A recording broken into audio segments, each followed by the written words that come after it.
All right, may I have your attention, please? The fifth ICSDP Day 2 will commence in a moment. All participants are kindly requested to take a seat. Thank you. We would very appreciate it if you turn your communication devices into silent mode.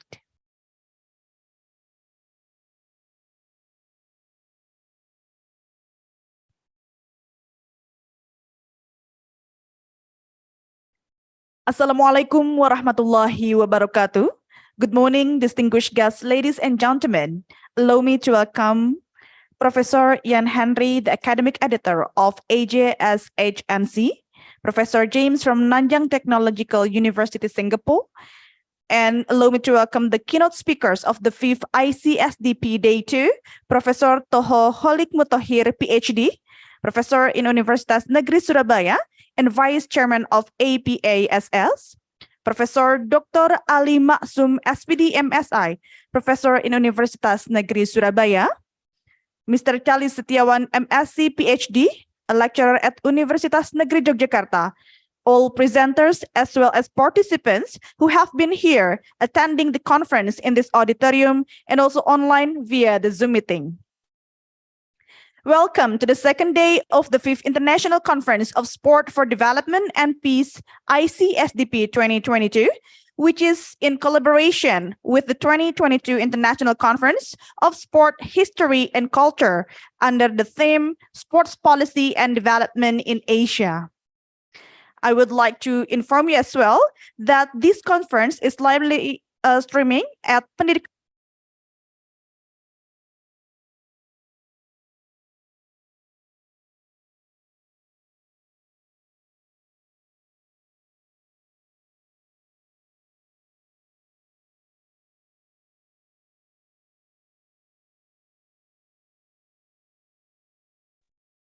For Development and Peace ICSDP 2022 Day 2 will present for keynote speakers, and this agenda will be continued at 1 by the parallel session that will be conducted in person or offline in this building and via Zoom through the provided link. So, distinguished guests, ladies and gentlemen, please join me to call upon Ms. Arina MPD as the moderator, who will lead the presentation and discussion with the first two keynote speakers, Professor Toho Holik Mutahir, PhD, and Professor Dr. Ali Maksum, SPD MSI. So to the moderator and keynote speakers, please.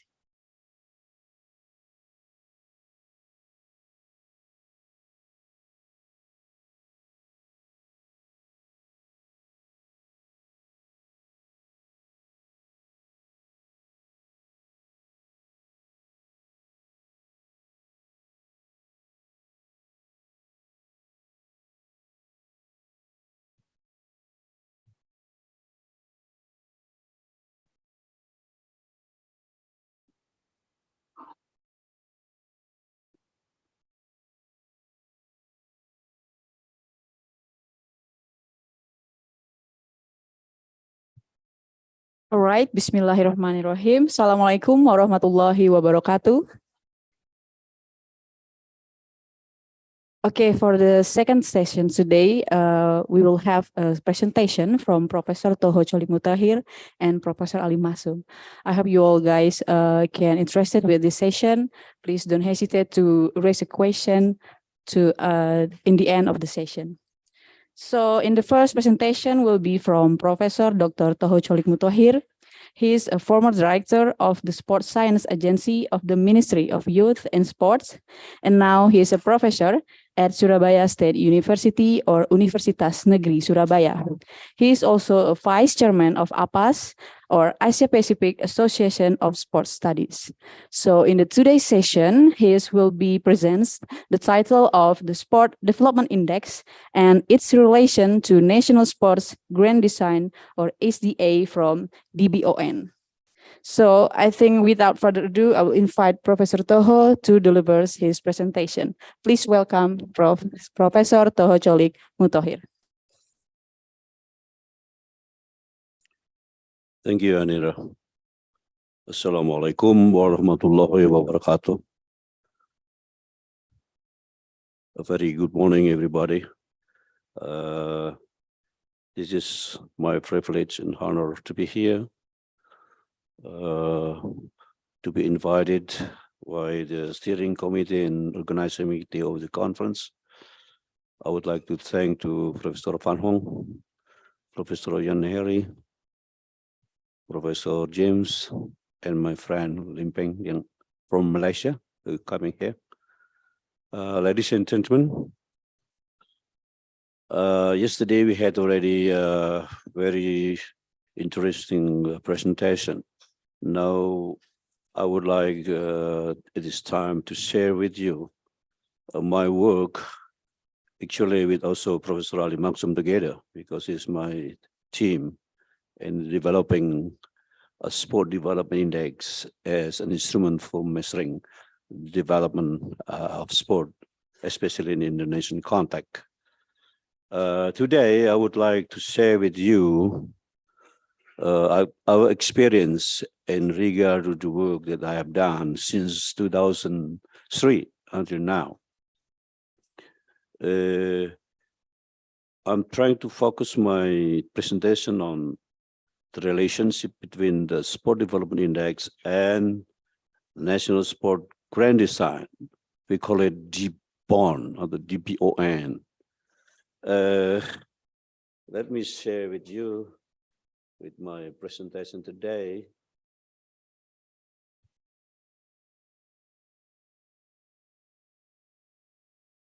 Now I would like to focus our topic today in regard to sport development and paradigms with sport development, especially in Indonesian context, and also to present to you about the sport development index as the concept and also the methodology and the result of some part of SDE that have already done.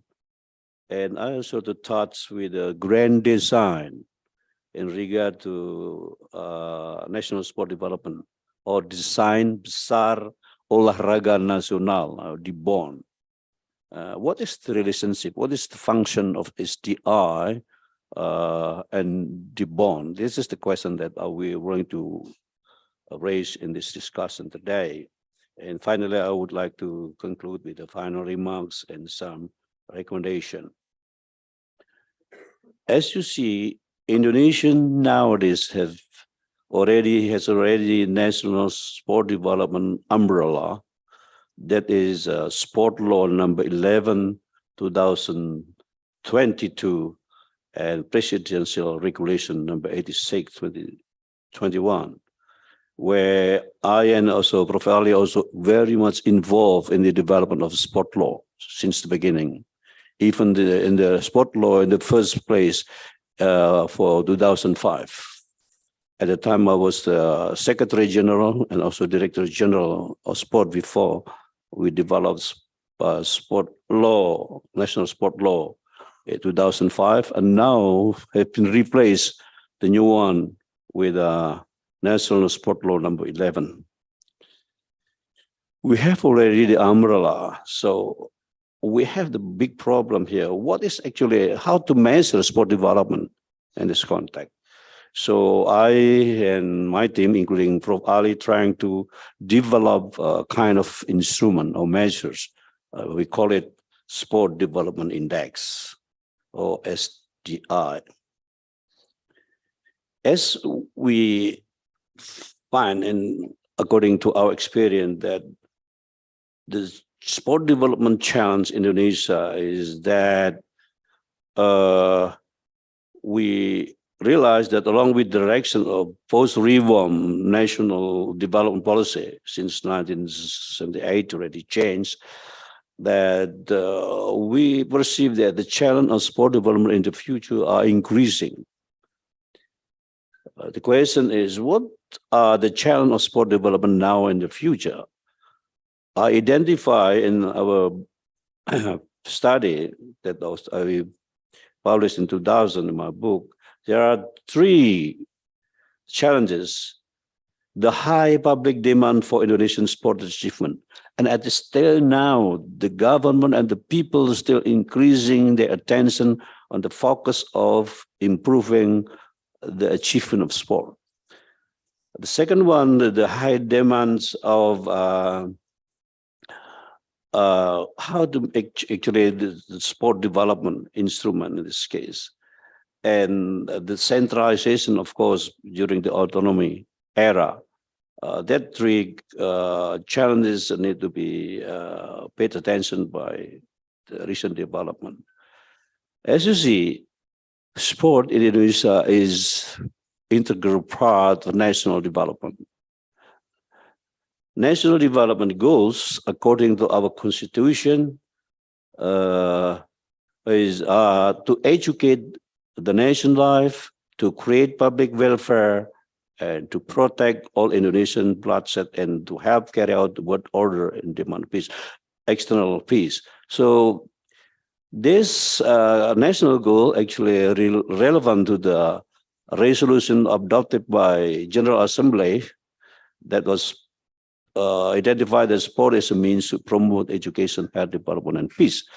So it also linked with the spirit of Olympic Charter, where the goal of Olympian actually to play sport is at the surface of human harmonious development of humankind with view to promoting peaceful society concerned with the participation of human dignity.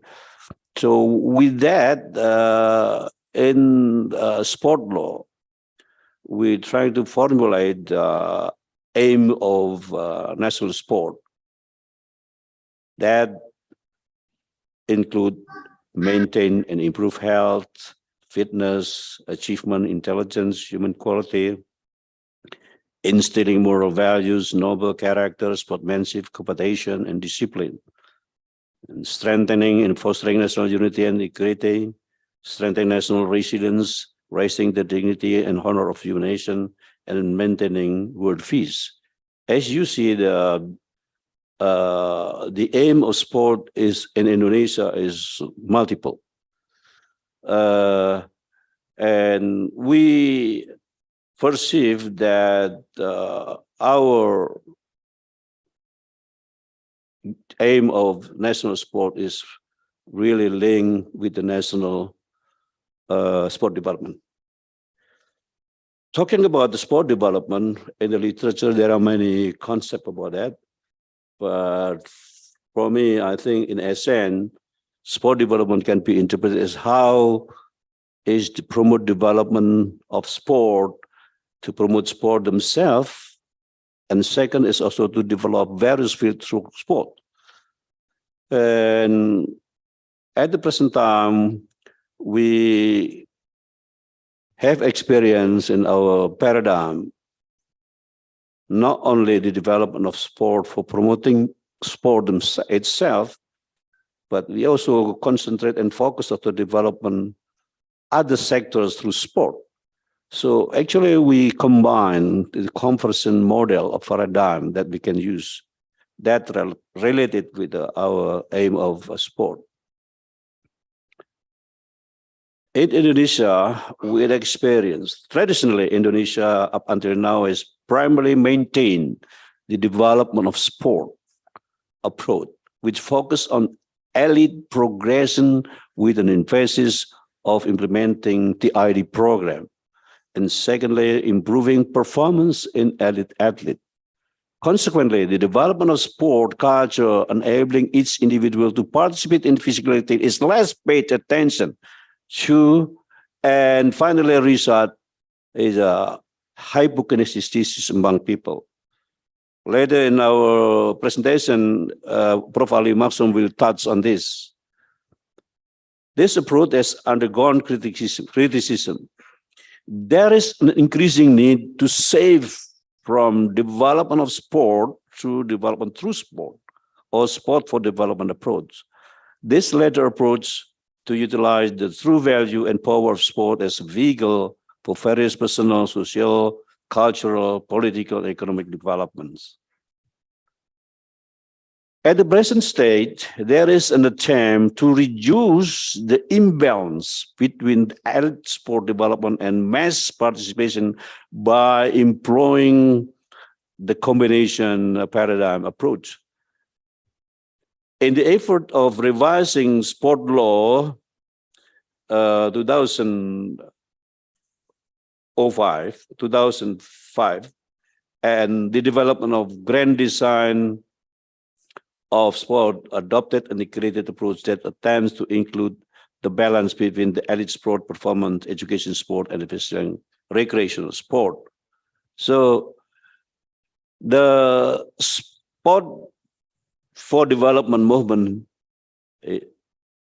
has not been fully recognized by many nations until United Nations MDGs have established in 2000. Indeed, since then, there has been a considerable increase in the number of sport for development programs and initiatives around the world to address identified social issues and problems. Specifically, numerous sport for development programs have been implemented to address discrimination and encourage respect for others, bridge social, cultural, and ethnic divides, combat HIV/AIDS, eliminate non-communicable disease, contribute to the gender equality, and heal psychological wounds among traumatized victims and disaster, civil unrest of war. As of July 2014, there are a total of 572 organizations involved in sport for development program worldwide, ranging from sporting federation to local non-government organizations to government agencies.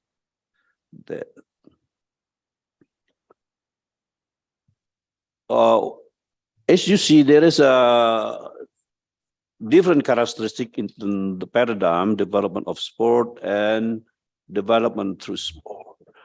I think one of the characteristics that we have to identify concerning the development of sport is regarding as a traditional approach, creation and enhancement of sport, participation of elite level to build sport capacity and development of sport itself.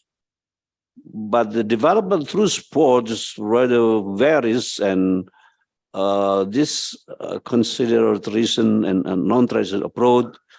Sport is powerful engine to drive various development. Even yesterday we have a soft power, right?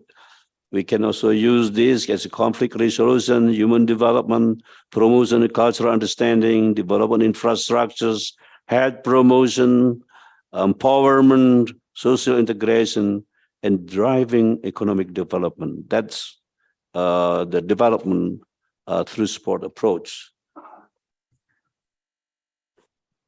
In Indonesia, as President Jokowi paid attention that sport in Indonesia, especially the achievements should be advanced and also to be reviewed totally and designed with a governance that probably suit to the Indonesian condition. Indonesia has paid little attention on the role that sport can play as a tool for social and personal development. Similarly, scholars also paid little attention to the development through sport approach by predominantly focusing on their attention on taking the sport approach. In recent years, however, the Indonesian government has begun to show interest in the development through sport approach for national sport policy. That's why we also consider Indonesia following the United Nations agenda. We have also sustainable development goals. There are 17 global goals that we also consider where sport can be used eradicate poverty, hunger, health and well-being, quality education, etc. And Indonesia, based on Presidential Decree number 59 2017, proved Indonesian commitment to implementing the SDG program, which is linked to Nawacita, where it's Jokowi agenda.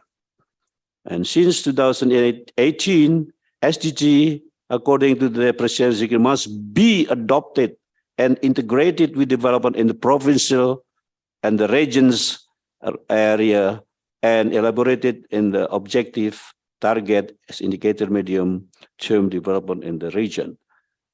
In this context, I think this is important that we have to develop a measure or instrument how to measure sport development index. This is the book that I and Professor Ali produced in 2007 That was the final term when I was the Secretary Minister at the time. It is unfortunate that after 2007 until 2020, sport development was not being implemented. It's because of political situation and change in the leadership. Having that, we found that we actually need sport development index to measure the sport development in Indonesia. So at the beginning, we just have only sport development based 4 dimensions. But we in 2020 was asked by the Deputy of Sport Culture to review the Sport Development Index. Then I and Prof. Ali Masum and team have already made study, especially designed to review the SDE, and we found 9 dimensions.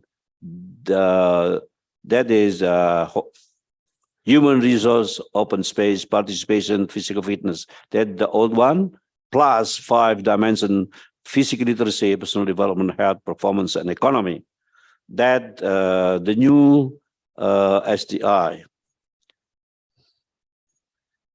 And we also propose a kind of what do you call it, development policy model that we put forward, the proposal to the government based on our data of SDI, based on the starting with the output and outcome models. Based on that, we trying to develop a plan and making a process, and having that, we also, according to the Jokowi's instruction, we have to develop our ecosystem. So this is a very appropriate model that we consider for our future formulation of sport development policy. That is the dimensions SDA1, the old one. There are only 4: participation, open space, fitness, and human resources. And the result is that in our report, that in terms of 4 dimensions, participation, open space, human resources, and fitness, in general, our sport development is considered still low in this low category. Fitness is a little bit okay at the time of 44%. Based on that data, it is unfortunate that during the time, because of the political change and leadership, and it is pity that the state is being terminated. And that's why the 4 dimensions has been reviewed because it's considered not appropriate, not also along the line with the paradigm that we follow. And finally, we conducted study in 2020, and I and Prof. Ali developed a kind of instrument based on the 9 dimensions that can be used for measuring the development of sport in 2021 and also now in 2022. The result of 2021 will be put forward later, but for SDA 2022, still under process and under to finalize the report. Why SDA is important and to be revitalized? Because SDA actually is a part of national sport policy. It's kind of a different side of one coin. So SDA needs to be supported and implemented as an alternative to measurement model of present and future sport development. That was we believe. SDA is an Indonesian product. It is developed by scholars in Indonesia and based on research, continuous research, long-term research, and also adopted with the Menpora, Ministry of Sport, and also the Board of Planning and National Development. We are proud of that Professor Ali is really still involved in the development of sport in the national board. Tomorrow he is going to have a meeting special regarding how SDI to be implemented in the framework of national sport development. So we are lucky for that. And finally, SDI is a strategic data because we want to have a national big data, Indonesia Satu, and that provides some basic data for further development. So actually, according to our regulation, we have a kind of accountability of service for the people. The government, according to Peraturan Pemerintah, the government regulation number 16, 2007, Article 84, that the government should provide service to the community is form of accountability, the status public planning accountability. This regulation consists of 5 aspects: exercise space and sport place and facilities, sport forwarded sport activities, exercise participation, community fitness level. I mean, this 5 aspects is stated in the government regulation and is part of basic service to the people. And that's why that aspect also included in our Sport Development Index. So SDA actually is a new instrument to measure the success of a comprehensive sport development.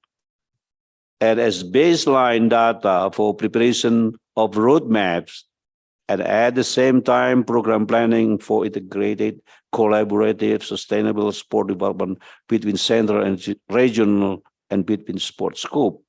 That is educational sport, recreational sport, and achievement sport. And also government also pay attention on only also for sport industry, where the sport can be used as a tool for economic development. So SDE is in line with the paradigm of sport, with integrated development of sport and development through sport, with an output and outcome-based orientation, sport impact. So SDI has a wider scope than the Sport Culture Index. For instance, in Malaysia, Malaysia has got 5 dimensions: participation, spending, love, volunteering, and facilities. So we have more comprehensive that.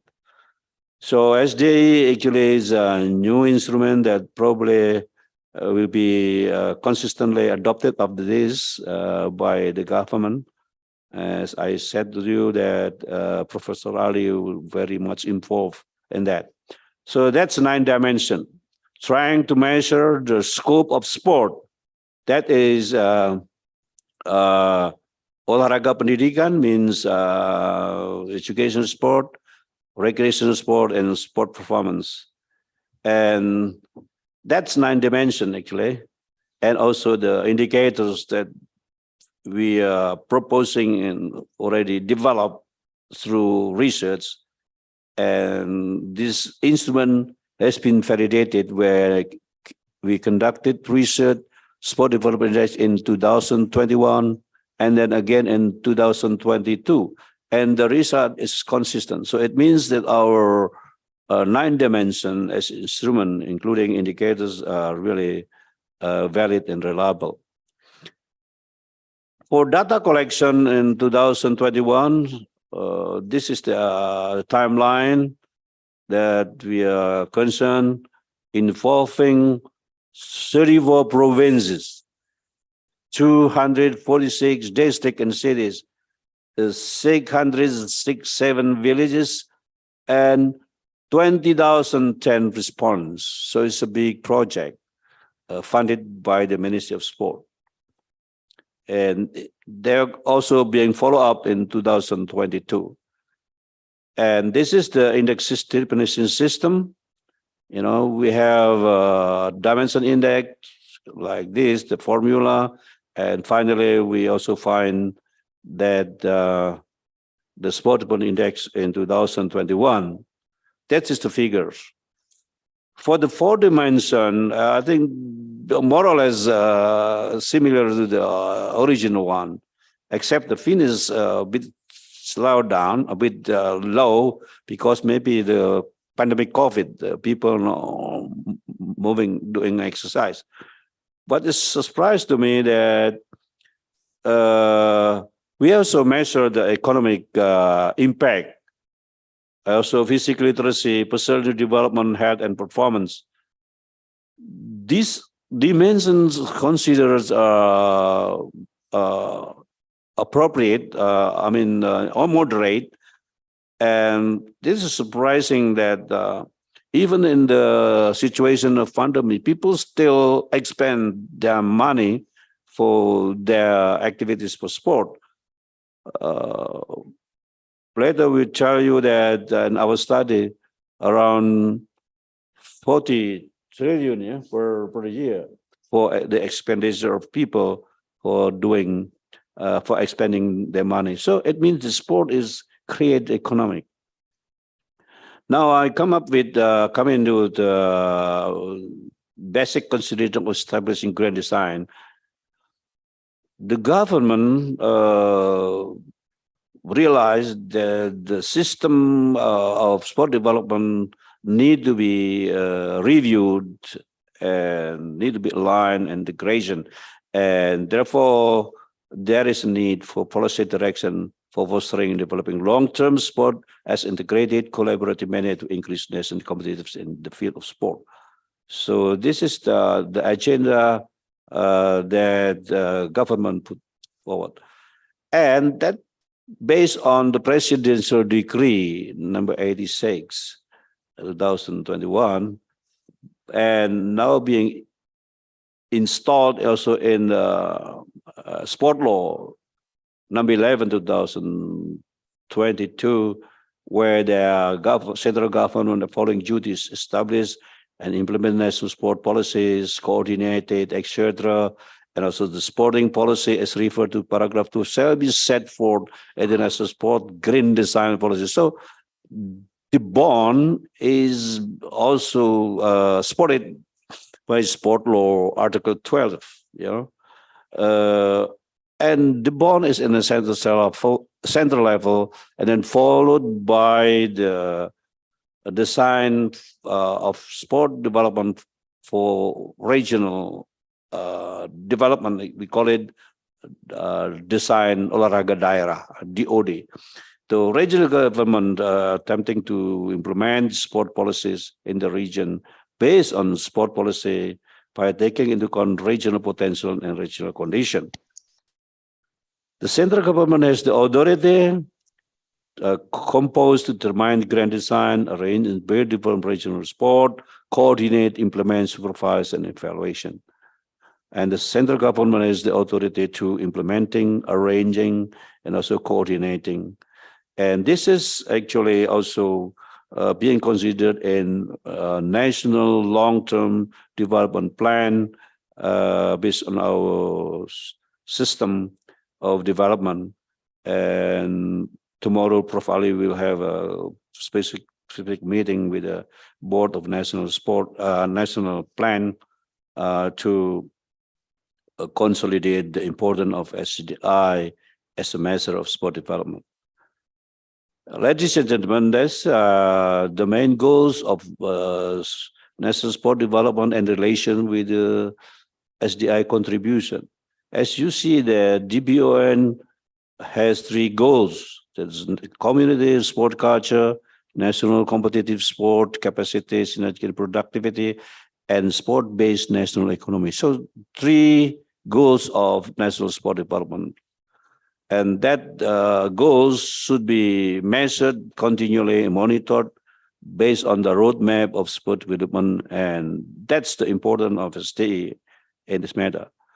So actually, the DPON and SDI should be linked and contribute to one another. DPON, actually, we noticed that this National Sport Policy Direction 2021-2045. The scope is sport recreation, sport education, and achievement. The goal is improving sport culture, improving achievement, and also advancing sport-based national economy. And the function is guidelines for implementing sport development for government and stakeholders. And meanwhile, the SDE, as you see, have a similar scope, a similar goals, trying to measure the development of sport and also to map the development of sport in various regions in Indonesia. So again, SDA also has a guideline for developing sport in the regions throughout Indonesia. However, there are some constraints that have been identified and also put forward by the Minister of Sport and Youth and Sport. These factors include limited budget. Of course, it is very difficult because sport is only one of the sectors that the government probably only put a small fraction for national development. Limited human resources, potential athletes and coaches, limited facilities, implementation of sports science, limited competition, athlete career welfare, and weak coordination. And we found that one of the main problem is mostly on limited human resources and also including limited budget and coordination. That three major obstacles have been identified by government and hopefully will become a good solution for the future. Now, one of the problem also that even DBON has been launched and also regulated by the President Decree 86, 2001, concerning the bond along with the underlying statutory regulations such as regional regulation, and government regulation. Again, organizing DPON in states according to regional condition and potential guided by the DPON roadmap according to the is not yet implemented. So that needs to be follow up. Also, there is a regulation in the sport law that every district should minimum develop 2 sports, and also 1 minimum also priority sport that is designed in the DPON. So that's compulsory, but up until now, there still need to be further development for that. Again, problem of coordination. There is no such coordination team yet at the moment at the regional level. So the government should encourage to do that. Of course, the budget in the regional areas should also be provided in order to implement the national development in the region area. So one of the problem that we found also in implementing the sport development index, the regional level, also there's not budget available yet. At the present time, we also use the budget from the central level, from the minister, but we encourage that SDI should be carried out in the regional level. So again, we find that SDI is important because it is an integral part of sport development. It is needed for optimizing sport development by having data as a result of monitoring and evaluation. So SDA should be encouraged for continuation for the development even in the COVID area, especially in the new normal. And finally, SDA is a strategic data that is important for the government in order to consolidate all the data that need for further development. So again, this is a very important for government to implement the SDI. And this is the role of SDI in the National Sport Development Policy, as instrument for measuring of the success of DB1, that's SDA should be there. And also as a facilitator who break the synergistic role between stakeholders at the central and regional level. That's important in order to advance the development of sport, especially in priority sport that's stated in the National Sport Development Plan. And also as catalyst that build conducive ecosystem to develop educational sport, recreational sport, achievement sport, and sport industry together.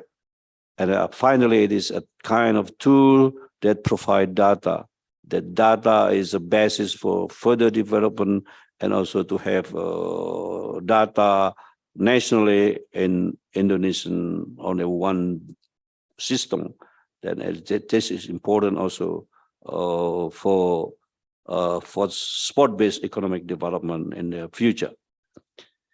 Finally, I just to conclude my presentation today, that sport is actually a process to promote sport and improve society quality and welfare. And sport development must be carried out in integrated and sustainable manner, which is formulated in the National Long-Term Development Goal sport policy.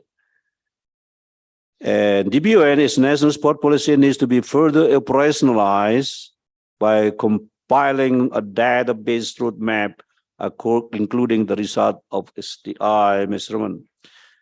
DBON needs to be followed up with the preparation of regional sport design in the regional area that can be used as a reference for implementing sport policy in the region.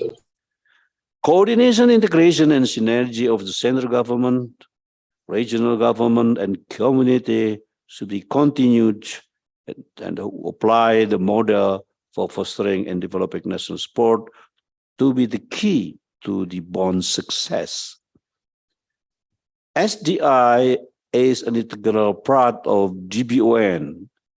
SDI function first as an instrument to measure DBON, accelerator or catalyst for the creation of sport ecosystem, facilitator for achieving DBON goals, and also a tool to provide a big data for national sport system.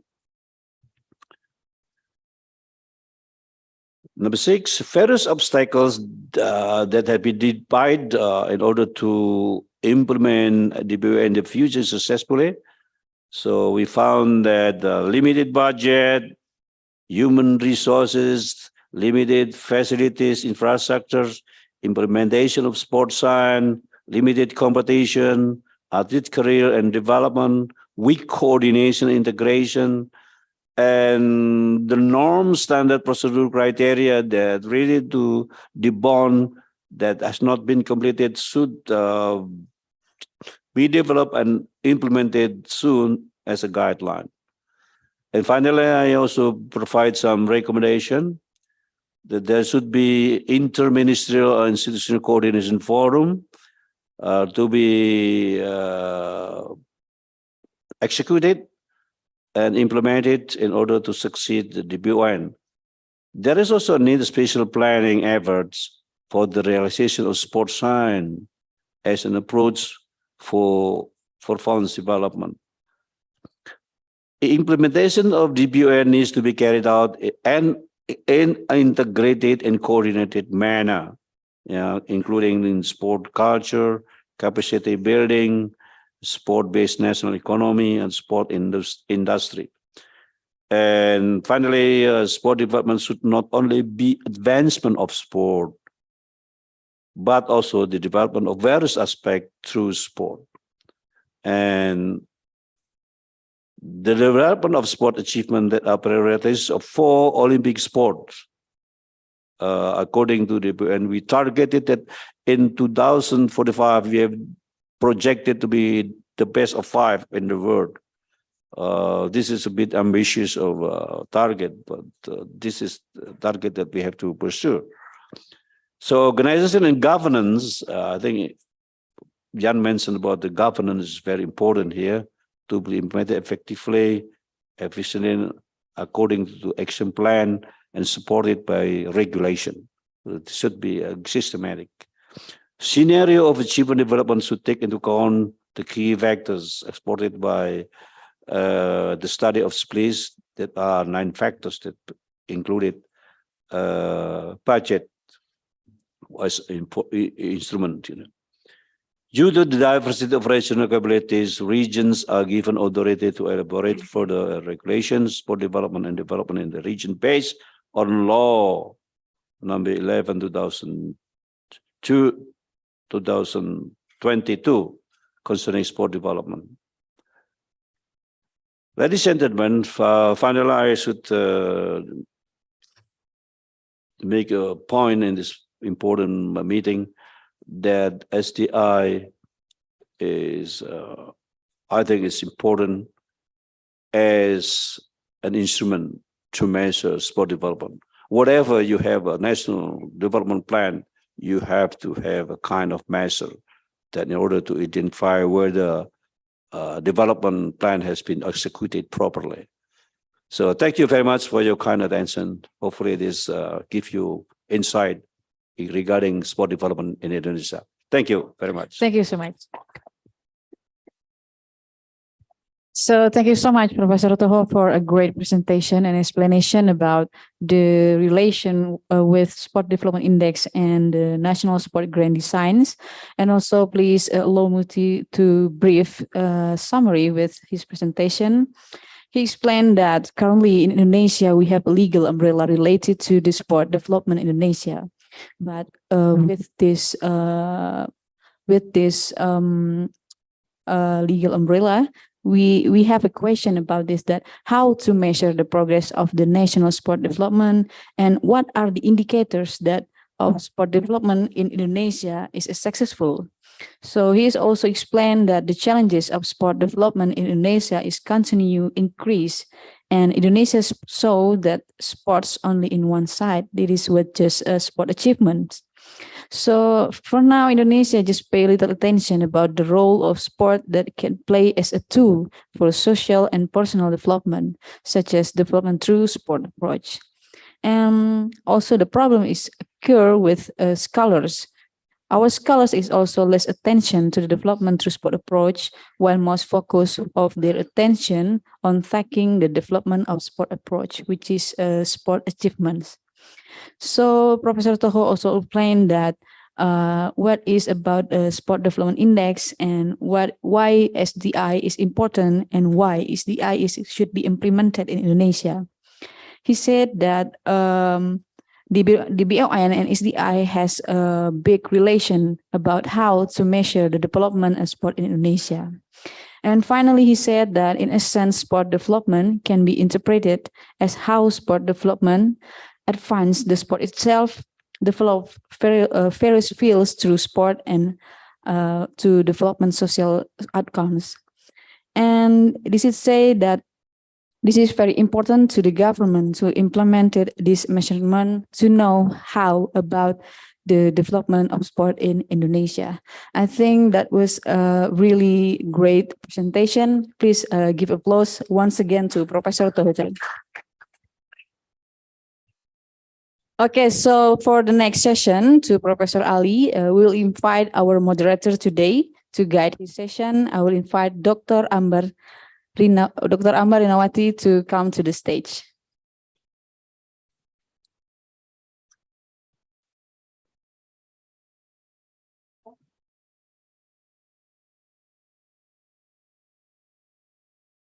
Prof, izin.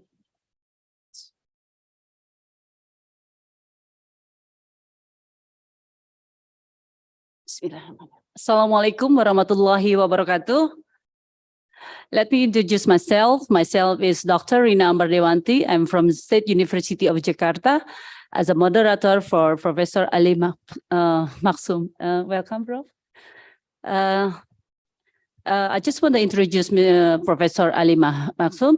He is a professor of sport psychology at the State University of Surabaya, Indonesia, what we call like UNESA, Indonesia. He also an international affiliate member of Society of Sport, Exercise and Performance Psychology, EPA, and member of International Society of Sport Psychology, ICSDP. He is interested and engaged the research of personality development, mental model, and performance. He is concerned with the problem of the intergroup conflict resolution. I have writing several books and paper in his journal is a lot, really a lot, and then he's very famous in the academic professional, and then in the all this conference and seminar.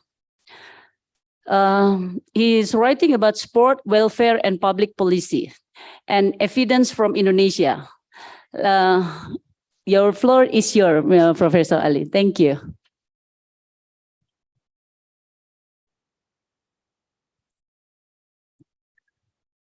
Thank you, moderator. Good morning, everybody.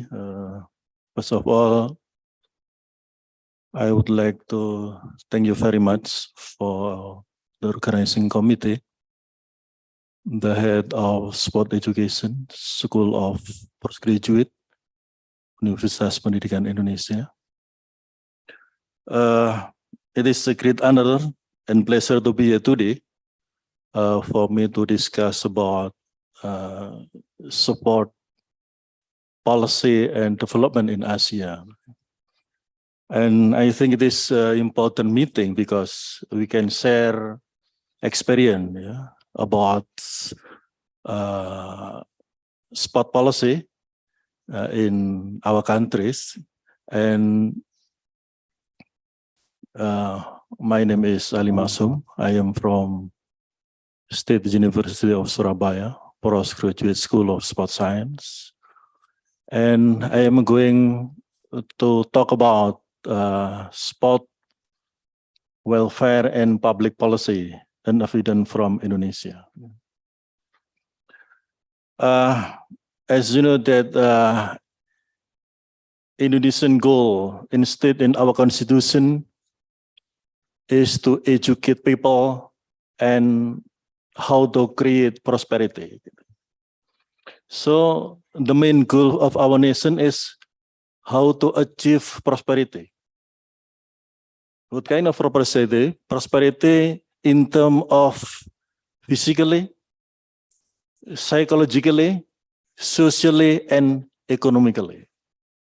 So the most important is what the role of sport to achieve the goal of the nation. Yeah. So sport is not only about elite performance. Sport is not only about how to get the medal. Sport is not only how to winning. No. But sport is how to build human capital. Maybe you check in the IOC website, International Committee, you can see that the vision of IOC is how to make better world through sport. Not the winning, not the gain of medal, no. So the regulation of sport law in Indonesia, the construction of thinking is sport for development paradigm, not sport development itself. So I think it is a very important thing because many person ignore this in this condition. So, now, the first regulation in Indonesia regarding sport is the law number 4 of 1950 concerning the basic education and teaching in school. In this law, only one article that rely in sport. Yeah. In this article state that physical education is an instrument to build harmony in physical growth and mental development to create a nation that is healthy and strong physically and mentally. So I think it's the crucial milestone how to regulate the sport and physical education in terms of national policy in Indonesia. And then any presidential regulation in 1984 regarding sport hours. Maybe we call it Hari Krida Olahraga, sport hours. In 1984. Yeah. Mass sport movement through slogan memasyarakatkan olahraga dan mengolahragakan masyarakat. Socializing the sport and exercising the community. I think it is the monumental condition in this period. Because in this time, the activity of many people so high engaged in sport activities. But maybe because Orde Baru era, President Soeharto step down, so the regulation is what they said, terminated. Okay. And then the last regulation, I think in this year is the law of support number 11, 2022 regarding sport law. I think it is the construction is once again how to make sport to development of the nation. I think it is very important meaning. So.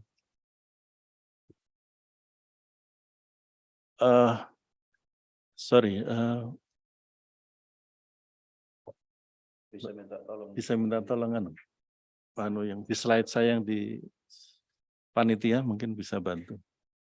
Operator. Ada ya? Enggak masuk.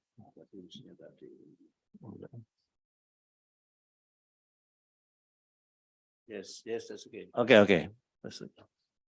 Next slide, please. Next slide. Yes, okay. You look at the data now. What the rate of sport participation in Indonesia? You know, the most indicator in the sport engagement is participation. Yeah, participation is the more indicator in sport engagement. So I think it is very important for sport policy. We have a survey conducted on 20,000 respondents, aged 10 until 60 years in 24 provinces in Indonesia. So that the active participation rate in sport was 32.83%. So very low. In terms of gender, there is a gap in participation rate.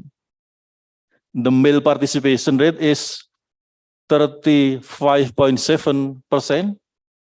and then the female participant rate is 21.4%. So the problem is not only in Indonesia, the gap between male participation and female participation, but also in other countries like in Japan, China, even in United States of America. So I think this is the universal problem, and the gap of participation between sport, between female and male. Gitu ya. And the question is why? Gitu.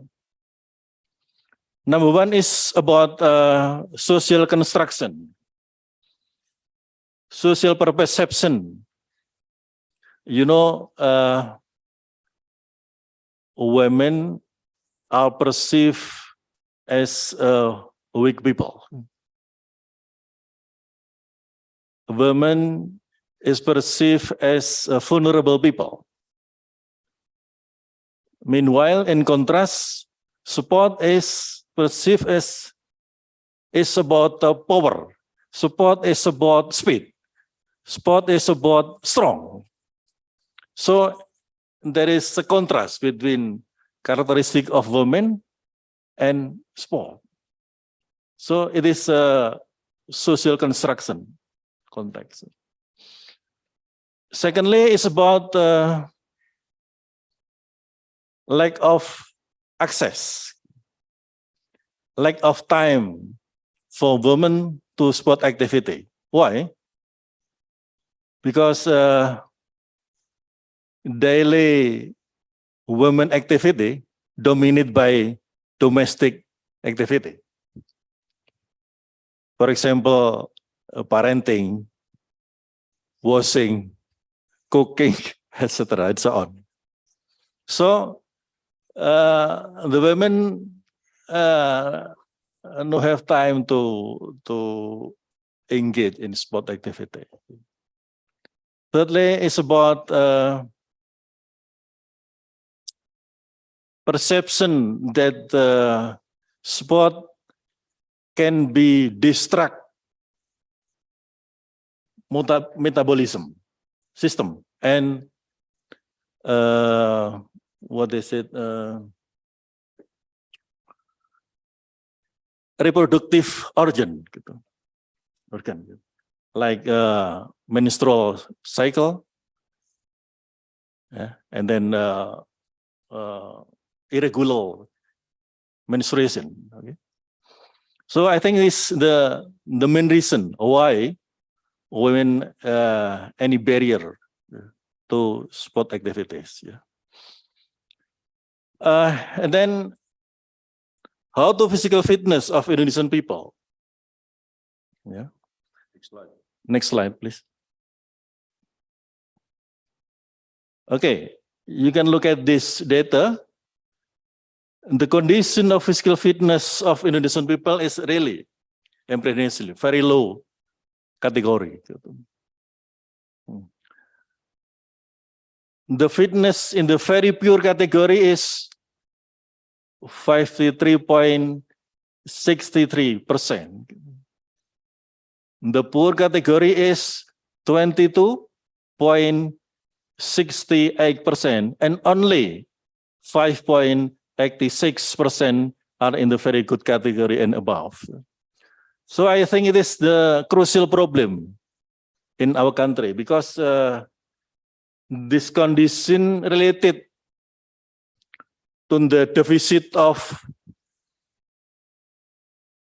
national health insurance, BPJS kesehatan. You know that the BPJS kesehatan is always deficit since established in 2014. Okay, average around 8 trillion per year. Once again, average 8 trillion per year. Meanwhile, you know how big is the sport budget in Ministry of Youth and Sport of Indonesia. The sport budget in ministry is around 2 trillion. So around a quarter of the visit of BPJS. So I think it is a very apprehensive. I think it's the big problem in our country. Okay, and then next slide. Next slide, please. Yes. Okay, this is the differences between active people and sedentary in terms of physical health, well-being, resilience, and social capital. We try to prove that how the physical activity contribute to the physical health, well-being, resilience, and social capital. Okay. You look at this data, physical health, well-being, resilience, and social capital. Yeah.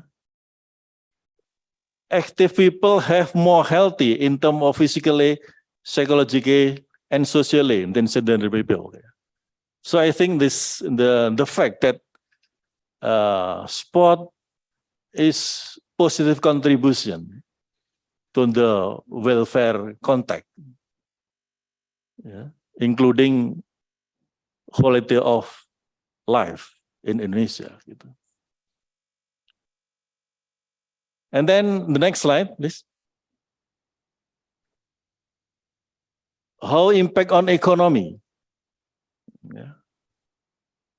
And there is a very strong correlation with the participant rate and sport economy. I think it is a very important finding because until now we have no data about how contribution of sport in terms of economic of development. So in this data we have the information about this.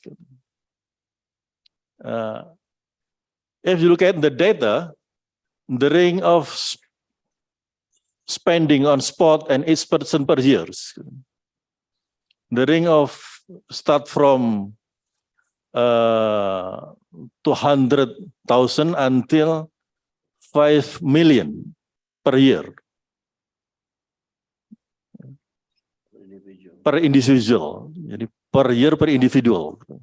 So the total spending on sport was 43.8 trillion per year. I think it is the big potential for economic of sport in Indonesia. So I'm sure that when sport can be managed very well, I think it is the potential for contribute to economic of Indonesia. The last slide.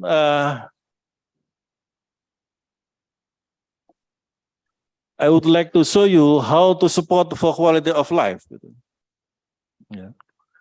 Our research conducted on 400 people in Surabaya. It's 30 until 89 years, consisting of 46 male men and 54% women, so that physical activity had a significant effect on the quality of life. There is a structural relationship, structural model, how physical activity contribute to quality of life. So our conclusion is the support is a part of welfare system and contribute to improve the quality of life. Thank you very much. Thank you very much, Professor Ali. So very interesting about the sport in life. Beliau explained about sport is not only achievement. Sport is not only goal, what we want, but sport is a building character as a human being. So actually, we're talking about the sport psychology and sport physical and education. Sport can change our life to make it strong, to make it discipline.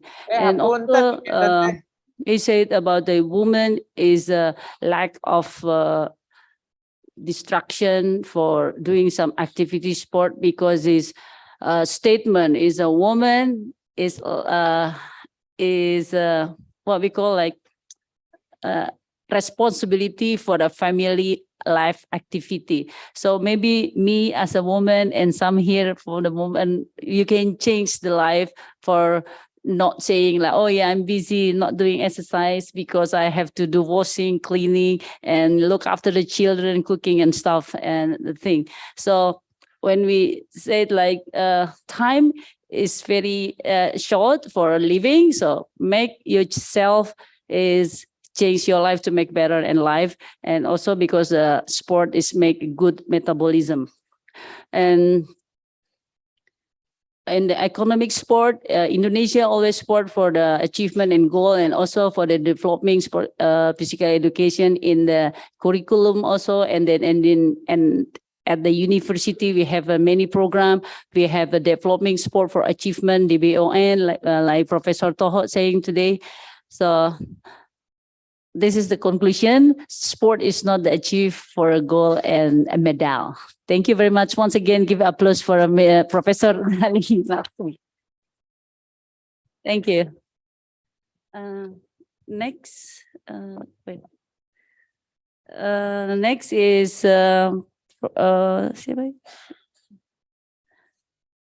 Professor Ali Setiawan. Please, the floor is yours. Yes, sir. You? I think it's one more, and after that we general. Yeah, after that we general question and answer. I think we need one more chair. Satu lagi bangku buat Prof Ali, Prof Kali. Udah, sini aja, enggak apa. Oh nanti. Saya turun. Sekarang. Okay. Sorry, Prof.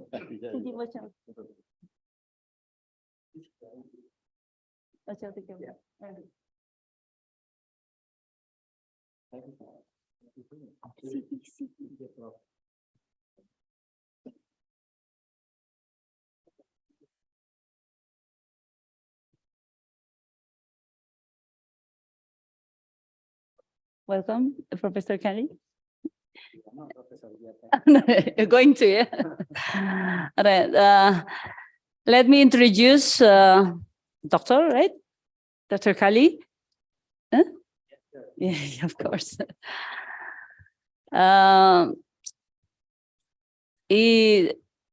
Dr. Kali is PhD from Sport Pedagogy Physical Education, Faculty of Sport Science, Universitas Negeri Yogyakarta. Is academic from exercise science, emphasis in sport pedagogy, University of Northern Colorado. Supervisor, the supervisor is Jim, state PhD, and academic qualification also in the educational policy and academy study, University of New York at Albany, supervisor. And also BAD in Physical Education, Universitas Negeri Yogyakarta, what we call UNI in Indonesia. He is a professional developing for teacher education, University of Sydney. Wow, he has a lot of experience for the overseas other country. He's very experienced. So teaching in undergraduate, like we call like S1 and master level, S2, and then PhD level, we call S3. By research is presentation of physical education in social media. he talking about the qualitative studies through by data analyze internal grant. Physical activity experience among and community action by Indonesia immigrant youth living in New Zealand, externally funded by the Ministry of Research and Technology and Higher Education, Republic of Indonesia. The floor is yours, Mr. Dr. Kelly. Thank you. Thank you. May I wait for the presentation? Oh, yeah. PowerPoint. PowerPoint. I have no power and I have no point, so I need PowerPoint. Yeah. I think everything already outside in your head. Right.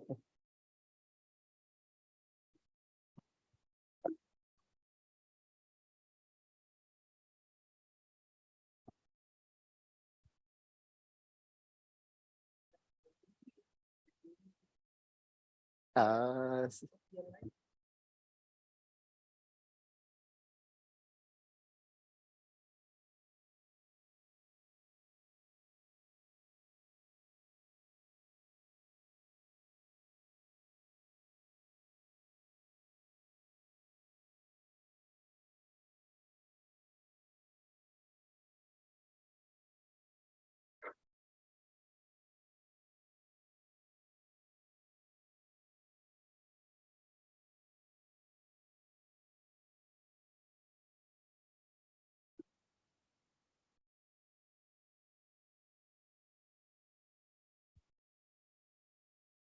All right. Waiting for a slide.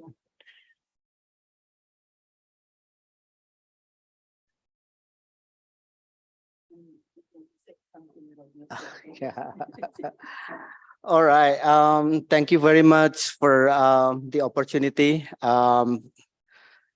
My college is my senior, Prof. Toho, and all the honorable keynote speakers, the audiences.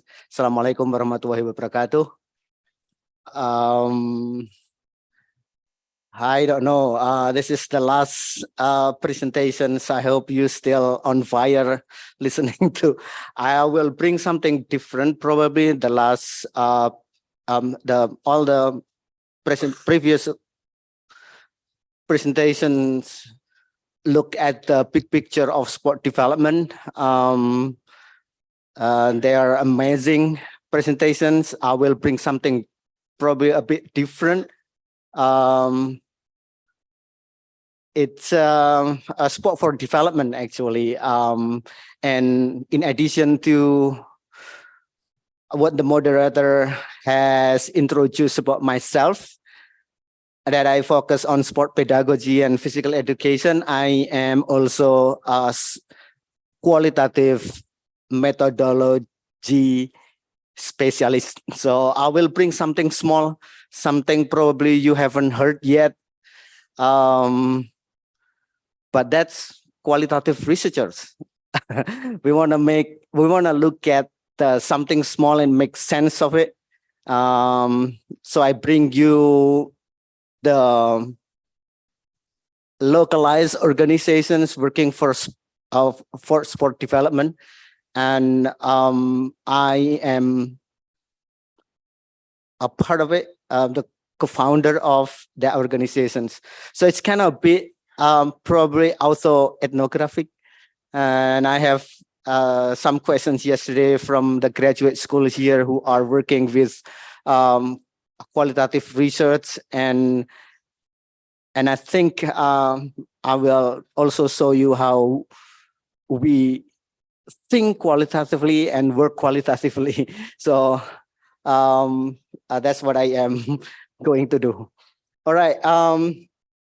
First of all, it's been a while for me not looking at sport for development, because I have been too engrossed in what we are doing in the organization. So we forgot what it means to us and to people who have been working with us. So I look at my profile on sport and development website, and I was there. And I didn't realize it was created around probably more than 10 years ago. So, oh, I have this profile from sport and development. I think I was part of it, even though my focus mainly is physical education and sport pedagogy. So here I am. I was a head coach of national team for sport climbing for 3 years from the last few years, and it was pretty much successful. And that's my stuff. So I work with outdoor and adventure education with our how to say the people who have been working with us.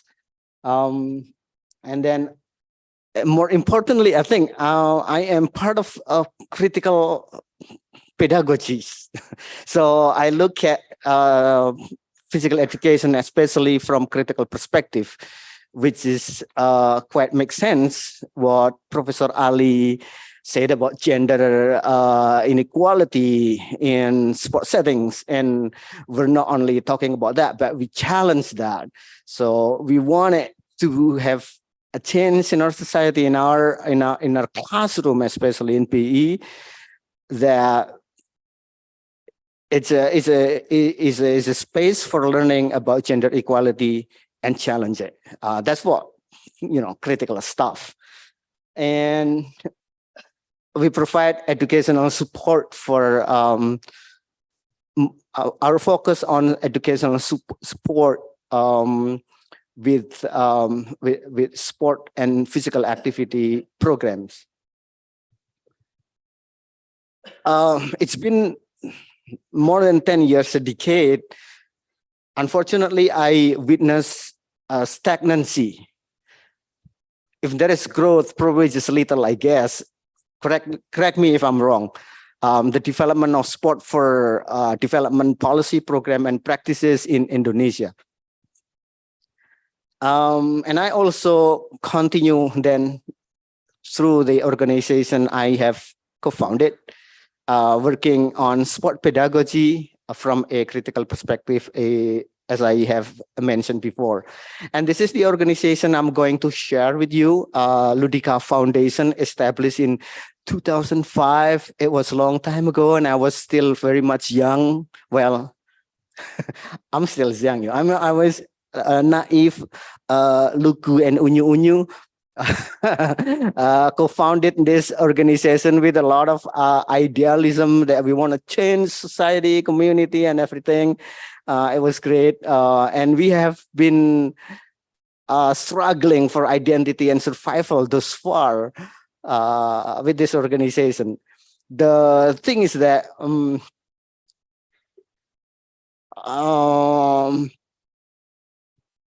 the point that I want to share with you is that how we run this organization from day to day and how we make sense of it in terms of sport and development framework. Hopefully all makes sense. Because subjectivity in this presentation probably quite strong. So instead of being amazed of sport, I am questioning sport, really, whether sport is inherently good. That's my first question. And why I ask that questions, because it's popular in our discourse, especially at the level of government, decision makers, and even our scholars. So we tend to believe that sport is good inherently and ignore the facts that sport has dark side.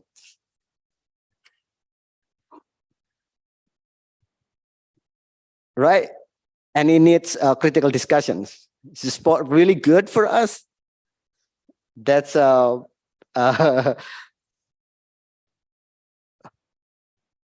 my really best questions.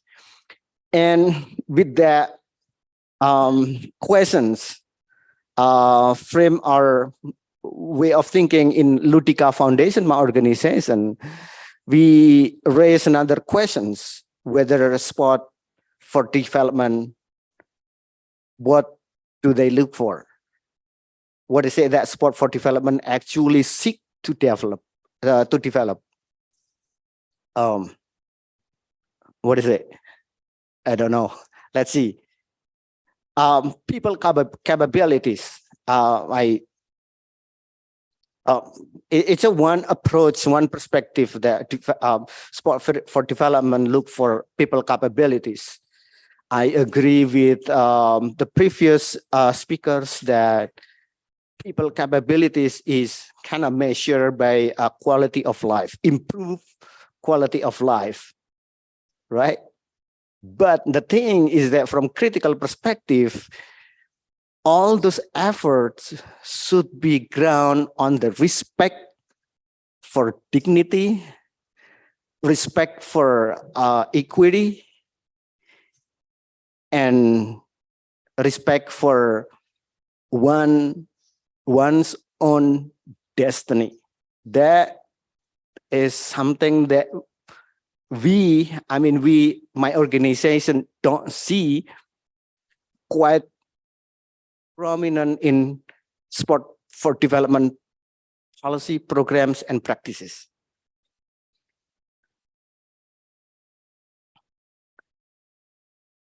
And hopefully it all makes sense, right, so far? Why we continue believe that sport is inherently good, because they are all underpinned by beliefs and assumptions that sport has fertilizer effect, it has Carver's effect, and guardian's angel effects. I'll tell you in more detail.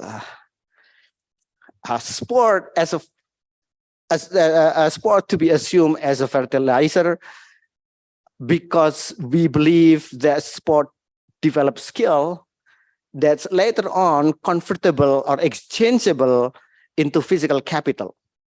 It's quite Bourdieusian, if you know thought. Sport improve health, fitness, and overall physical well-being. They also increase self-confidence, self-esteem, and positive body image.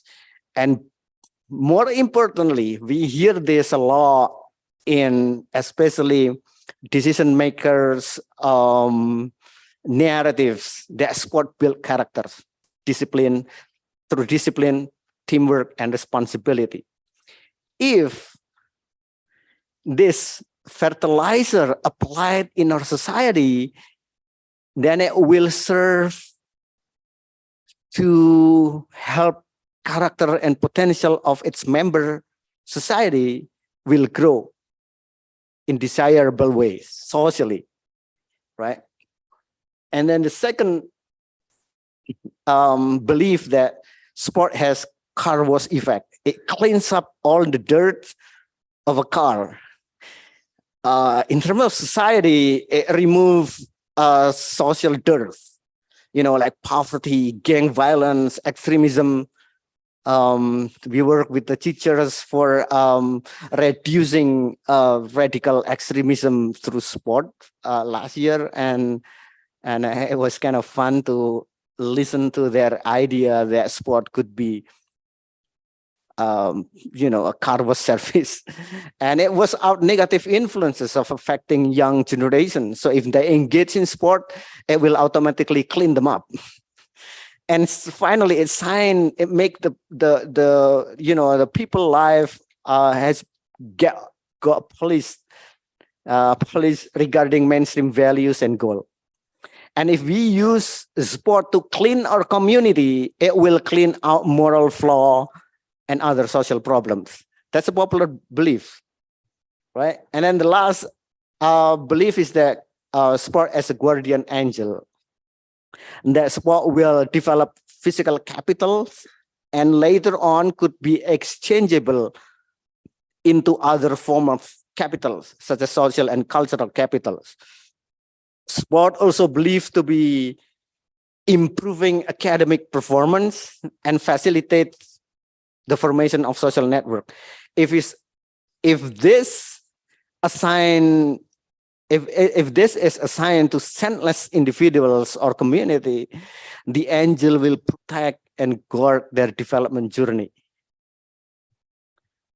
But actually, we believe in our organization that sport is not panacea for all the disease and all the social dirt and everything, because we very believe that the outcome of sport for development depends so much on the combination of factors, like types of sport that we play, like the expectation of parents, coach, and the young people themselves about playing sport, the meaning they give to their sport experience, and a lot of stuff that play around the outcomes or that contribute to the outcome of sport. And those beliefs that I have outlined also align with neoliberal ideology. I don't know if you are quite engaged with neoliberal ideology. I think some like one or two previous keynote speakers also addressed what neoclassical and stuff. That's what we are in contrast with in ideological positions, and they ignore the dark side of sport. We also mentioned that. And as I said, when we talk about improved quality of life, the beliefs and assumptions of sport as panacea eventually disrespect equality, dignity, and the sense of one's own destiny. In addition, then, in contrast to what we believe out there about the automatic contribution of sport to our society, is that we need to design specific contextual factor for sport to be contributive for sport development. So this is based off some of the research. I forgot to mention the citations, but when we create space that ensure the physical emotional safety, it will do. Probably it would do.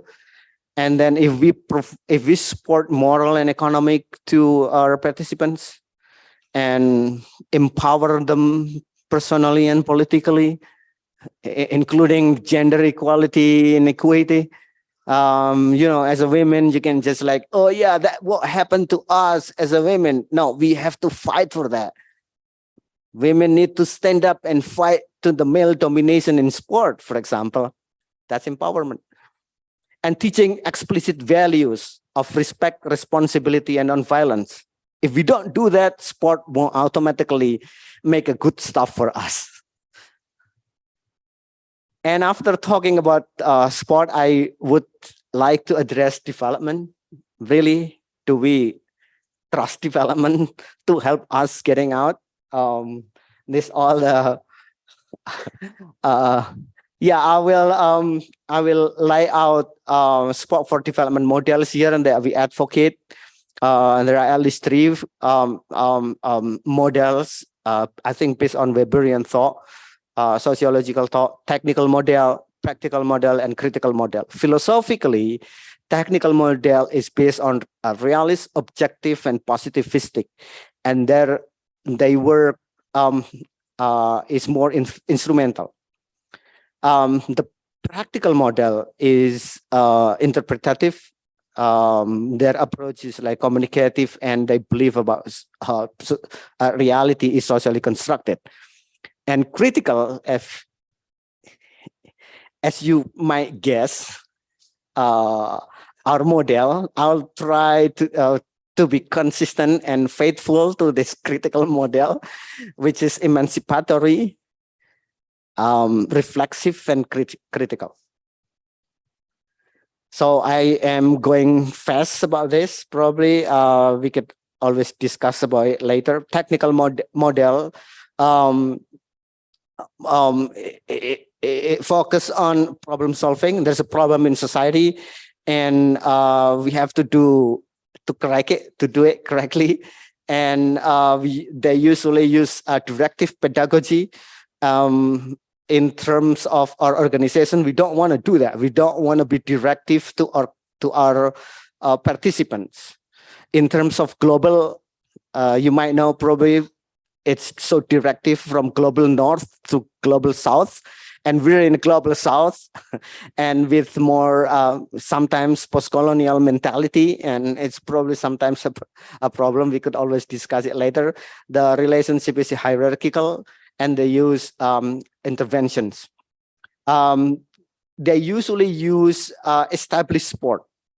As I said, for example, Real Madrid Foundation. If you hear, there are some programs in some cities here, and those are the intervention, but sometimes we take it differently, or we take a different way of Real Madrid Foundation, and it's more like toward high performance skill development. Most of the time, because our post-colonial mentality, we say that Real Madrid is something great, and then and then people enroll to that program with the expectation that their children will be on the track toward Real Madrid team. I don't know, it's kind of funny, but that happens. Evaluation using positivistic with concrete visible indicators, objective outcomes. And then for dialogical model, they want to refound social relation because they believe that reality is socially constructed. So if something happened in our society, if problem have been identified, then we need dialogical pedagogy, help them or facilitate them for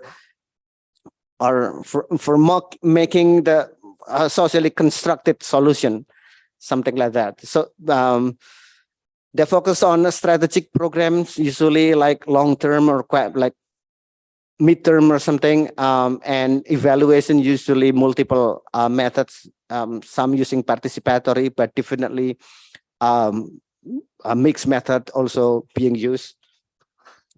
Here we go. Critical model, what we have tried to do thus far. It's hard. It's not that easy because we don't want to be controlled by anyone giving us money.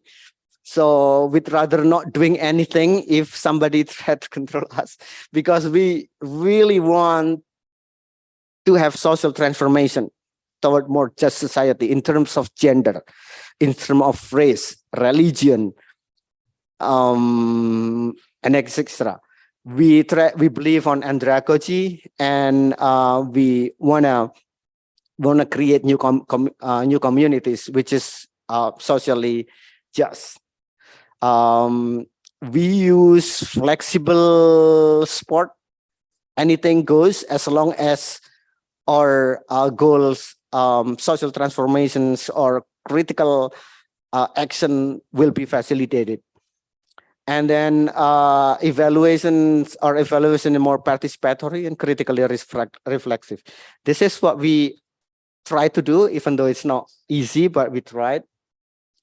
And then what we do now, it's not easy. We have like at least 4 different sectors of sport development. Neoliberalism, you see that a lot. Strategic developmentalism and developmental interventionism. We try to do the justice one. We always want to try to be new social movements. It's not easy, but we try. And then we also consider development as an educational process. So that way we have been inspired by some of the research findings here about transformative education. If I believe most of the participants here are in sport education or something like that, or physical education, you understand TPSR, teaching personal and social responsibility, is used in youth development program in Central America, and it was great. And then liberative education, employing Freirean framework to challenge dominant education, especially for women, because in Zambia, women, like probably in some other places, have been subordinated, and then sport program helped to challenge that. And then some critical pedagogy has been used to challenge dominant knowledge about body with biopedagogy. Certain body has been placed in our culture, so other types of body has been marginalized, and I think they try to do it to challenge it in Australia and Canada. And then evoking hope among marginalized youth in the UK who are hopeless about their future, for example.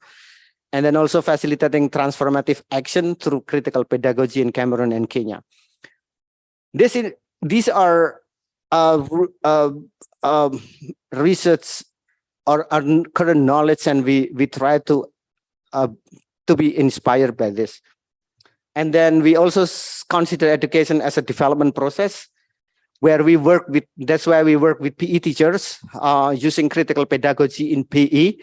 So if you might, I say critical pedagogy a lot since at the beginning, but I would lay out here the one definitions among scholars one definitions of critical pedagogy from David Kirk. Curriculum, teaching, learning, and assessment. The alignment of those stuff, we understand that pretty much. Rendering PE inclusive, fair, and equitable as embodied experience for young people. Why PE is important? Because most young people are in school, and we consider development should be concerned, or should be directed, or should be work with schools. So that's why we work with PE teachers thus far. And some model-based pedagogy, such as sport education, health education that educate fat pedagogy, and weight-based operations also been criticized. We try to help teachers to do that. It's not that easy. And then critical pedagogy practices, which involve reflexive practice and action research. Especially teachers are required to do action research, but we move to more critical action research. We help them to some workshop with that. Social justice promotion through explicit teaching about equity, marginalization, and critical reflections. And more importantly, also in the program, we have to base on the trusting relationship. We accommodate student voice, and we help students to study social justice issue and the use of alternative assessment in our PE. Yeah, I think that's what we use in our organizations. We try to stick with critical pedagogy. We are small, we are unheard, because we don't want to be controlled by anyone outside organization in terms of money and what we're supposed to do and what we're not supposed to do. So sometimes during the last 17 years, sometimes we have offices for 2 years or a couple of years, and then we have no offices, we have staff, and then we have to do ourselves, all administration and stuff. So it's kind of fun, but that's who we are. Thank you.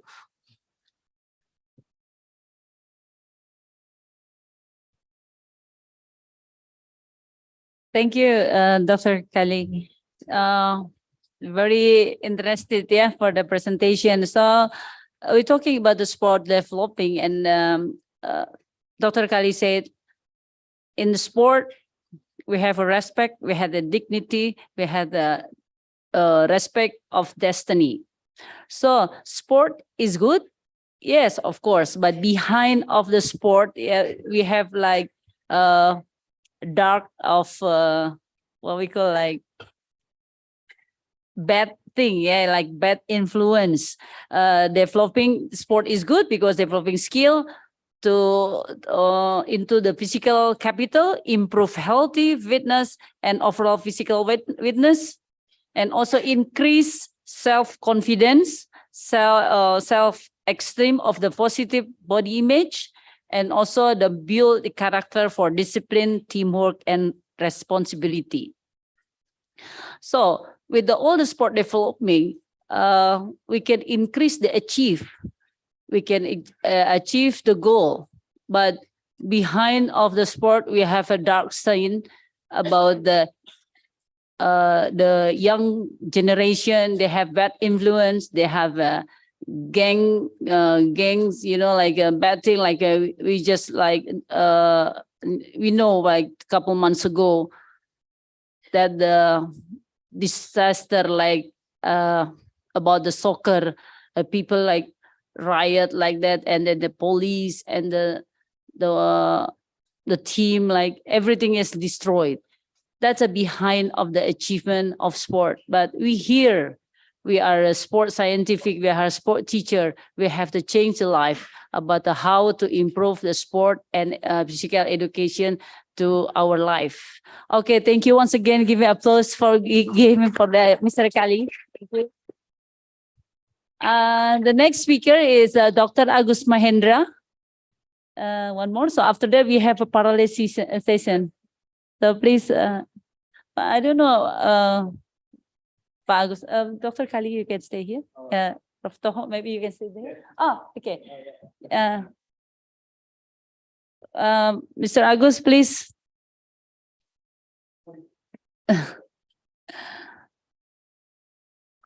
Okay.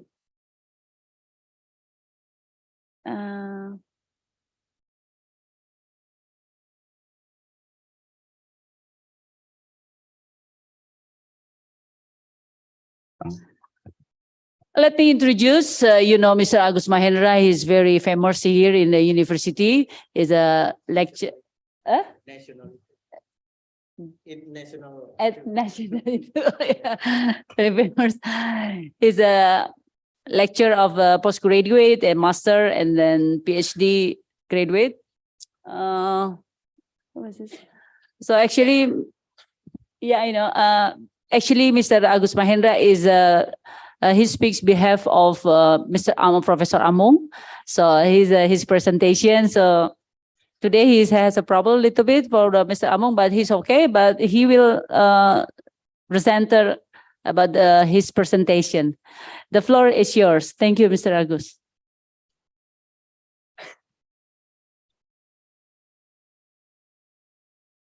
Well, thank you very much, Bu Ambar. It's indeed my great honor to be here. But my existence here is actually, I'm going to speak on behalf of Pak Amung, who just in the last minute, he got invitation from Jakarta, which is I believe that it will be more important to become only a speaker here. Then I tried spontaneously to understand his message in order to be delivered to all of the audience or all participants.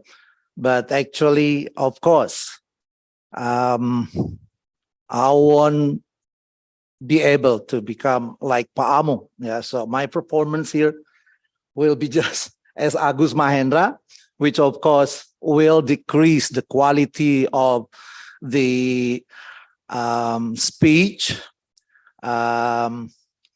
If, let's say, Pak Amung directly in person to speak to you. So let me just try to start. I'm going to start. To speak in the what we call the paper that Pak Amung already prepared, maybe since months ago or weeks ago, I don't know exactly. But I am going to explain about the national sport development in Indonesia in the perspective of historical, global trend and challenges. Let me start right now. In terms of sport development, we acknowledge that our country has passed so many years in terms of sport development, but so far, our sport development, if we could acknowledge, is still walking in the place and not having international recognition yet from the international scale or in the international scale.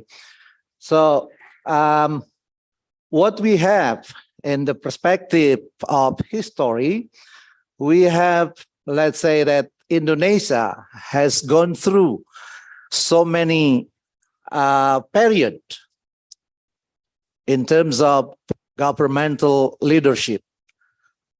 And of course, we are going to try to understand this from two perspectives. That is national building, the society of a nation through sport, and to understand the democracy of political system. Why is that? Because all of these situations, when we are expecting progress in our sport development, we need to acknowledge the role of leadership. There's no country in the world have developed significantly without significant policy of the leader of the country. So the recent development of the field have led to renewed interest that we should acknowledge that we in Indonesia, or our system in the sport in Indonesia is a little bit lag behind the other countries, just because we too strictly adopted one of the system that has been developed in very early of our independence days.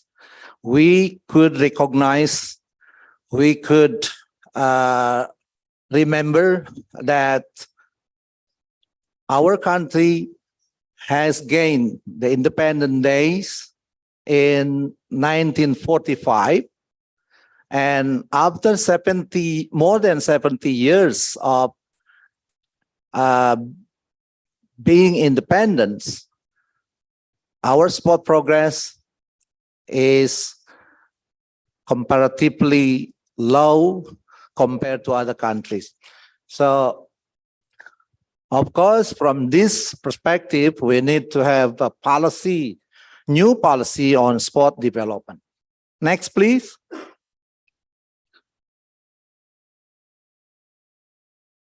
Go on. Yeah.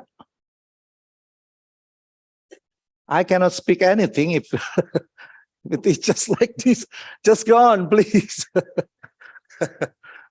This is not my slide, so I don't know what to say. Or let me try to have this from here. All right.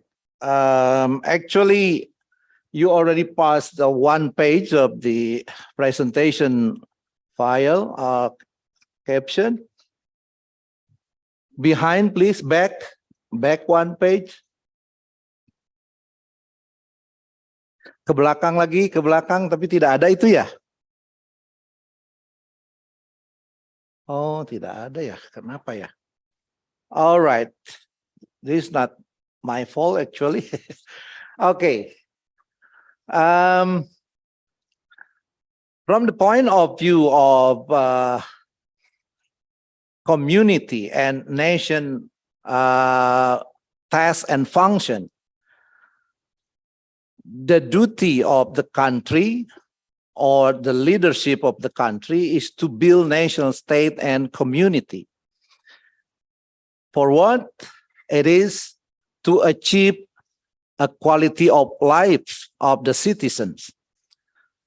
But to do that, to achieve this quality of life, we can have so many vehicles. One of it is through sport. So if sport is perceived as one of the vehicles to improve the quality of the life of the citizen, then we need to know what kind of sport policy to be formulated by the government. That is the key concept and the key indicator of the development of sport in any country. So with this sport, actually, we need to acknowledge all of the members of society of the Indonesian people from all ages group. That means that our sport policy right now is developed not from the perspective of making all the members of the society to go through the quality of life through sport.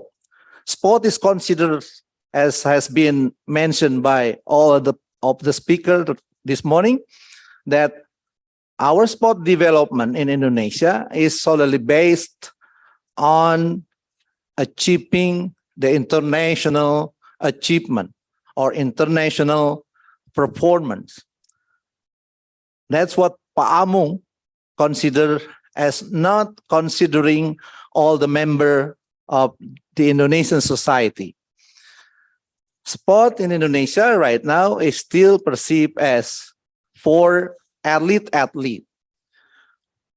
How all region in our country, because of, let's say, we have national game of the sport, all provinces leadership is only focused on how to achieve what we call general, juara umum itu apa? General champion, let's say, in national game, in PON, ya, Pekan Olahraga Nasional. And the number of athletes, as we know together, is only a small number of the society. Maybe not only 5% of the society, of the number of our population. Next, please.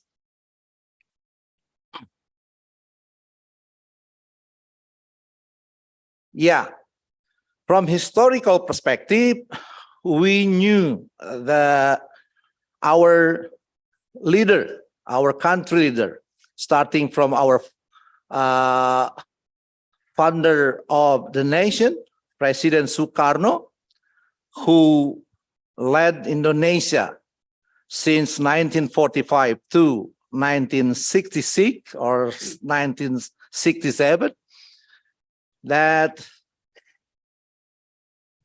elaborated the sport as one of the vehicles to put our country on the map of international map.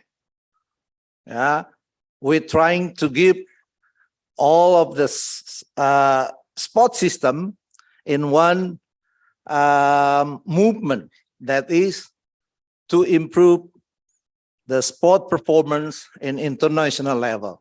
So in that age, in his era, we remember that, let's say, we already participated in the first Asian game.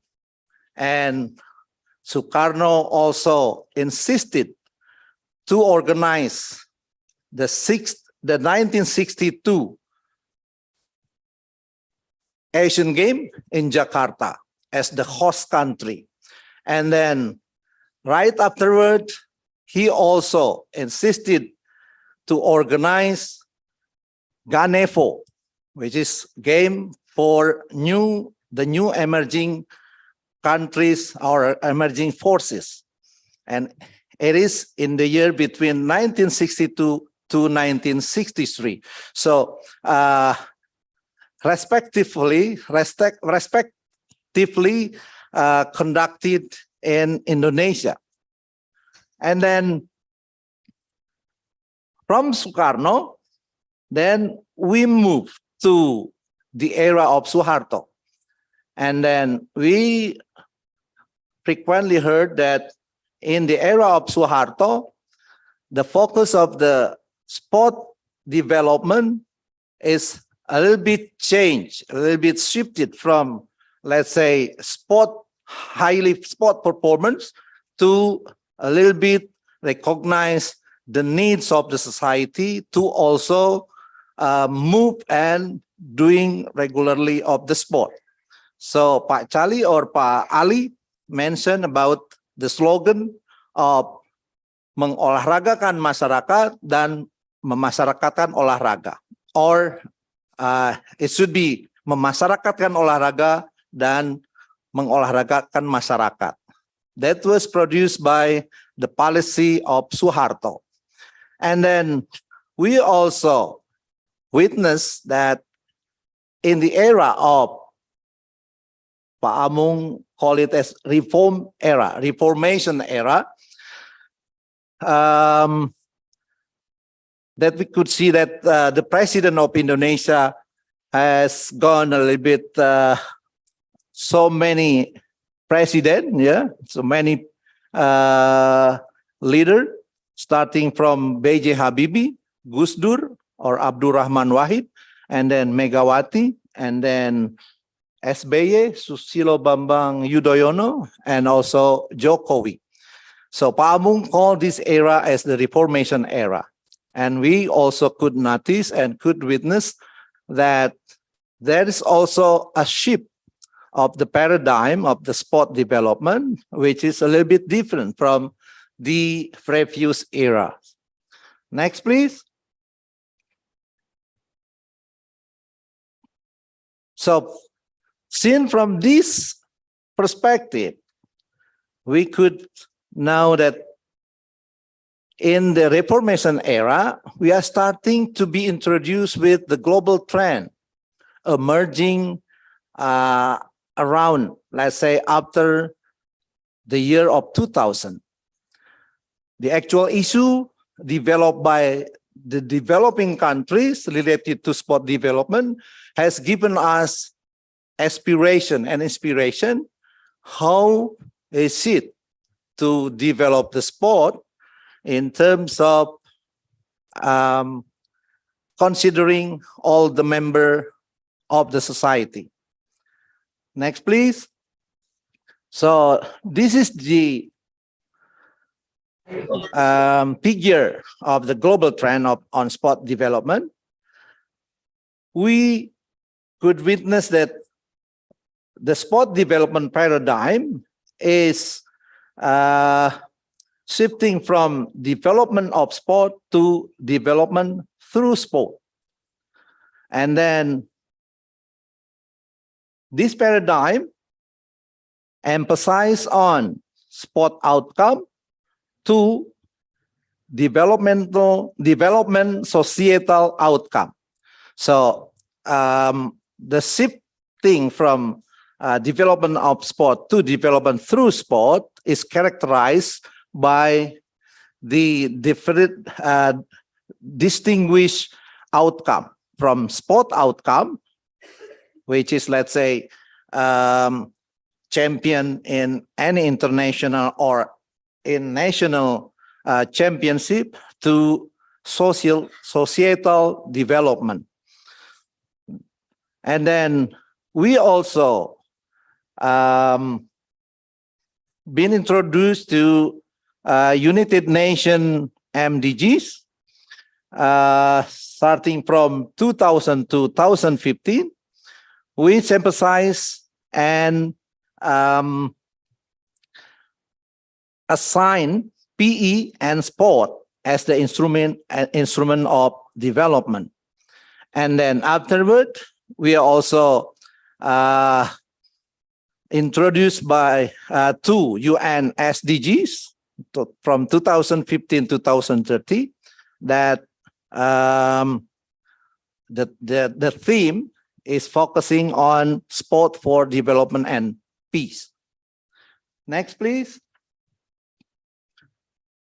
So the way we see the sport development paradigm in this way, we could perceive that sport development from many perspectives. Yeah, the first one is development in sport. We try to improve the quality of the sporting performance of our athlete. And then we also have the sport and development. So that's mean if we manifest sport in our life's competencies, then it's also at the same time as the process of development. And then we have also sport for development, which is now as one of the trend in also in the international scale. And then development through sport, which also has been introduced by so many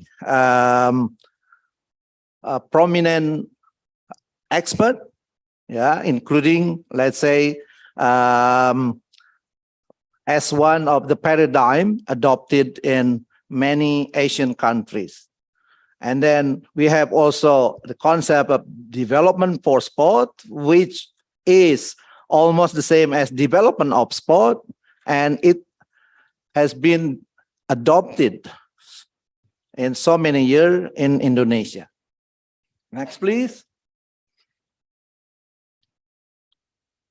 So this is one of the recognition from our expert Pak Amung, yeah, in order to convince our leader that sport need to be perceived as much like what UN through its SDGs in terms of its benefit. So there are about 17 benefits of sport that should be also perceived by our leader. That is the first one. Sport give positive impact on society's health and diseases prevention. And then sport also develop a more cohesive society and more sustainable. We could also recognize that sport reduce antisocial behavior and delinquency. And sport also convincing youth on yielding the best initial experience of their life experience. And then sport also improve economic vitality and developing quality of manpower.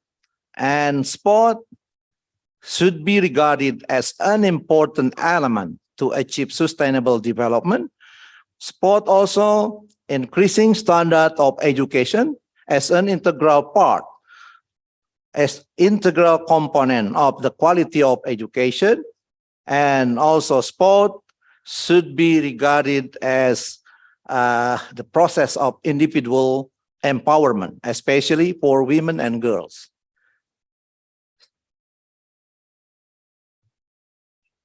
Because it's 17, I think I would like to encourage you to read it by yourself, because it will take some time for me to read all of these benefits.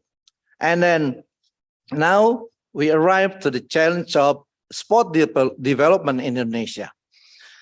Our challenge, especially to be applied when we are expecting that sport can also improve the quality of Indonesian people's lives, then there should be a general comprehension in the democratic policy system and national leadership and policy on sport development. And then we also are challenged to make sport policy, to possess sport policies formulated on the base of the long-term national sport development planning. Dalam bahasa Indonesia RPJMN, ya. And then it is also the challenge to put sport substantial aspect as the development instruments. And then we are also challenged to shift the paradigm on sport development from development of sport to development through sport, which is not still far from occurring. And then the last one is how to implement the broad-based sport development and cultivation. Dalam bahasa Indonesia kita sering menyebutnya bagaimana kita memiliki landasan pembinaan dan pengembangan olahraga yang berbasis luas. I think all the students here already frequently heard about this concept echoed by Pak Amung, yeah, including Ibu Ambar. And then, yes, in terms of the legal aspect, we should recognize that the government already accompany all of the sport development process with all the needed legal aspect. From, let's say, Undang-Undang Nomor 25 Tahun 2004 and the law of number 17 of 2007. And then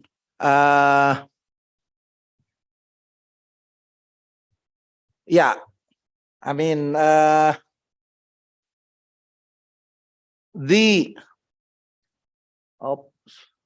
next, please. Next. You already left. Yeah. Okay. This is what I am saying right now, that now actually we have the importance of long-term sport development planning ready in play, because it already put in the place by the government. This long-term sport development planning is based on the law of 2004 number 25 and 2007 number 17. And then we also understand this long-term planning on the campaign content of the president and the vice president. And then these two legal aspect formulated become RPJMN. And then this RPJMN become one of the basis of Renstra, or strategic planning of the respected ministry. And then we also now, or the government, the elected president and vice president has the right to either keep the existence of Kemenpora or diminish it. We ever experienced that the government in the era of Abdul Rahman Wahid has already diminished the existence of Ministry of Youth and Sport. But there is also a question whether this ministry should cover also the youth issue, or should only cover sport issue? Like this one is Kemenpora and Kemenora. Kemenpora is Ministry of Youth and Sport, of course, and Kemenora, if our government choose to have only the ministry who govern only sport or olahraga. Next, please.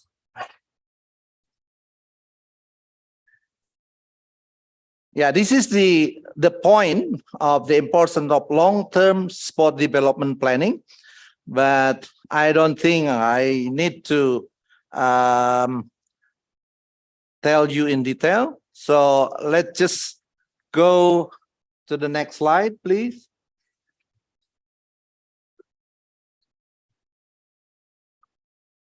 Next, please. So now the demand to our sport organization and to all the Ministry of Youth and Sport is to have the paradigm, to have a new paradigm in the sport development. There should be a shifting in the paradigm of sport development from development of sport to development through sport in explicit practice. Next, please. So this is the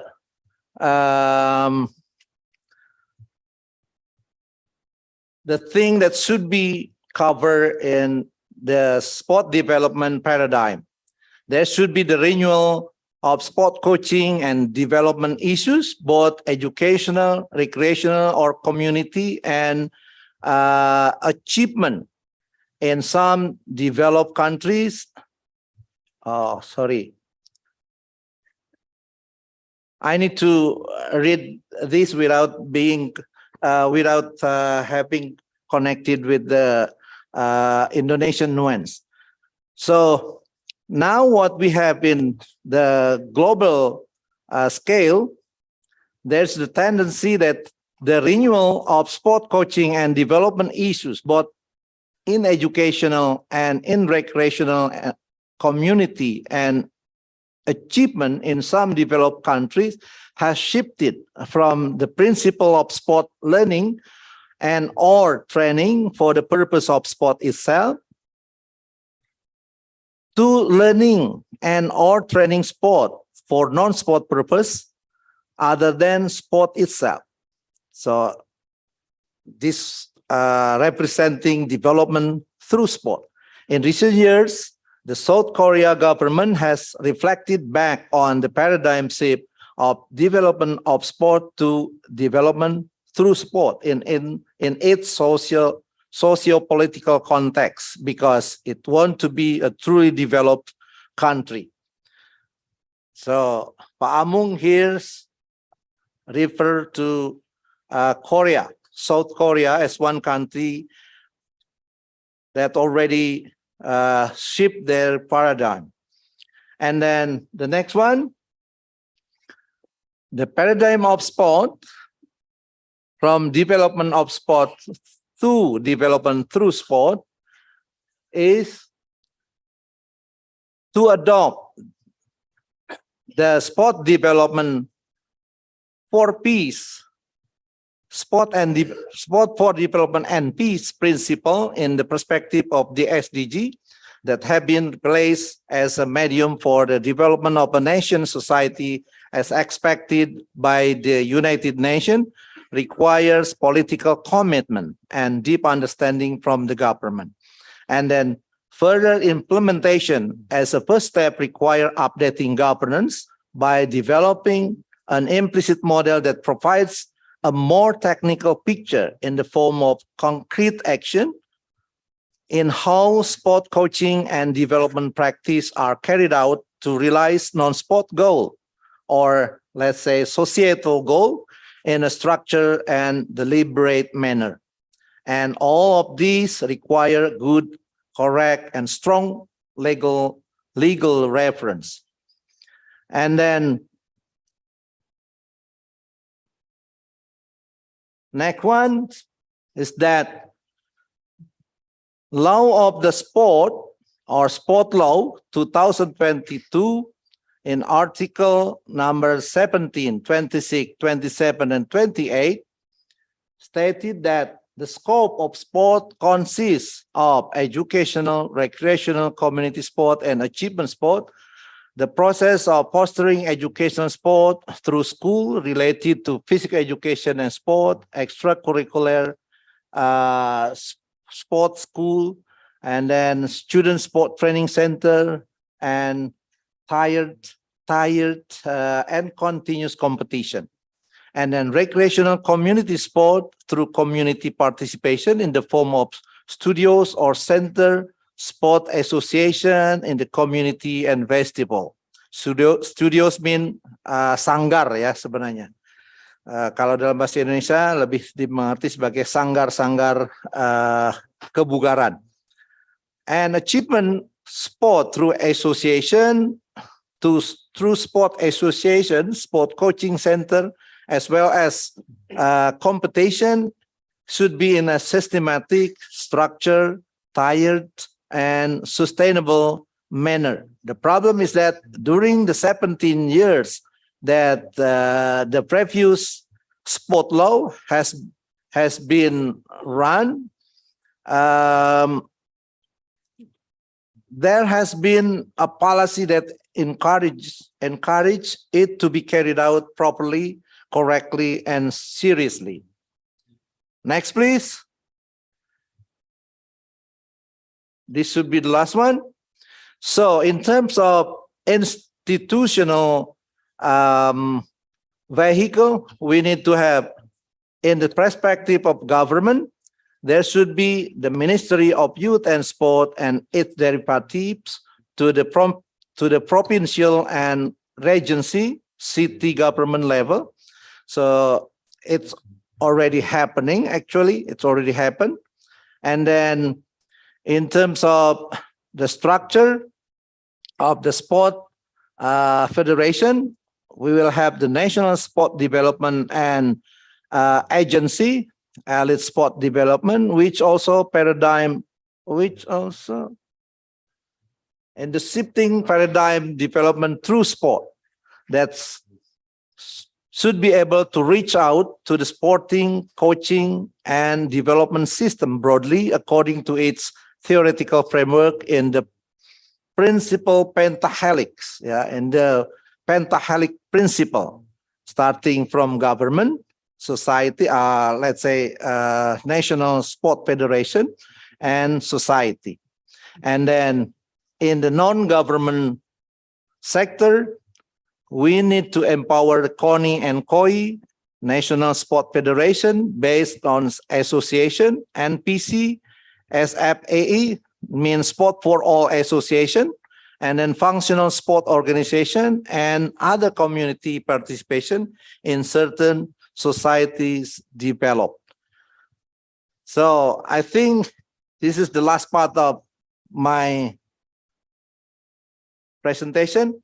That is, thank you very much for your attention. Okay, thank you very much, Dr. Agus Mahendra. Oh, finally you done, yeah? This is like emergency call. So everybody here, we are experts, so we have expecting anything what we get a duty for our faculty or our company. Is it right, Prof? Yeah. Okay, this is the summary about developing for sport performance Indonesia. We're talking about the history with the difference of our president, with the difference of regulation, with the difference of the paradigm, like paradigma. For a student here, I think saya mau sedikit bahasa Indonesia bahwa banyak sekali perbedaan dan perubahan-perubahan di masa-masa presiden-presiden kita ini selama era Orde Lama sampai Orde Baru dan sampai reformasi. Jadi para akademisi di university di seluruh Indonesia menjadi seorang pemikir, menjadi seorang ahli dalam banyak perubahan-perubahan di Indonesia, khususnya dalam performance, high performance, ya, khususnya buat high performance atlet yang menjadikan prestasi yang tertinggi di dunia, di internasional dan nasional, di nasional dan internasional. So for the foreigner, I just want to give you a little summary with the differences of the president. Our president, we have a different regulation, the paradigm in the new era. Lucky we can be host of the SEA Games, ASEAN Games, and Paralympic Games, and also the Islamic Games we done for the new era. In the era Reformation, we have a change. We have all the expert, all the professor from the many university, government. They recruitment us to work in the Menpora. The Menpora means like a sport ministry of the young. Menteri Keolahragaan, the sport young youth, sport youth. Without Menpora as a facility, maybe we can't sit here for explain to change the new to have something with something new from all the expert here with all the professor from the many faculty. Because of them, the program of the youth ministry of sport we can developing in the school, in the university, and the community. So thank you very much for Mr. Agus, like as a presenter. Give him one more, give him an applause. Thank you. Okay, I give you the moderator. Thank you. All right, thank you, Dr. Rina Ambarwati, MPD, as the moderator. So to express our deepest gratitude, we'd like to request Professor Ian Henry to present a token of appreciation to the presenters. So we would like to invite the whole keynote speakers for today, Professor Toho Holik Mutohir, PhD, Professor Dr. Ali Maksum, SPD, MSc, and also Mr. Charlie Setiawan, MSc, PhD, and the last one is Dr.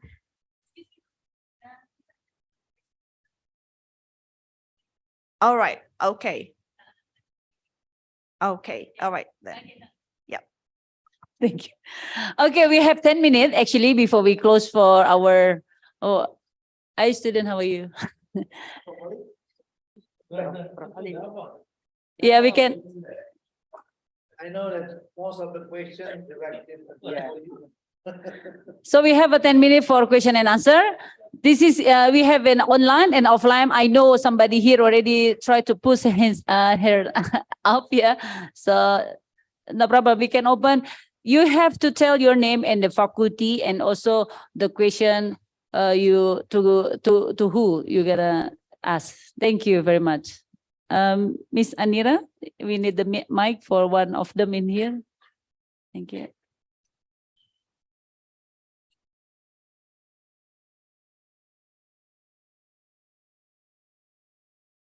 Oke, bismillah. Assalamualaikum warahmatullahi. Closer a little bit. Oke. Bismillahirrahmanirrahim. Assalamualaikum warahmatullahi wabarakatuh. Waalaikumsalam. My name is Gita Febria Priskawati. I am a doctoral student in here, third semester. I have one question for Professor Toho specific about. Can you hard a little bit so everybody can? Yeah. I think you can go here so the camera. No, come here. Face to the audience, so you can see this one. Yeah. Okay. My name is Gita Febria Priskawati. I'm a doctoral student here, third semester. I have two questions specifically about SDE for Professor Toho, and I have one question for all keynote here. Yeah.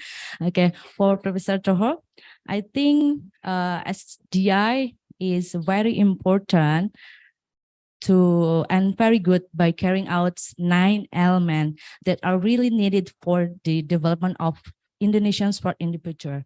And as you mentioned before about DBON and SDI are both acceleration to build national sport, but which the DBON program can SDA reflect on each element? For example, because I'm concerned in physical literacy, Prof. Is there a government program to improve children's physical literacy at school or in the surrounding environment? And the next question is, I want just to know Could you describe your experience when you're making measure physical literacy for SDI? That's my question for you. And the last question is for all. the all keynote. We all know, yes. But you have answered to Mr. Okay, we all know that sport is not only about athlete and winning medal, but the main thing is for holistic human development. So how do convince the Indonesian people about this, which seem to be a culture that sport are only for winning medal? And what is the term sport and physical activity in Indonesian society perspective is equal?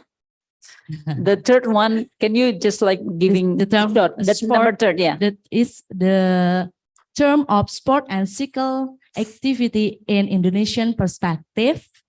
The society perspective is equal. Equal, Yes, equal, so equal. Okay. Okay, Thank you very Miss. much. Yeah, thank you very much. Wow, you've been like giving heart attack to all the speakers. Okay, Professor Toho, please go ahead if you just directly to answer about the children improvement. Yeah. Well, thank you very much for very interesting questions. Yes, SDI is a general instrument that measure not only for school children, for the age from 10 to 12. So if we got big data and we focus on our school children at the age of 10 and 18, we have that fun. Prof. Ali got the data and he did mention about that. And I think in terms of physical fitness, at the present time, still very unsatisfactory. And that the situation nowadays that in terms of physical literacy also, measured by knowledge, skill, and attitude, is also very, very low. So that kind of physical literacy also have influence to physical fitness. In other words, that we have to have a kind of intervention program after the SDI. SDI is a big data, is a very basic information that can be used to develop a plan as intervention to promote the development of any dimensions. So that's why I think from our perspective in the field that we're doing, actually measuring sport development, it is not difficult because we have already experienced. We train teachers, to collect data, and we have a program for 3-day session, giving knowledge, skill for them to do fill outing questionnaire and do testing for physical fitness like MFT program. So that program has been planned and activated and organized by the Ministry of Sport. We as a consultant like Prof. Alimi, Prof. Rusli, and Prof. Agus from Solo, and also Reza from Poltek Unit Surabaya. So we are 5 among the group as a team, national team for SDI. And it is the good strategy for us. I'm really proud to inform that one of our members, Prof. Ali Masum, is appointed by the Bapnas. Tomorrow we'll introduce SDN and to integrate it into the National Development Plan. So it's a big strategy. Thank you very much. Okay, thank you. So the third question, I think somebody, Professor Ali. No, this is the third question. She said like is it for all the speaker. So the question is like how to equal the sport activity for the children, is it?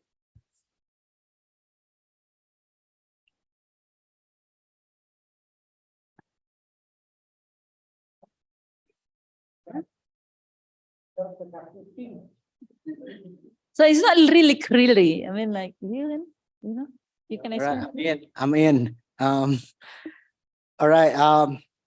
It's a wonderful questions, and also hard questions to answer, because based on my experience working with Lutica Foundations, we don't focus on influencing, convincing people at large. I believe there is kind of strategy to do so, but that's not our that's not our focus. Our focus is more like small. We work with small community, like small people, individuals in a community, and we work with them toward the understanding and the consciousness that there is something wrong in our society and that we have to fix it together, including equality, including oppressions, power, power relations, and yeah, a lot of social issues that we have to get through. That's what we do in our organization. All right, Prof. Ali, time is yours now.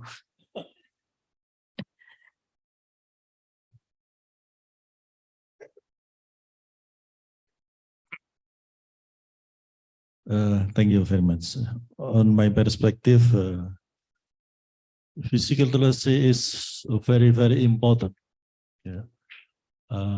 In line with how to engage people in sport activity, because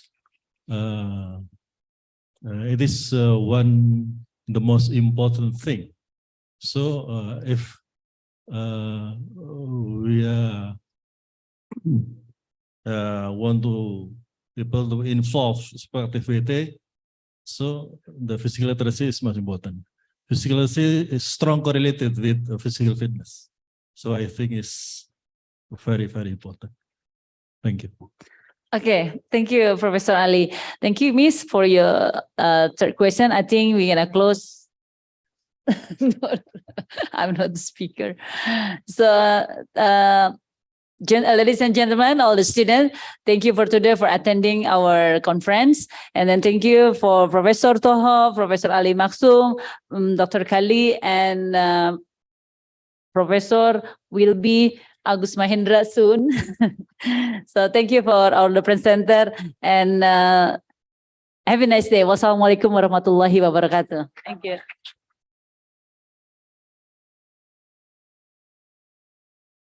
All right, thank you again for the moderator.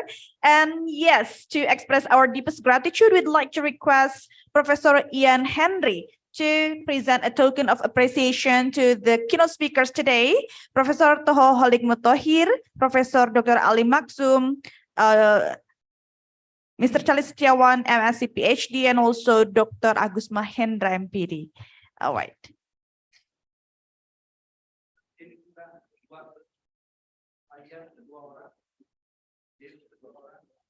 Here.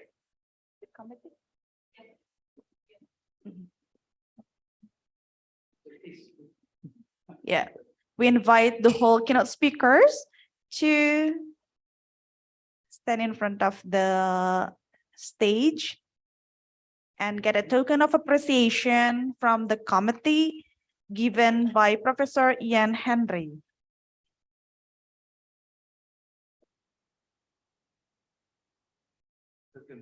Yeah, is on its way. Still buying in the salt.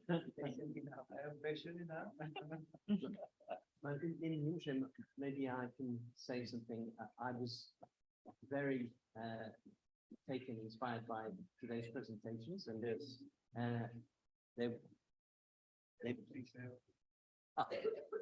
so I'll make this very short because the tokens of appreciation have arrived. But I would just to finish what I was saying, that I was very inspired by this morning's presentations, and they they link together and overlapped in considerable degree, including the qualitative material, and I've got plenty of questions written down in my book, which I hope to be able to put to you. Yes. But I thought most impressive overall was Professor August stepping in and at a very short notice and performing admirably in interpreting Professor Mamun's paper, and the job he did yesterday as well. So congratulations to him and to all of the speakers. Okay.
Okay, thank you very much for the whole keynote speakers and also Prof. Ian Henry, who has given the token of appreciation to the keynote speakers.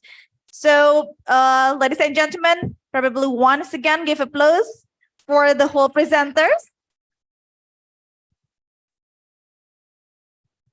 All right, ladies and gentlemen, before having a break, there will be a special performance that you will experience as well. So you will be involved in this performance. So, ladies and gentlemen, we will experience to play angklung together. Yeah. So as an information, angklung is one of the Indonesian traditional instruments that was declared by UNESCO as one of the World Heritage of Indonesia. It originated from West Java and is made from bamboo. If played, angklung consists of a harmony sound that is beautifully combined easily with any kind of music.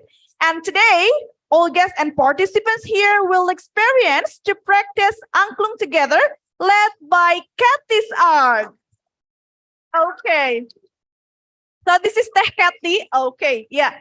Teh Kathy is one of the students from Angklung Maestro Bapak Ujo Ngalagena since she was 9 years old and continued the mission of his teacher to spread peace and love mission through the angklung all over Indonesia and the world. All right, everybody, I believe that all participants here can stand to play angklung. So here is Kathy's art. Thank you very much. Terima kasih. Assalamualaikum warahmatullahi wabarakatuh. Good afternoon, ladies and gentlemen, and all for the honorable guests. I would like to say thank you very much for inviting us and to introduce our culture. In this beautiful opportunity, let me introduce myself first. My name is Kathy Bayangsari. I would like to share my experience in playing angklung. So, in this opportunity, it's not going to be me, the one who's performing. It's going to be everyone right here who's going to perform. So I believe everyone know the angklung already. You know the angklung already? Have you played before? I think you are a master already to play angklung, yeah? Professor, yeah? So that in this opportunity, it's not only me, the one that's on the top also will be shared if only the angklung is enough, yeah? And I believe everyone will enjoy it. Yeah, my friend on the top there is sharing the angklung together. Very nice. Have you ever played angklung? Have you ever played the angklung instrument before? No, this is your first time? And as for you as well? First time also? No, you already played so many times? I'm sorry? No, you have not played it. Well, first experience for them. So, with all my respect, I would like to ask and invite everyone in front that haven't played the angklung instrument to come and join me in front as our model. Would you mind? Please join us. Asik. Coba mainin angklungnya dulu dong buat profesor-profesor yang di depan. Nah, please join us, no? Okay, just right here, sir.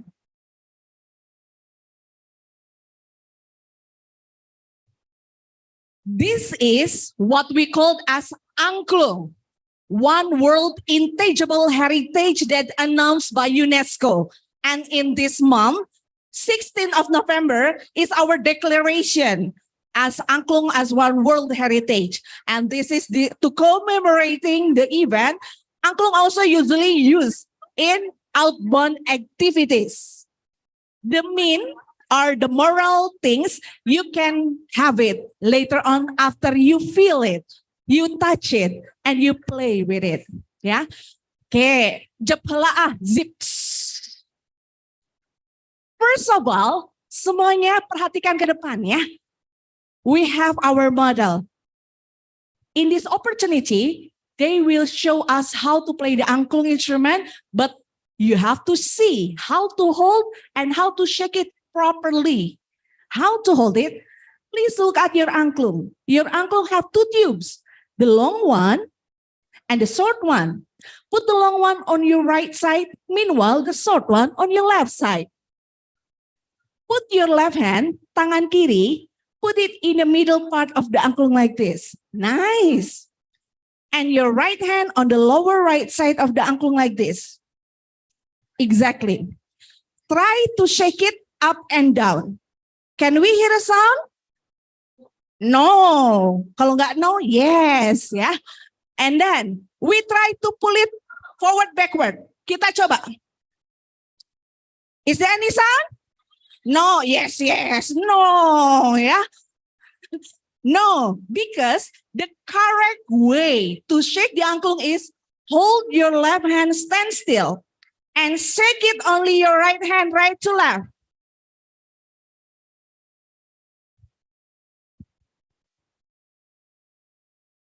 See, nice. But my brothers and sisters, ladies and gentlemen, there is a unique way to play the instrument. The stronger you shake, more better the sound produced. Is it true or not? Let's try it. In the count of three, shake it stronger. Hitungan ketiga, suarakan paling keras. 1, 2, 3. And stop. Very good. And there are 3 ways to make sound of the instrument. First one is a short sound only. Suara pendek, ikuti. Short sound, sound it like this. Short, short, together, short. Stronger.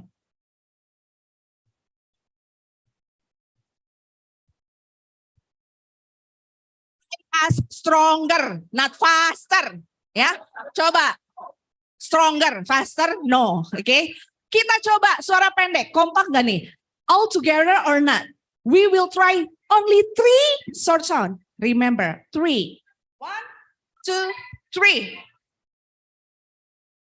3. No bonus. Cannot. Only 3. Belum solid. Not yet solid. 3.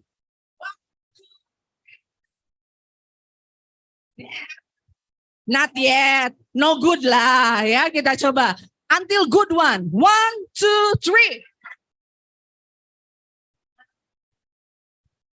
Abis ini yang masih tambah nyanyi di depan. Sing in front if you make a mistake. 1, 2, 3. Oh, awesome. Wait. Only 2 times.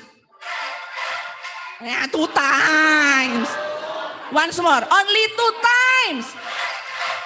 Nah, it's okay lah. Everyone love to play. That's the first sound. Second sound is a longer sound. Please take it longer, sir. Longer and stop. Everyone, longer, stop. Stronger. Once more. One last. One last already, ya. Focus, focus, focus. One last. Focus, focus. First, second, done. The last one, the longest sound. Let's take it in the count of 3. Suara paling panjang, paling keras adalah suara yang ketiga. 1, 2, 3. Louder. In the count of 3, we will stop. 1, 2, 2.25, 2.5, 2.25, and 3. Have you feel your muscles? That's only the warming up session. That's a sport, right? Okay. Now, do you want to play music? Yes. Please look at in the basic of your instrument. You will find a number. Yeah, nice. Oh, good. What else? 2, 3, 5, 4. Okay, now let's check, sir, one by one. Angklung number 1. Second. There are 2 kind number 1. Ada 2 macam. One only and one with dot. 1 saja dan 1 titik. The one that we ask first. 1 saja without titik. Okay. Number 1. Belum 1 titik, not yet. Ada. Ya, once more. Number 1. Number 1. Number 1. Nice. Number 2. Number 3. Number 4. Number 5. Number 6. Number 7. One with the dot. 1 titik. Let's hear it one more time. 1, 2, 3, 4, 5, 6, 7. One with dot. 1 with dot. 7, 6, 5, 4, 3, 2, 1. Asik. If we hear it, what tone is it? Jadi kalau kita dengar suara apa? Do.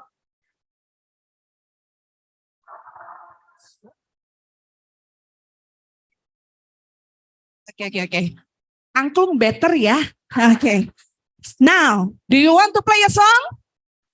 Please take the angklung first for our professor in front here. Bunyikan angklung. You may back to your seat and we will lead them to play the song. Thank you very much. Terima kasih.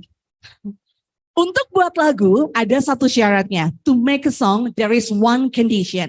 This is the method that I learned from my teacher, Pak Ujo Ngalagena. And in this opportunity, this method is learned in the Netherlands. Is there anyone that ada yang keturunan Belanda nggak? Coming from Netherlands? Ada banyak di atas? Wah, banyak. Kalau emang benar coba. Goedemiddag. Hoe gaat het met u? Alles goed? Okay, ik hou van jou. Okay, ladies and gentlemen, please. Goedemiddag. Hoe gaat het met u, meneer? Dankjewel. Meneer, so good. Okay, jadi malu. Beneran ada orang mononya. Akang Teteh, remember, everyone will get one sign. Yang di belakang kalau nggak kelihatan kode tangan saya, masa sih saya kurang gede? Boleh? Oh, mereka yang maju. Mereka yang pegang angklung berdiri, bukan maju, berdiri. Awesome. Kalau nggak kelihatan, kalau di atas ada kelihatan, Bu.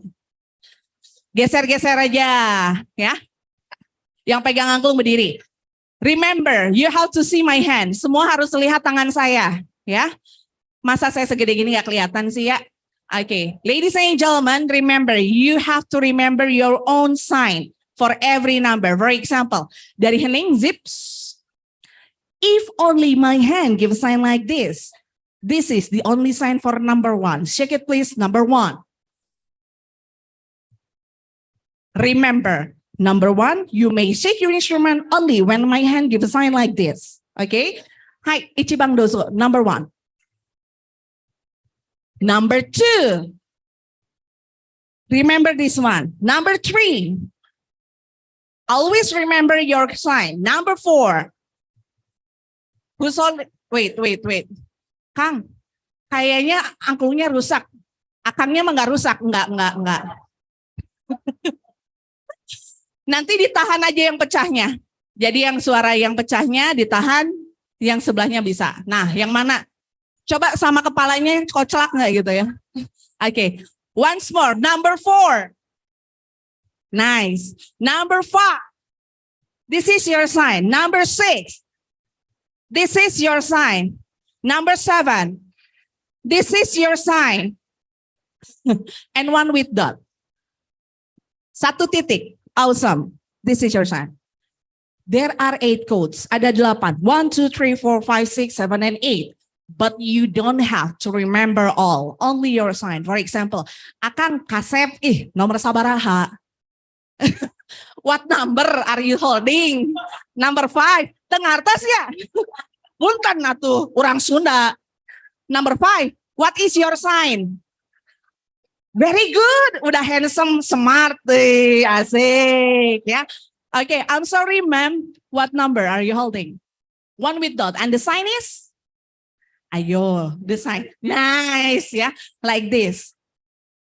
Oh, it's not broken. Itu tinggal turunin ke bawah aja. Esa, bantuin. Ini aja masukin di sini. Nah, masih tetap bisa suara. Ya, okay.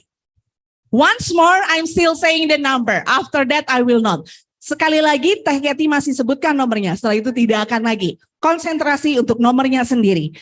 Again, 1, 2, 3, 4, 5, 6, 7. 1 with dot. Saya tidak sebutkan. I didn't mention it. Wow.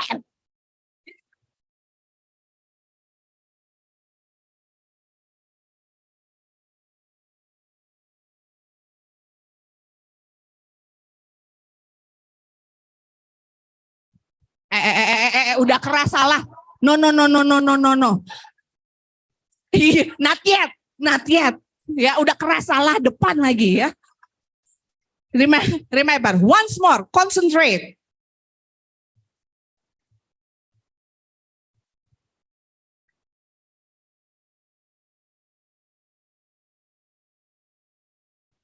Nah, cakep.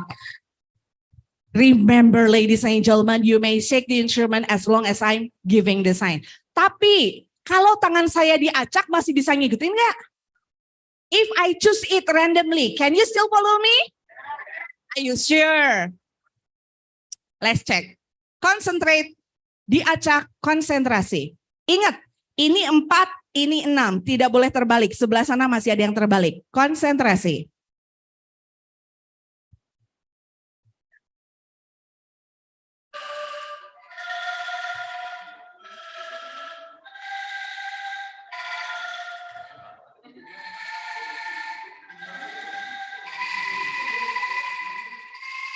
Awesome. Dari atas.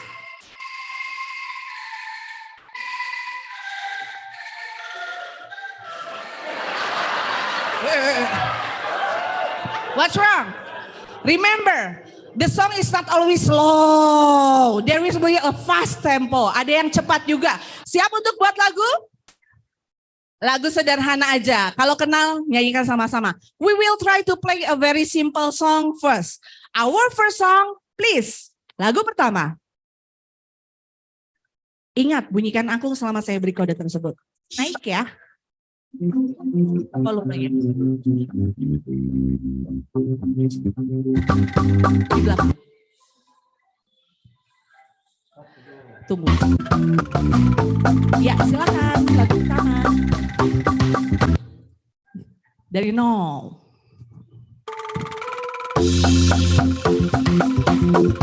This is what we call keroncong, Indonesian typically song. Remember your sign, concentrate, and say it number 5.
Sekali lagi nyanyikan sama-sama. Indonesia tanah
Tunggu, yang di atas, remember, you shake only your angklung without your body ya.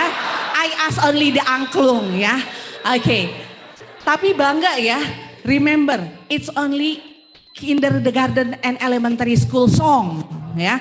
Everyone pass. Now, kalau tadi Indonesian song, we move to Western song. What song is it? If you recognize the song, sing it together. Kita coba that the angklung is not only play Indonesian song, foreign also can do. Mangga.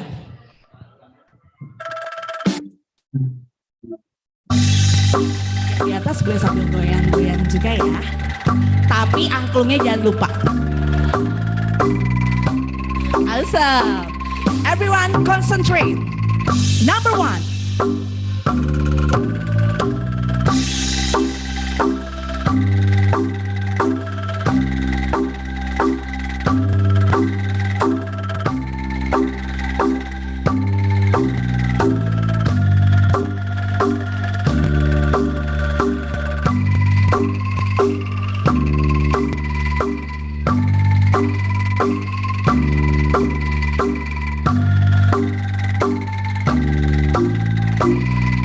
Tahu lagunya? Hey, Sina.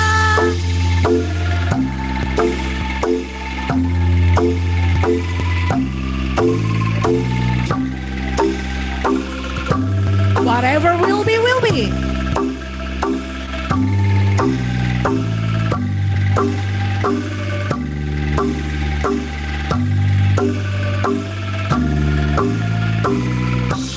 Dari awal lagi ya, nyanyikan sama-sama.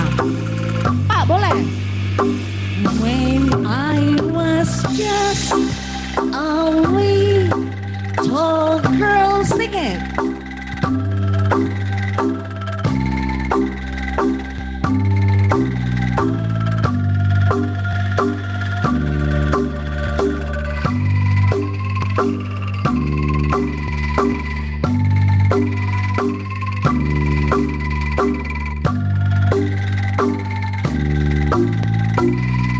Semua nyanyikan. Hey, Selena.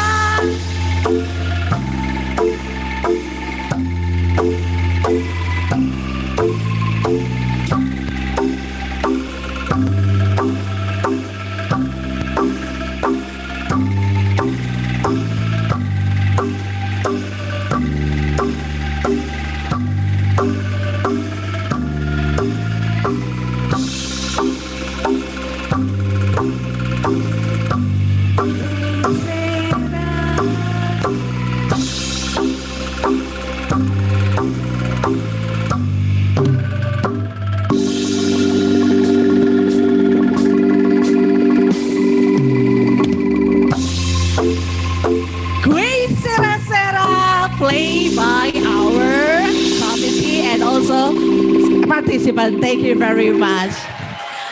But more.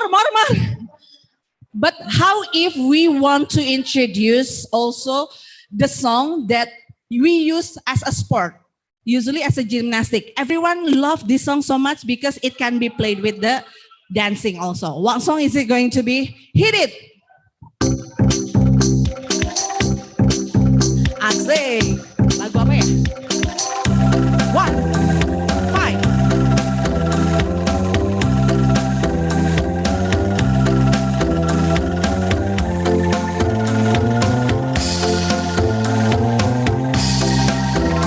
Ayo, kenal nggak?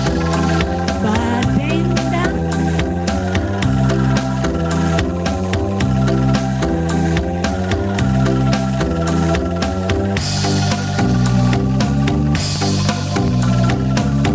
Asik.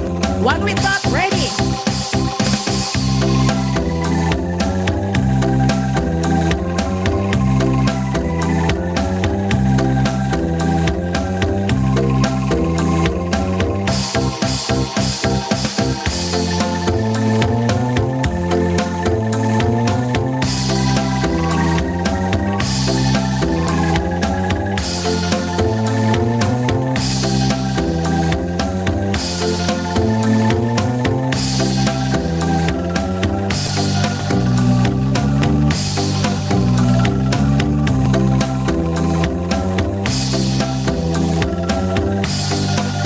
Sekali lagi ya Teh. Sama-sama semuanya ya dari awal. Mulai lagi. Depan, ayo sama-sama sebelah sini Teh. Ya. Oh mau berdua. Oh boleh berdua. Because usually this one is played with the dance also. Angklungnya jangan surut. Ayo mainkan. Mangga.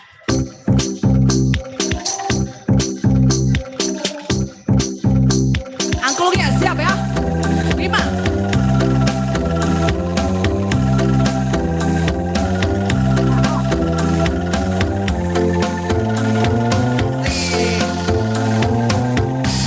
Yang semuanya sambil nyanyi sama-sama yang duduk.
Tapi nggak cukup sampai di sini saja. Kita akan membuktikan dan memperkenalkan, ladies and gentlemen, I would like to introduce our next song.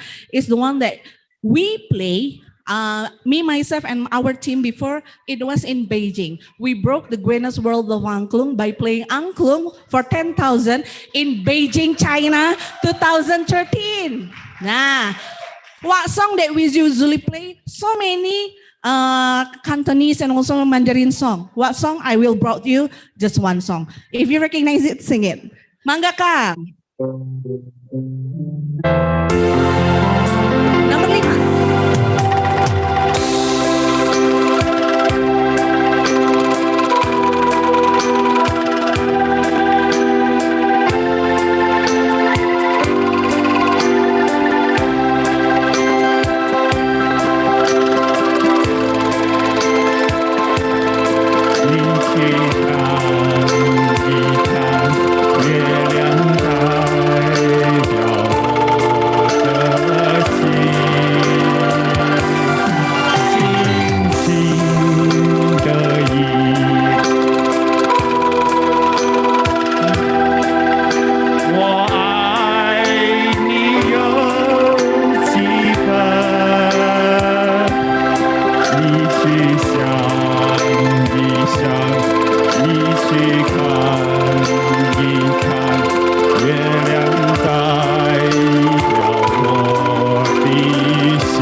Main angklung berasa konser ya.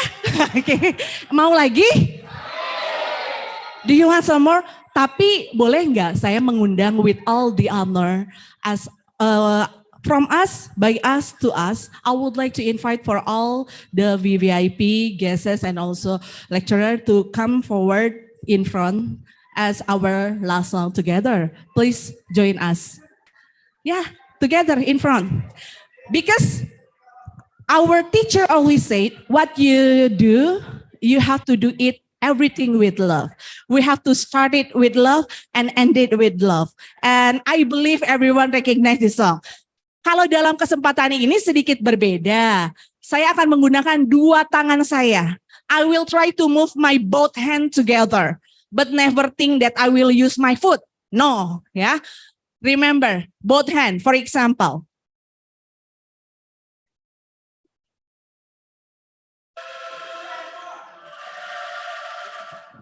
Seperti itu ya, oke. Just like that, you have to follow me ya. And the song, I believe everyone recognize it. Do you recognize Elvis Presley? Yes, atau ya. Ada yang mau nyanyi atau we sing it together. Siapa? Bapak, hayu atuh bapak. Pasti kenal lagunya.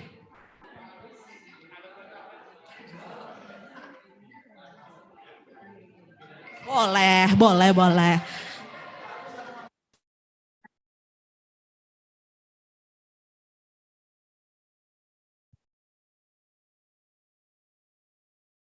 Tapi di sebelah saya Pak supaya nggak kabur suara. Oh iya. Sini ya. Okay. Ladies and gentlemen. Why men? Bukan. Can help falling in love. Okay. Nah ini. Lirik ini. Oke ya, mangga lagu yang kelima di haturan. Sing together. sing together and move our body together ya. Dari awal lagi, coba. Dari nol lagi. Mulai ya. One. Ya, move our body first. Pemanasan, warming up.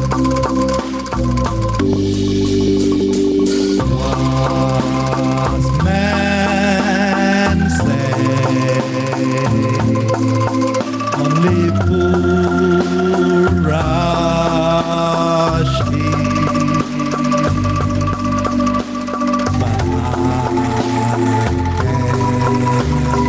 but falling in love with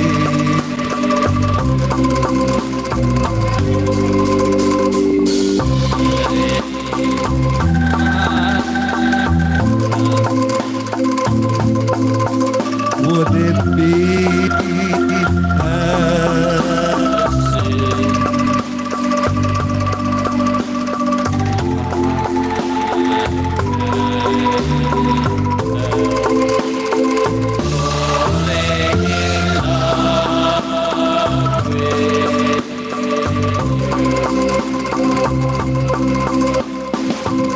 like a river flow surely to the sea, darling, so it goes. Something are meant to be. Take my hand, take my whole life too. For I can't falling in love with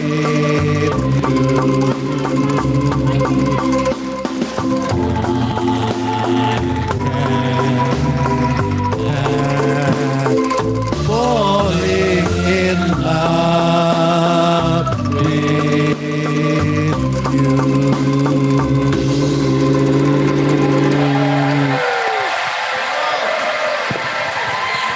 Wait.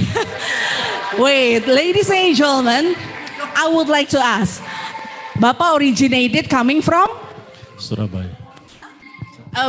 Asal muasalnya, originated coming from what culture, what country, what city? Surabaya. Surabaya. Surabaya. Surabaya. Bilang aja. Where do you coming? Not Surabaya. Not Surabaya. No. Loughborough. Loughborough. Where?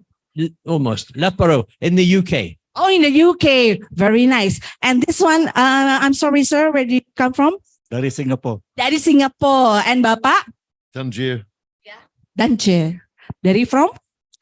Ya, oke. Dan ada juga yang dari Chinese.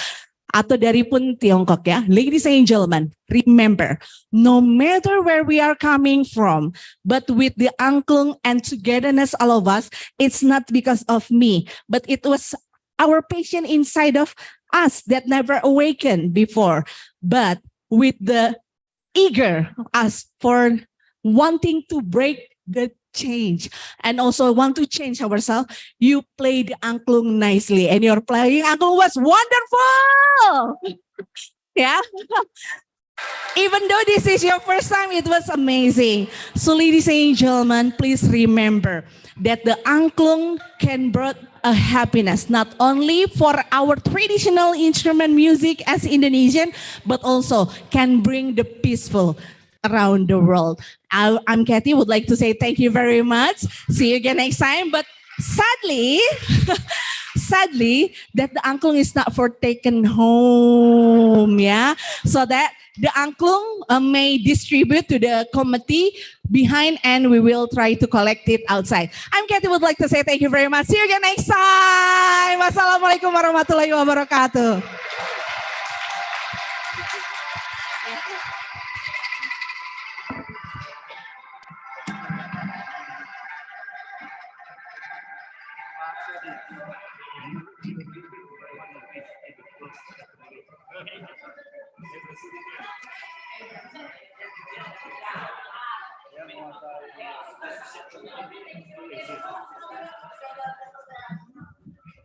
Wow, so it must be a great experience for practicing angklung, yeah?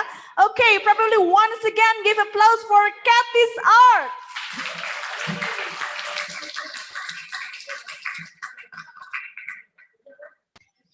All right, ladies and gentlemen. Okay, may I have your attention, please?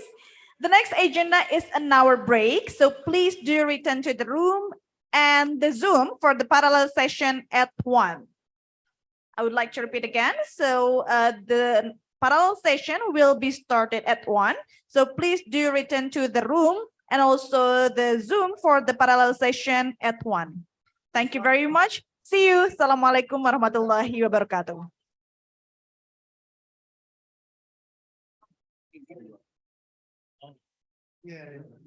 Yeah. Actually,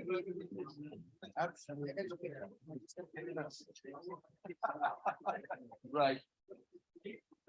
But I think, but I agree with you. I would take kids.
that was How Far I'll Go from the movie Moana.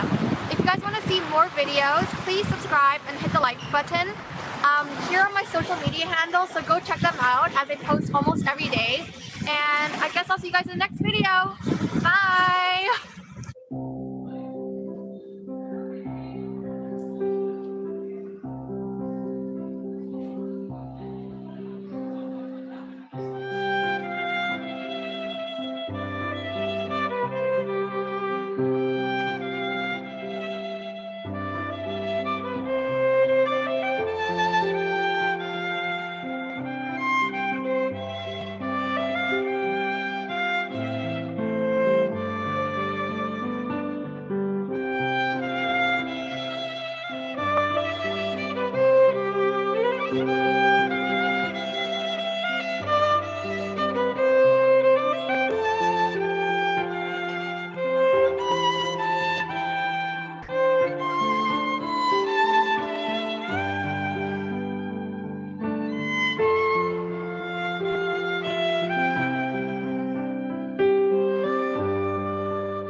ke smart class yang mungkin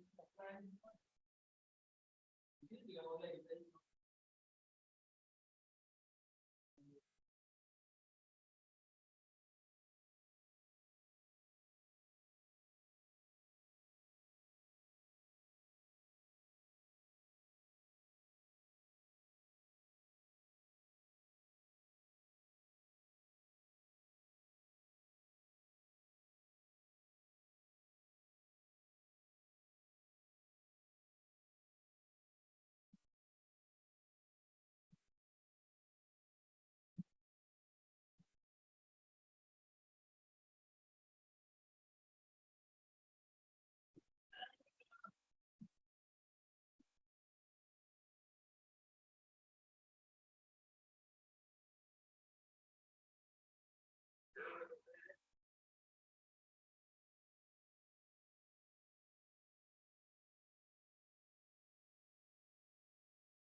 yang semua berkumpul di smart class.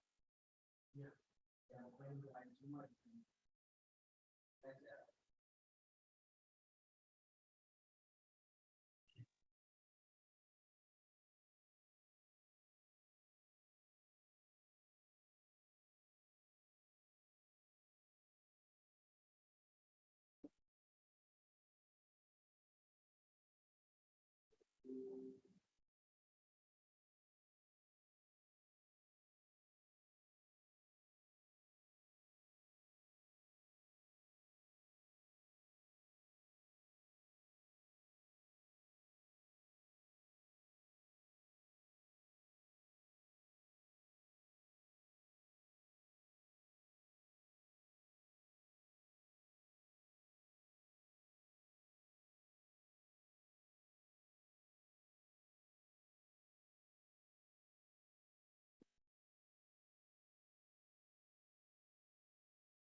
各位中国的作者，大家好。在我们 Room 下面，现在有一个选项叫 Breakout Rooms，大家可以点击一下这个按钮，然后实时的加入到自己的那个讨论组里面去。在 Room 的最下面一排有一个 Breakout Rooms，请大家可以自由选择的加入到各个讨论组。谢谢大家。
Masuk lagi.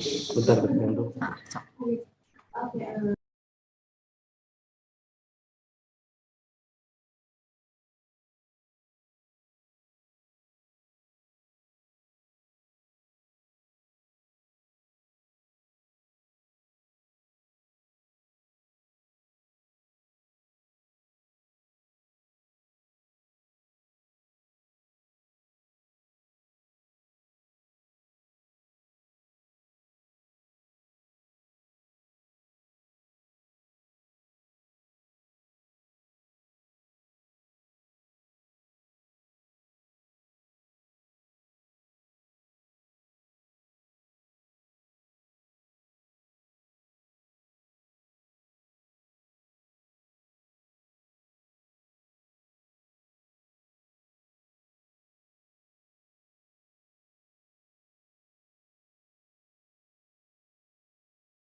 with each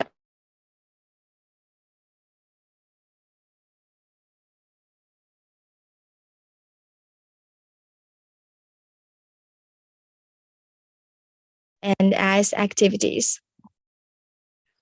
Second, ice and snow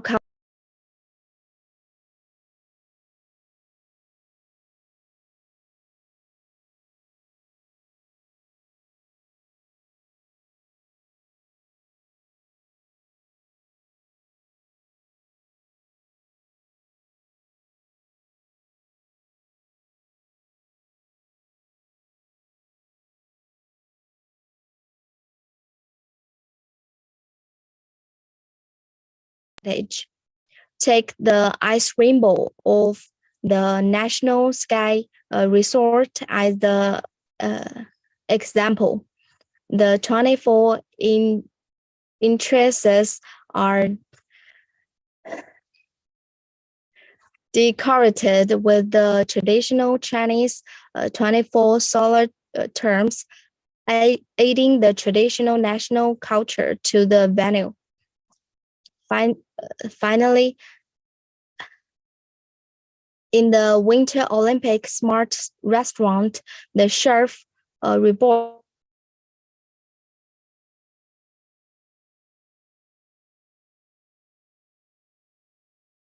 sometimes it works. And start skin. Start skin again. Okay. Learning. Okay. Try to move to the next slide.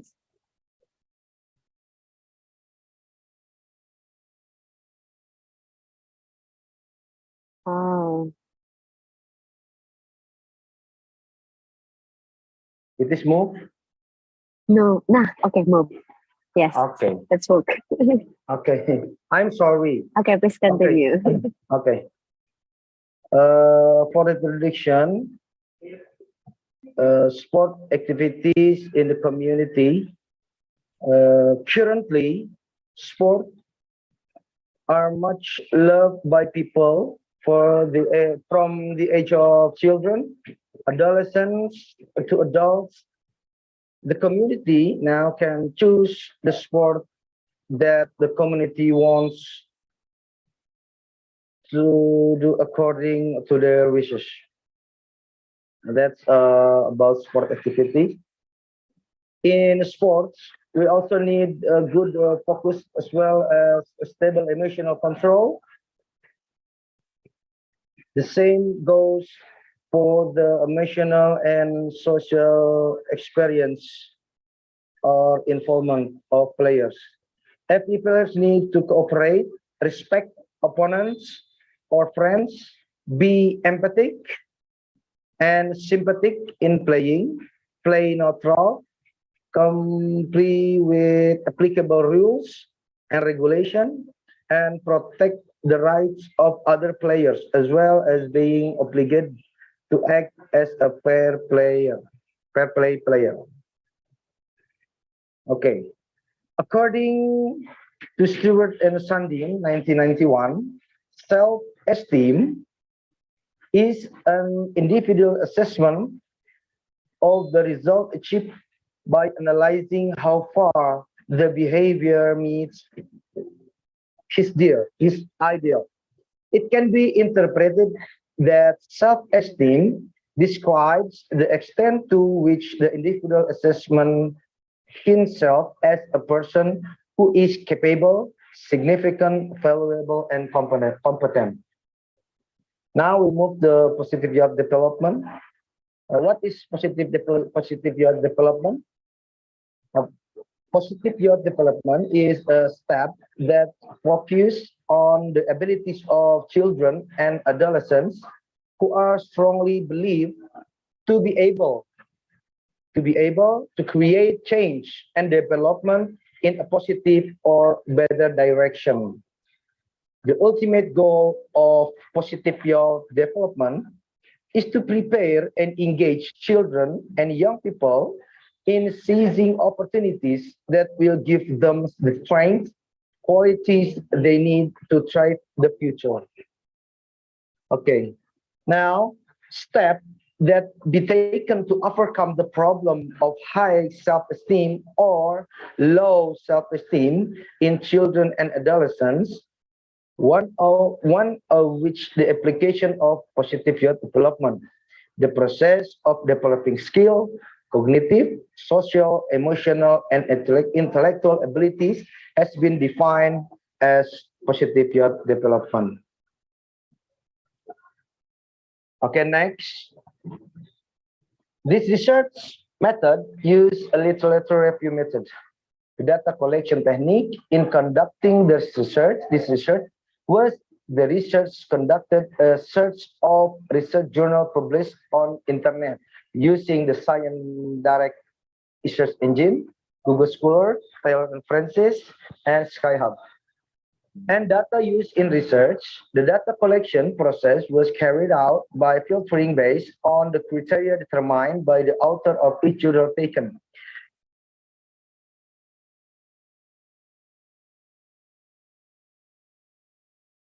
That the terminal goal of Harmony is to create a benign ecological environment for human beings so that three kinds of human-centered harmony are formed as the harmony in the person, the harmony among different persons, and the harmony between humans and the universe.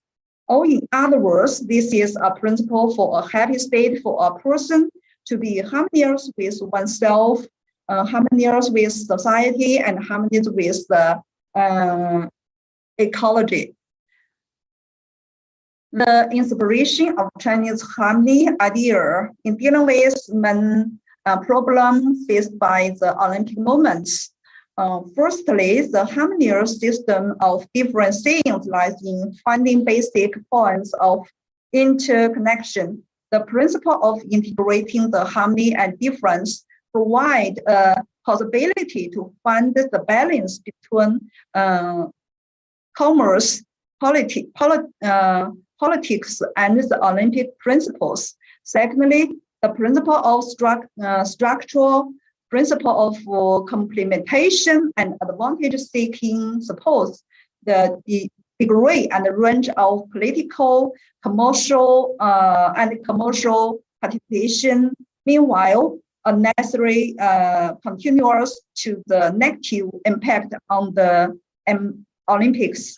Thirdly, the principle of continuous renewing by this harmony provides a theoretical explanation for the inheritance and discarding the reformation and the innovation of the Olympic moments. Fourthly, the people-oriented principle is both the Eastern idea and the foundation of the core theory of Olympic moments, which set an optimization goal for the system of Olympic moments. All the programs implemented by the IOC must contribute to the achievement of the people-oriented principle.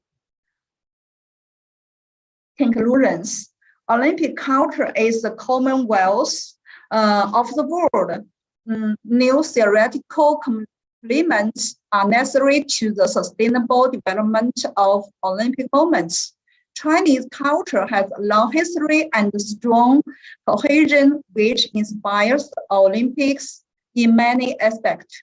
Absorbing the cultures of different countries, including Chinese harmony ideas, contributes to the sustainable for the Olympic moments. Thank you for listening. Thank you very much. Thank you very much for your great presentation, Ms. Jiang. There's so many new information I get from your presentation. Does anyone in this room have any question for our presenter? Sorry.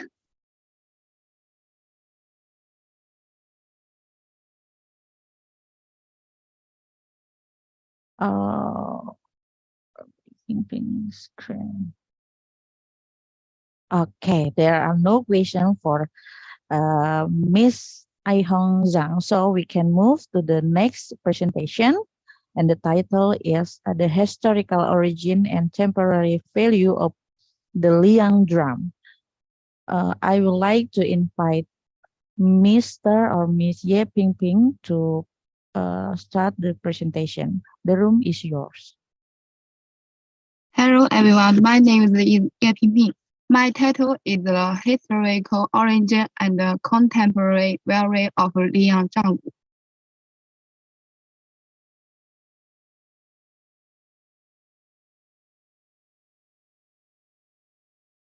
And the superimposed effect of cultural value of China's both intangible cultural heritage communication and promoting the transcendent development of the discourse power of China's sports intangible cultural heritage in international cultural heritage communication. That's all for me. Thank you. Okay, thank you so much, Mrs. Chen. So I'd like to invite two questions from the audience. Okay, there is no question. Once again, thank you so much, Mrs. Chen, for your presentation. And thank you. Okay, I'll move to our next presenters, Wu Mo, with the title Hong Kong Local Fight for Equal Rights to Football as the Method. Do we have Wu Mo here? Okay, I'm sure. Okay, then we can skip this one. Let's move to next. We have Yu Yang Cheng, and the title is Study on the Public Diplomacy Attributes of Sports Stars and their Role in International Relations, taking figures getting gold. Yu Han Yu as an example. Hello, teacher. I'm here. Can you see my? Can you hear my song? Yes, we can hear you. Okay, I'm going to share my screen. Okay, great.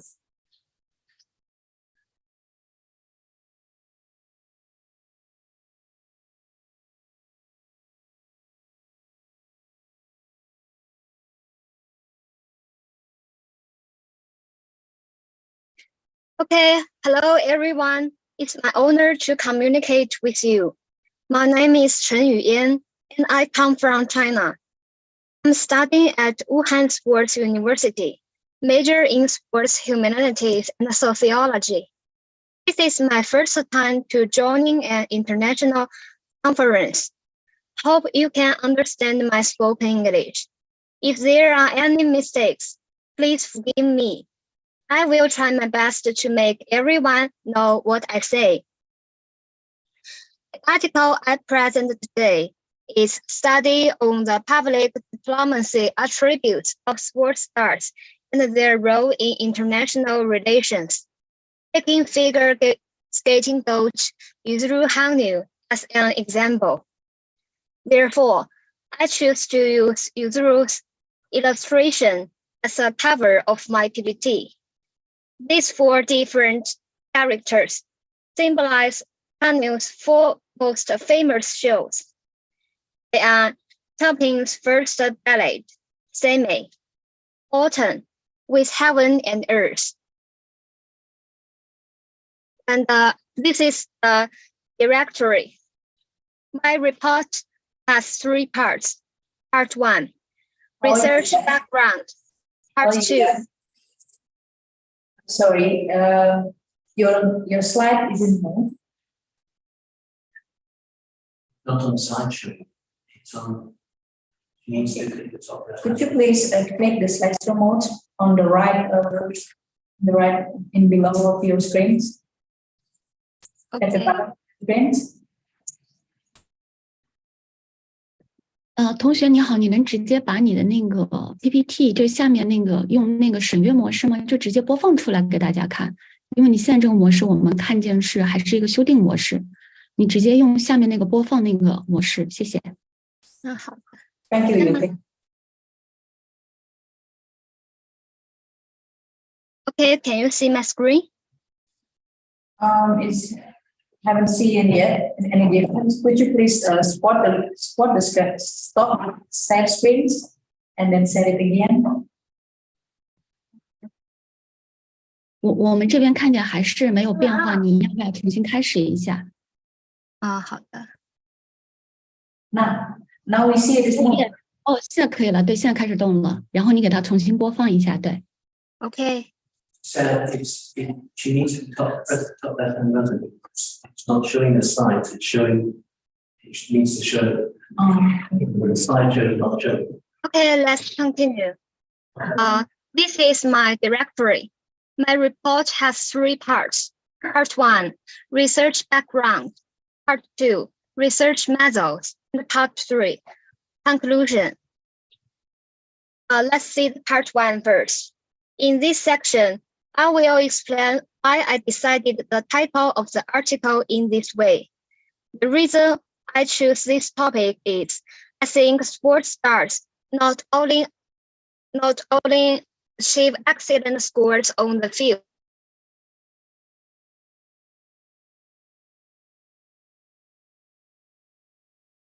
at a deeper level, with a will to providing new ideas for improving female sports, as well as providing theoretical basics and practical reference for related research. Next, I'll be presenting how did I do it. First, rebounders, I choose a sample of 13 frisbee clubs in Taiwan, members of each club and participants of ultimate activities, a total of 318 people, including 18 people in charge of frisbee clubs, members of each club and participants of ultimate activity, more than 300 people. Methods. First, I search the literature on China Knowledge Network and the PubMed database and select the real ones literature with reliability high impact factor to read and summarize the review as a theoretical support for this paper. Second, writing questionnaires and to create credibility and validity tests. The results of the validity test shows that the questionnaire was able to reflect the context of the papers to be studied.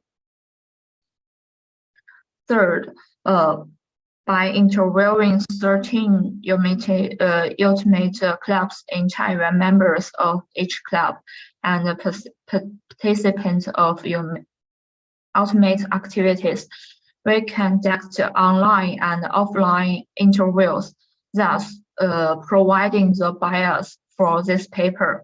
Fourth, the collected questionnaires were sorted. The raw data were categorized, processed, and entered, and the relevant results were mathematical and statistical using Excel and SPSS 23 software as a bias for analyzing the impact and the effects of female participation in ultimate frisbee on promoting gender sports awareness and identity, breaking the solidification of gender stereotypes, and promoting gender integration and gender equality in modern sports participation.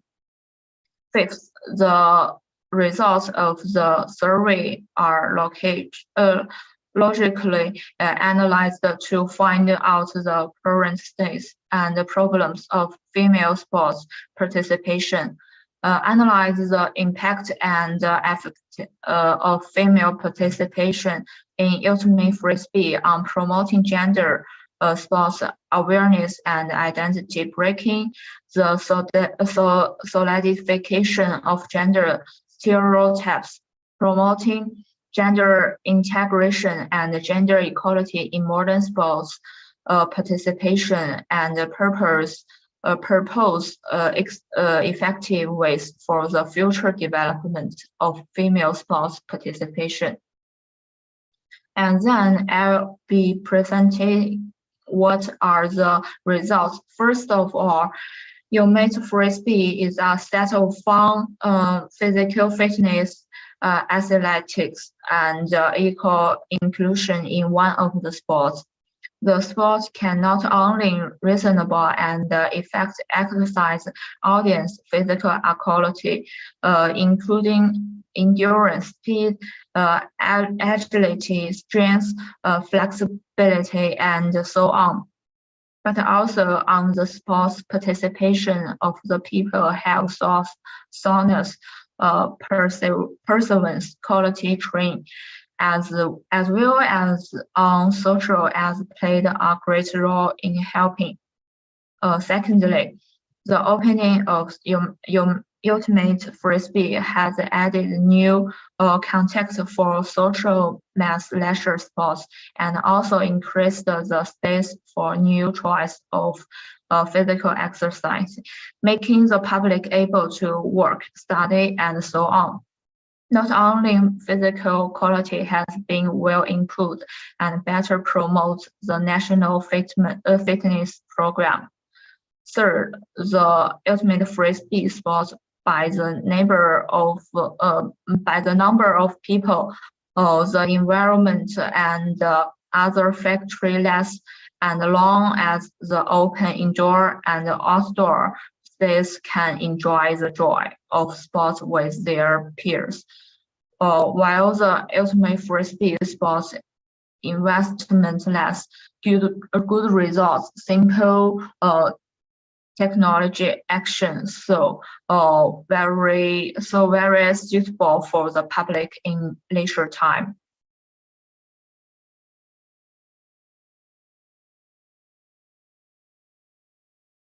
Economic system and promote the in-deep integration of the advantage of ice and snow resource with futures.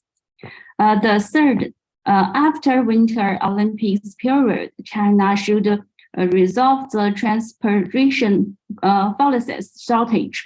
Policies should also support local construction and renovation of winter sports venues that meet international standards and can host national events, improve winter sports consumption, and support measures.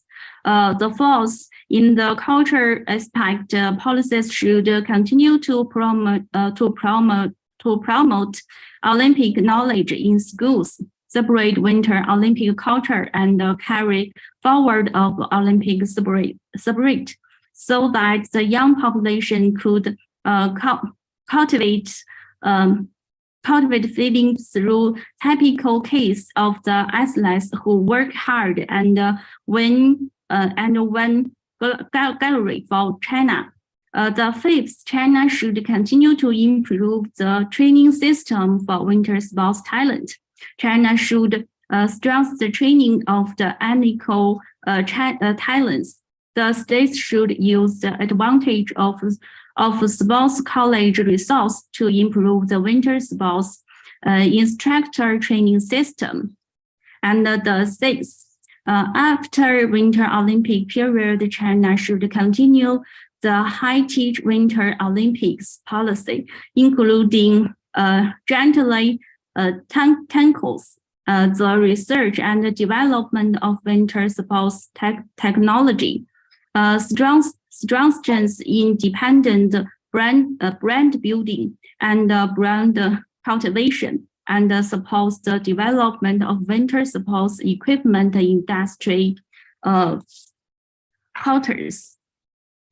In conclusion, the Beijing Winter Olympics has promoted the high-quality development of winter sports in China, After Winter Olympic period, various heritage of Winter Olympics should be used reasonably, and the spirit of the Winter Olympics should carry forward. Policies should improve various talent training system, improve the quality of Miss talent. Libing, excuse me, Yes. Miss Libing, it's 10 Yes. minutes. Okay, that's all. That's my presentation. Thank you. Okay, thank you very much, Miss. Wow.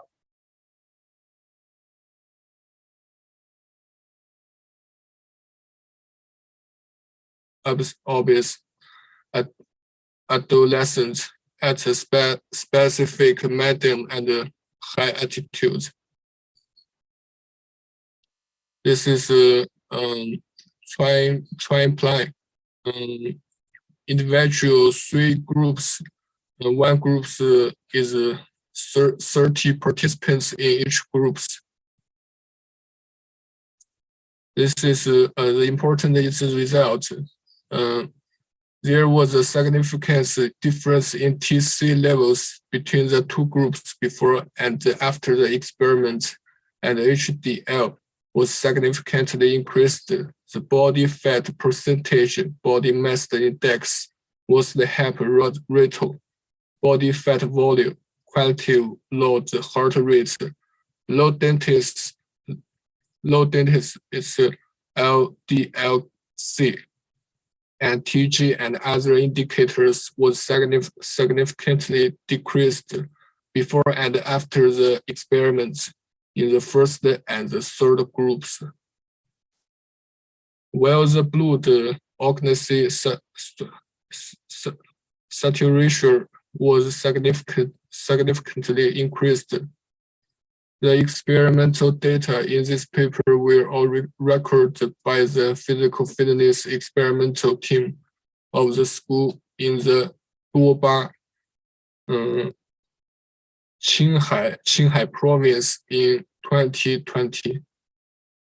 The conclusion: specific resistance train effectually improve the body shape of adolescents, and all physically and biochemical indicator of body show a good development trend. Compared with the before the experience, exercise performance and the physical function level show obvious advantages. The positive and effective measure around the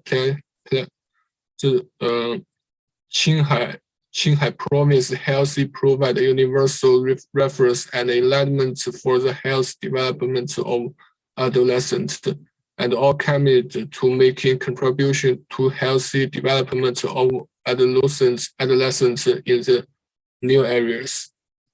Okay, thank you for your attention. Okay, thank you so much, Mr. Xiao Yue.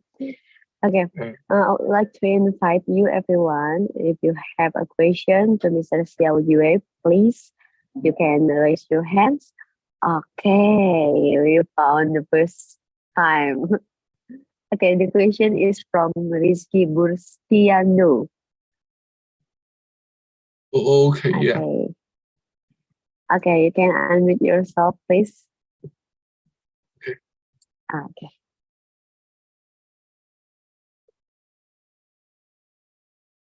I'm sorry, Mr. Rizky, we can't hear your voice.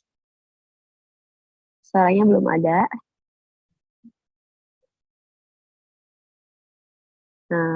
Please stay here, Mr. Xiao Yue, because Mr. Rizky will ask him some question for you. You are asking me?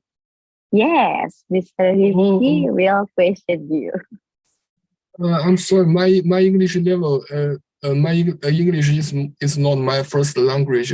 Yeah, it's okay. Maybe I can't understand fully. Please speaking slowly. Oh yeah, of course. Mr. Rizky, please tell us about your question. Maybe I will repeat again to Mr. Xiao Yue. Okay, Mr. Rizky, have a send in the chat room, Mr. Kawel. OK，啊。Since 2003年was asked whether until now the education trend school tell you says the faster learning model is yet SE is not popular in Chinese school. Because in PE curriculum the SE or TGFU is not a traditional teaching model. Okay. In our country, I'm not sure where you're from, but in our our PE curriculum or teaching is traditional. Is traditional. SE is popular in outside for American, China, Hong Kong, or European or Australia. Okay. I see. I can understand what you mean. Okay, Mr. Rizky, do you get the point?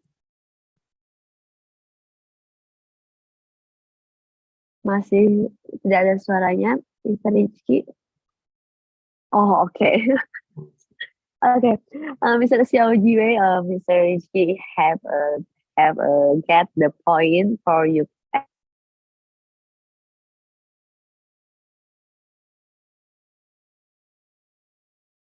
Research methods.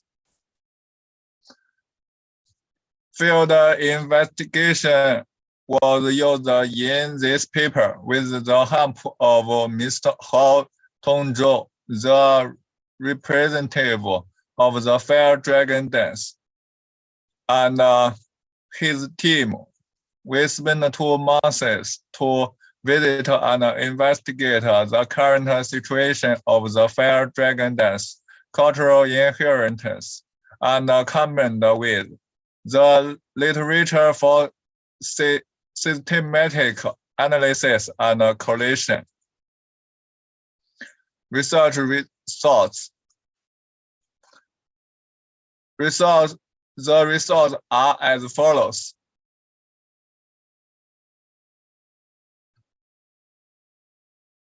The inheritance subject develops from singleness to diversification. The geographic environment and historical origin have become the identification factors for the development of literature and tourism. 3. Lack of depth in GM meaning of Fair Dragon Dance landscape. 4. The absence and dislocation of tourism market system management. Number 4, research conclusions. Research conclusions improve the multiple supervision system for the inheritance of intangible cultural heritage and tourism development.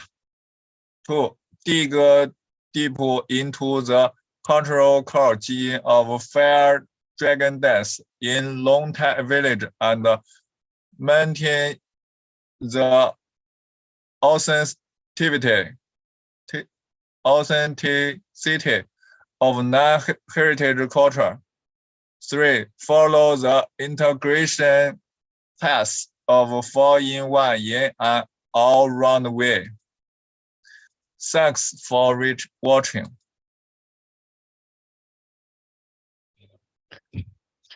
Okay, thank you, Mr. Wenhu Wang, for your great presentation. And I would like to invite the other to ask if anyone have any question for Mr. Wenhu Wang. Okay, thank you, teacher. Does anyone have any question? 我的 PPT 为啥不动？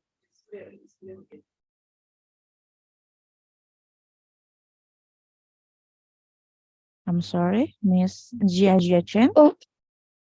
Okay. Hello, teacher and scholar. Okay. My name is Chen Jiajia from Henan University. Okay.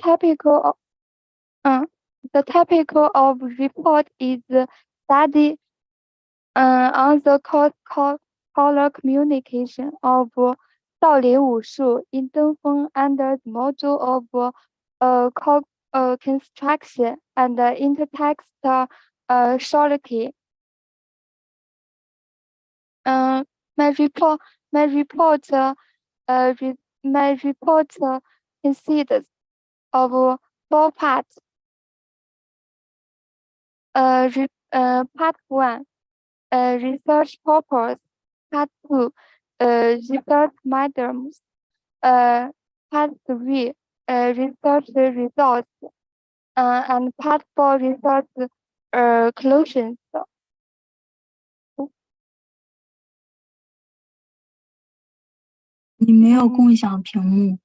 You can share your presentation if you use. Sorry. Okay. You not yet share your slideshow.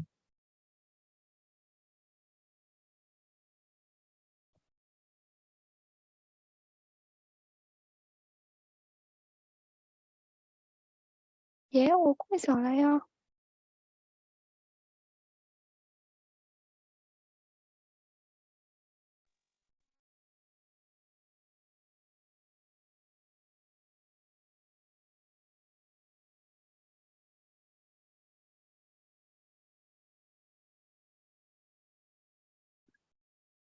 点击共享，打开你的那个 PPT。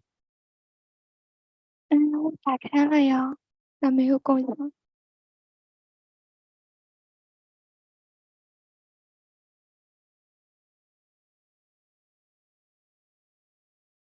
Can you share your PowerPoint? If you cannot, you can continue your presentation just by reading.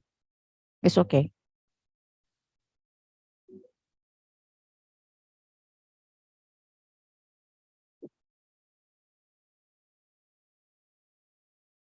Yeah. 我为啥共享不了啊？我刚才共享了呀。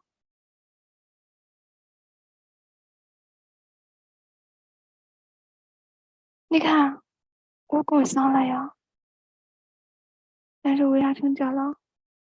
我刚才还看到了。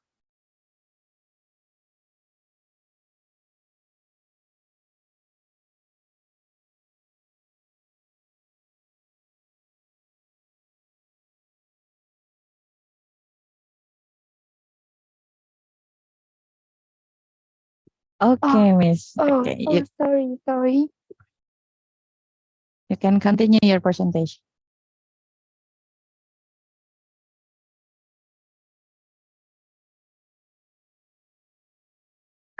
And Vietnam. Can you hear me? Hello, good evening. Hello? Yes, hello. Okay, Mr. Xia, you may begin your presentation. Can you see my screen? Yes, I can see the screen. Okay, yes. I'm start. Hello, everybody. My research topic is historic research on sports diplomacy between China and ASEAN from another perspective, Beijing Sports University and early sports diplomacy between China and Vietnam. Historical graphs and oral history were applied to analyze the cases of sports university, Beijing Sports University training Vietnamese students visiting Vietnam by delegation, assisted Vietnam by sport experts receive visitors, such as Hu Jining, such as to explore early sports diplomacy between China and Vietnam and how to play a solid historic foundation for exchanges between them. This picture is the appearance on received Vietnamese students. In 1958, Beijing Swiss University first received 10 Chinese government scholarship students from Vietnam to study in China for 4 years. There are two pictures. You can see the teachers instructions Vietnamese students in training, swimming, achievement comments of Vietnamese students in 1959 to 1916. In the training of foreign students, the school not only attaches importance to their students, but also cares about their school lives. The teachers and the students of the school have gained a deep friendship with the foreign students. This picture is showing Vietnamese students after school their life. There are two pictures. This man is He Long, dropped photo of He Long and Vietnamese students. Its picture graduation group of the Vietnamese students in 1916 and 1961.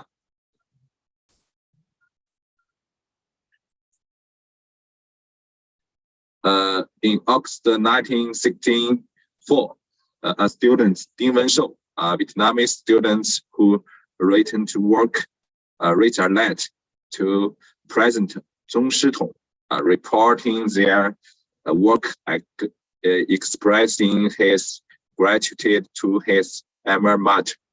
This picture is the letter from Ding Wenshou to Zhong Shitong. Not only the overseas students, but also the Vietnamese government highly appraised the work of Beijing Sports University in training Vietnamese students. There are two pictures. This man, his name is Zheng Wuzhen, a Vietnamese expert. The picture is he is in Vietnam. Zheng Wuzhen research by the Vietnamese government.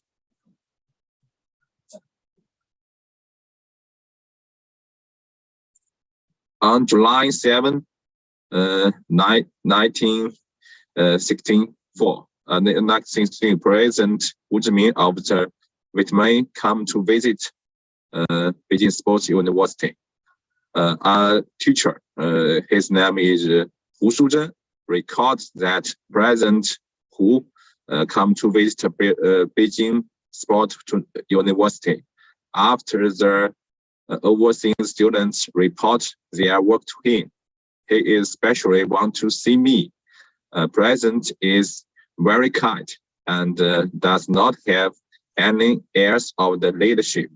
When he saw me, he shook hands with me warmly and thanked me very much for my care and care for their students. This man is Hu Zhiming. As the highest sport institution in China, Beijing Sport University has occupied a significant position in the history of Chinese sports diplomacy.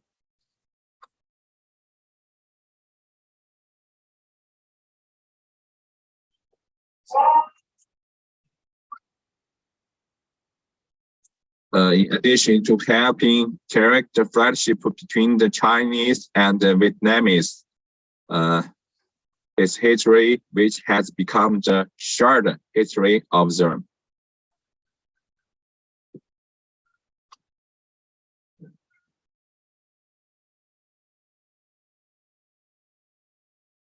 In this way, we are ever able to future thinking about how to better handle the relationship between China and ASEAN. as well as strengthen mutual friendship and understanding.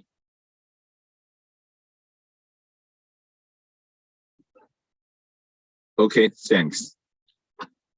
Okay, thank you so much, Mr. Seven, for your presentations. Do we have any question in audience? So thank you so much, Mr. Sia. So okay, thank you. Thank you. So we'll move to the next session is from Yang Cheng about Sino-US international relation and flexible for diplomacy, history, evaluation. Okay, can you hear me? Excuse me, can you hear me? Yes, we can hear you. Okay, okay, thank you.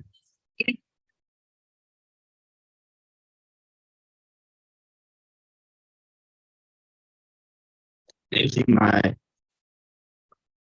share?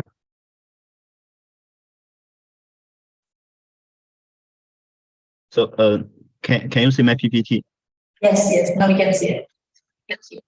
You can see? Yes. Okay, okay, thank you. Okay. Good afternoon, expert teachers. My name is Wu Junqiu. I come from Chengdu University in China, and my thesis topic is Sino-US international relations and flexible sports diplomacy, history, evolution, and development. And another author is also my postgraduate tutor, Yang Chen, from Southwest Petroleum University in China. So in recent years, Sino-US relations have deteriorated sharply and are facing several tests. In this context, as a means of public diplomacy, sports diplomacy once again reflects the important value of promoting the healthy development of Sino-US relations. This paper uses the methods of literature research and comparative analysis to sort out and analyze the development of Sino-US sports diplomacy in the new era from the perspective of the Chinese side. So the first part is about the results of the research. So the number one is the achievements of China and US sports diplomacy. So the first of all is the continuation of ping-pong diplomacy between China and the United States at the Houston World Table Tennis Championships promotes the benign development of bilateral relations. So the 2021 World Table Tennis Championships opened in Houston, the United States. Following the table tennis diplomacy story of 1971, China and the United States sent two athletes, one male and one female, to form two translational mixed doubles teams to participate in this table tennis event. So among them, Ling Gaoyuan, a Chinese male player, partnered with Zhang An, a Chinese American female player, and Knanik, an American male player, partnered with Wang Manyu, a Chinese female player, to participate in mixed doubles. So finally, Ling Gaoyuan and Zhang An, the Chinese-American mixed doubles team, won a bronze medal, which was also the first medal of the World Table Tennis Championships won by American table tennis team after the Dortmund World Table Tennis Championship in 1959. So the first ping-pong diplomacy in 1971 broke the hostile impasse between China and the United States, opened the normalization process of China and the US relations, and was known as the small ball drives the big ball. So the friendly development of China-US relations has also brought a relaxed international environment for China's reform and opening up and rapid economic development since then. After entering the new century, China and the United States have both cases of sports diplomacy promoting the sound development to bilateral relations, and the cases of sports disturbance having a negative impact on bilateral relations. Therefore, 50 years later, China and the United States are taking the Houston World Table Tennis Championships as an opportunity to continue their ping-pong diplomacy, which will be of great significance for creating a healthy and harmonious relationships between China and the United States, and maintaining the stability of the overall world partner. So the number two is about Yao Ming, Nang Qing, and other sports star effect have played a role in promoting Sino-US business exchanges and reflecting new Sino-US cultural connotations. As a basketball player who has achieved greater success in the NBA, Yao Ming's appearance not only brings hope to Chinese basketball, but also provides a channel for the NBA to open up the Chinese market. Yao Ming has also become a walking Chinese business card because of his strong international influence. More and more Americans feel the humanity and the efforts of the Chinese people from him, which has also made them understand the Chinese culture and promote cultural exchanges between China and the United States. As an important contributor to the Chinese women's volleyball team's 5 consecutive championships, Lang Ping was still active in the international volleyball arena as a coach after retiring, and successfully lead the Chinese and American women's volleyball teams to achieve world profile results in the international arena. All of which is inspirable from the volleyball skills and the training methods Lang Ping learned in China and the United States. The combination of management experience also fully reflects the opennesses and creative characteristics of sports culture. At the inauguration ceremony and the award dinner of the 18th Council held by the China-US Chamber of Commerce in Industry in 2022. Lang Ping was awarded the Outstanding Contribution Award for Sino-US Relations, which is for affirmation of Lang Ping's outstanding contribution to the development of Sino-US relations and reflects the unprecedented international influence of the Lang Ping phenomenon. In addition, the success of Yao Ming and Lang Ping has driven commercial exchanges between the two countries. Nowadays, they are everywhere on the internet and the television. Meanwhile, more and more international sports stars have also chosen to sign contracts with Chinese enterprises and become the sponsors of Chinese sports brands. Through the success of Yao Ming and Lang Ping, it can be predicted that the full play of the sports star effect will play an important role in the in-depth development of Sino-US sports diplomacy and friendly exchanges between the cultures and of two countries. So the third part about the achievements of China and the United States is about Gu Ailin participated in the Beijing Winter Olympic Games on behalf of China to deepen Sino-US sports and cultural exchanges and embody the Olympic spirit. So at the 2022 Beijing Winter Olympic Games, the skier Gu Ailin, who represented China, impressed the sports fans all over the world with her excellent performance. Although Gu Ailin grew up in the United States, she also been influenced by Chinese culture since she was a child. Gu Ailin embodies the excellent combination of Chinese and American cultures, and also shows that sports can transcend national boundaries. It can be said that Gu Ailin's success is inspirable from the interaction between the cultures of two countries, which also brings a new breakthrough to sports diplomacy between China and the United States in the future. So in recent years, the exchanges and international and the interaction between athletes from China and the United States have become more and more frequent. For China and the United States, this increase is not only to carry out multifaceted exchanges in the form of sports events, but more importantly, it will bring deeper integration and more breakthrough progress of Sino-US culture and create the more excellent representatives of China of Sino-US culture. The show of athletes also shows the great achievements of Sino-US sports diplomacy. So the next part is about the dilemmas of Sino-US sports diplomacy in recent years. So the first one is the fragmentation of the Marine incident in the NBA triggered Sino-US political conflicts. So in October of 2019, The Marine, the former manager of the NBA Rockets, publicly made inappropriate comments on social media in support of Hong Kong independence, causing quite a stir online. 3 days after the Marine incident, NBA Commissioner Adam Silver publicly supported Marine in an interview, which ultimately escalated the conflict between the interests of Western individuals and China's sovereignty to an uncontrolled point. And the NBA also stood on the opposite side of China's sovereignty position. As a result, the NBA's market in China has suffered a huge impact, and the CCTV has completely stopped broadcasting and promoting NBA games in China. So the second one is about the United States implements diplomatic boycott against the Beijing Winter Olympic Games.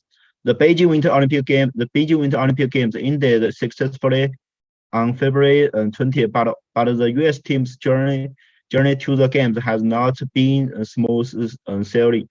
On the eve of the Beijing Winter Olympics, White House Press Secretary John Pasicki said publicly that the U.S. government would conduct a diplomatic boycott of the 2022 Beijing Winter Olympic Games. At the same time, the U.S. President Joe Biden announced a boycott of the Beijing Winter Olympic Games, which means his administration will not send an official U.S. delegation to the 2022 Games. The United States, in addition to calling on its government to boycott the Beijing Winter Games, also encouraged more countries to boycott the Games. But later, through diplomatic dialogue between China and the United States, as well as communication between the two countries, sports delegation and athletes, the United States eventually sent 230 athletes and 70 disabled athletes to the Beijing Winter Olympics, as well as many officials to the Beijing Winter Olympic Games. So number 3 is about Gu Ailin's appointment as the U.S. ambassador for the Olympic bill triggered a huge controversy in China. So on June 7, 2022, at the Time 100 summit held in New York, Gu Ailin announced that she would serve as the brand ambassador of Salt Lake City in 2030. This remark immediately engaged the public opinion. Gu Ailin won 2 gold and 1 silver medal on behalf of the Chinese team at the Beijing Winter Olympics in February this year. But now she is bidding for the Olympics on behalf of the United States, which has caused dissatisfaction among many domestic netizens, and the issue of her nationality has become the focus of discussion. We all know that dual nationality is not allowed in China, and Gu Ailin's previous statement, I'm Chinese in China and I'm American in the United States, cannot help but doubt whether she has dual nationality status with China and the United States. If she breaks this precedent, it will cause numerous social problems and affect the atmosphere in China, and will have a negative impact on the normal development of Sino-US relations. Perhaps Gu Ailin's original intention is to promote the exchange of sports culture between China and the United States. However, when personal special identity words and deeds are linked with nationalism, there will be a lot of chain reactions, and the factors that need to be considered will also increase. So the next part is about the countermeasures and the suggestions to promote the benign development of Sino-US sports diplomacy in new area. So number 1 is deepen sports dialogue and cooperation with ping-pong diplomacy as a model. China and the United States should follow the example of ping-pong diplomacy, pay more attention to sports diplomacy, and explore more ways to cooperation in sports. The success of two ping-pong diplomacy shows that the cooperation in sports plays an important role in promoting the peaceful development of Sino-US relations, deepen the friendship between the two countries, and stabilizing the international situation so as to benefit both countries. At the same time, attention should be paid to the selection of sports items on which China and the United States have consequence, so as to ensure the smooth progress of China and the U.S. sports diplomatic dialogue. So number 2 is about play the role of sports star effect and expand the spread of Chinese culture to the United States. The states to cultivate more outstanding athletes with international influence and make them play the sports after sports star effect on the stage of China and the United diplomacy, and then transform into our country's sports diplomacy important strengths. Yao Ming and Lang Ping in the model achievements not only for our country in the world for mercy at the same time.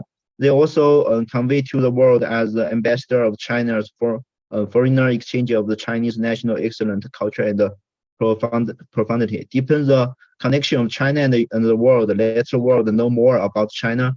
For China and the United States of the major diplomatic blueprint painted.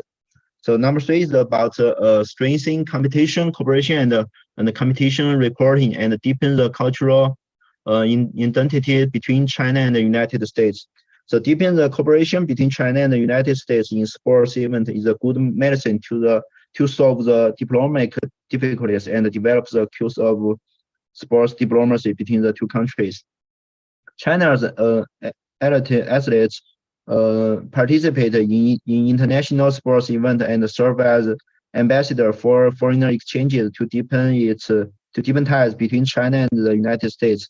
Ping-pong diplomacy is a typical example of friendly exchanges between China and the United States through cooperation in sports events. In addition, as a link between the public and the sports, the role of sports media is not only reflected in popularization of sports for all, but more importantly, it can spread sports culture, strengthen cultural exchanges among countries, and promote the international development of sports culture. Therefore, which deepening cooperation in sports events, China and the United States can also use sports media to report large-scale sports events held in their respective countries, so that their people can understand other countries' cultures through sports news and further deepen the cultural identity of the 2 countries.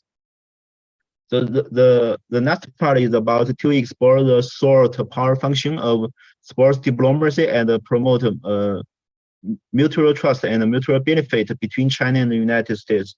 So give full play to the role of sports in cultural communication in senior U.S. diplomacy and promote mutual trust and mutual benefit in politics by strengthening sports and cultural exchanges between China and the United States.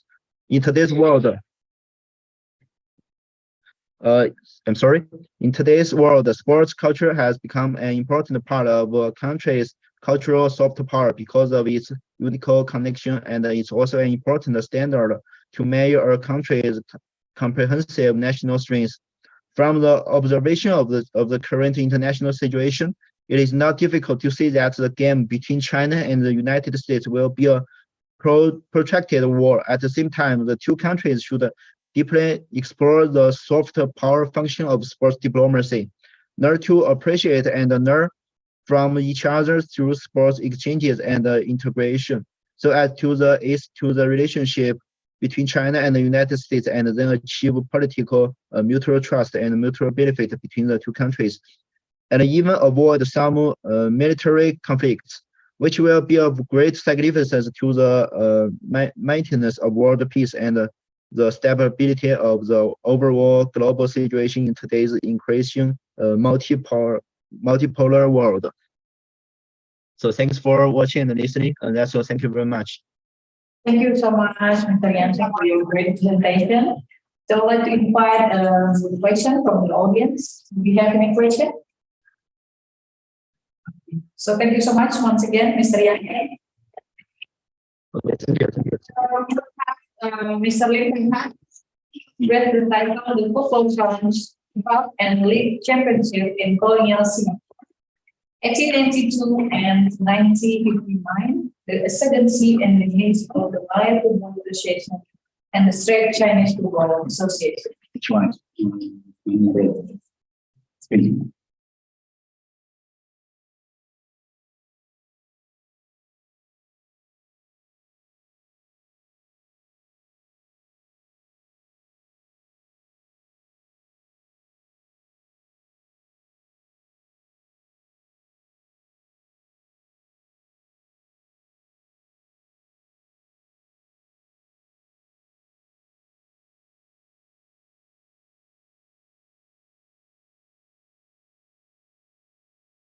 everyone. I'm going to talk about the Football Challenge Cup and league competitions in colonial Singapore, 1892 to 1959. This is about the oldest football. It's a study of the oldest football association in Asia, in the whole of Asia. The second oldest is Football Association of India, which was founded in 1893. So I'm going to talk about the three policies of the Football Association of Singapore and the ascendancy and demise of the Malay Football Association and the Straits Chinese Football Association.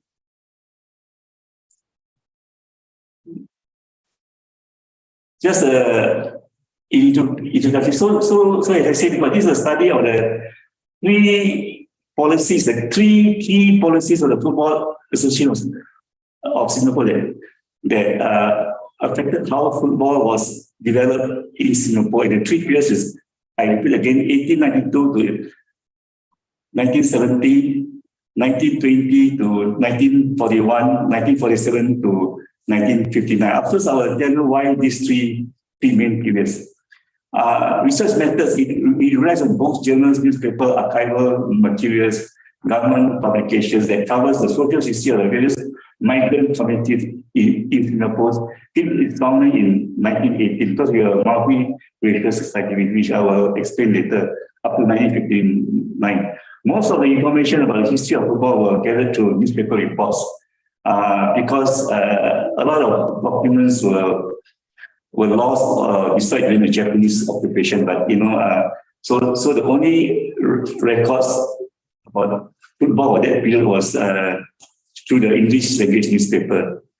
To understand the development of football, we have to look at the early social history of Singapore. In fact, the population of Singapore consists of migrant communities. And the top layer, the top strata of Singapore society that wealth, power, were the three main communities, the Europeans, the Eurasians, and the Straits Chinese. And you look at the blue arrow below, the Europeans and the Eurasians consist of less than 2% of the population. The Straits Chinese about 6.7%.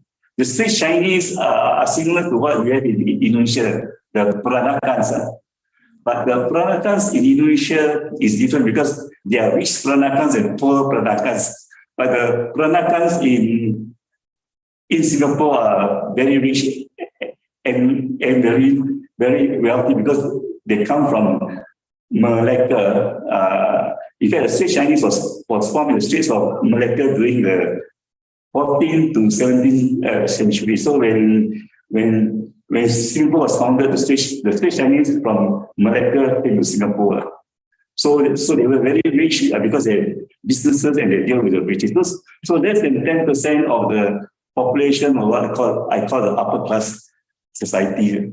Of course, there were other groups of Chinese, the Cantonese, Hokkiens, Thai landscape, but these are Chinese migrants which make up 65% of the population, but they are migrant laborers and so on. So let's take the stage. The early 19th century, the three upper class societies are the Europeans, Eurasians, and the Straits Chinese. Less than 10%. So these are people who have leisure and so on. During the 19th century, when the Singapore Football Association was established in 1892, the military, the Europeans and Eurasians, which made out 4% of the population, play football among themselves. They leave out the Chinese and the Malays. So from 1892 to 1899, when they start, the two,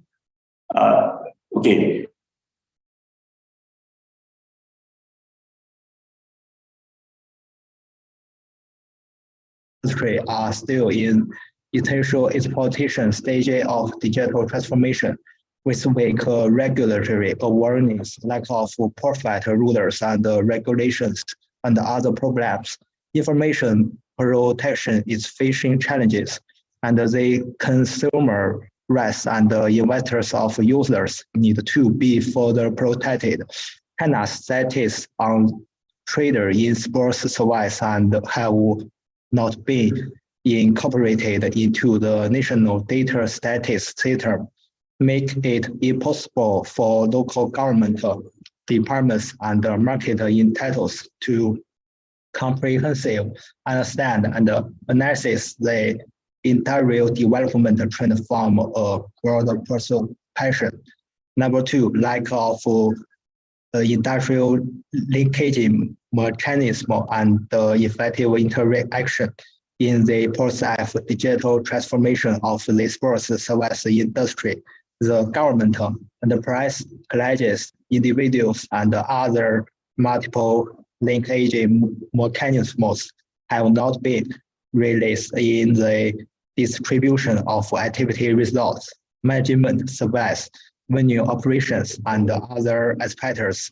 The system of fragmentation has made a business exchange between industrial intelligence and the effective interaction and cooperation between different fields through data exchange and insufficient.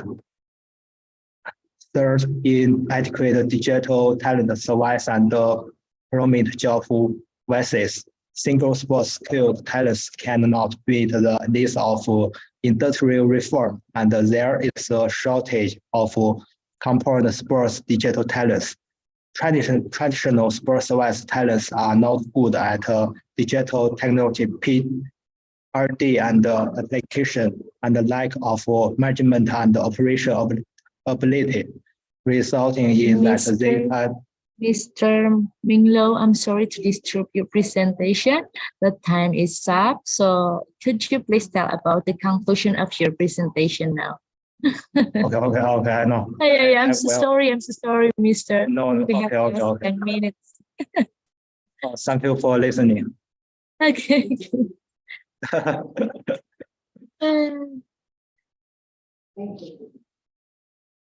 Okay. Tell us about the conclusion.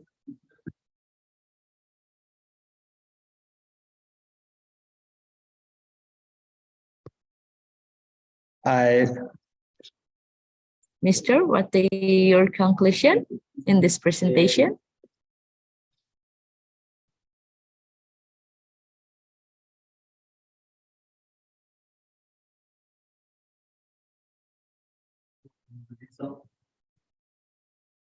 I will quickly. Okay. Research conclusion. Number one, strengthens the statistical work of sports service industry data.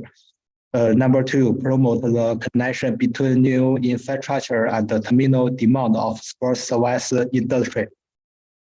Number three, break the bottleneck of talent reserve for component sports service. Number four, integrate into the international sports service digital market. Thank you for listening. Okay, thank you very much, Mr. Ming Liu. No, I'm so sorry to disturb you because the time is up. Okay, it's such a great presentation, Mr.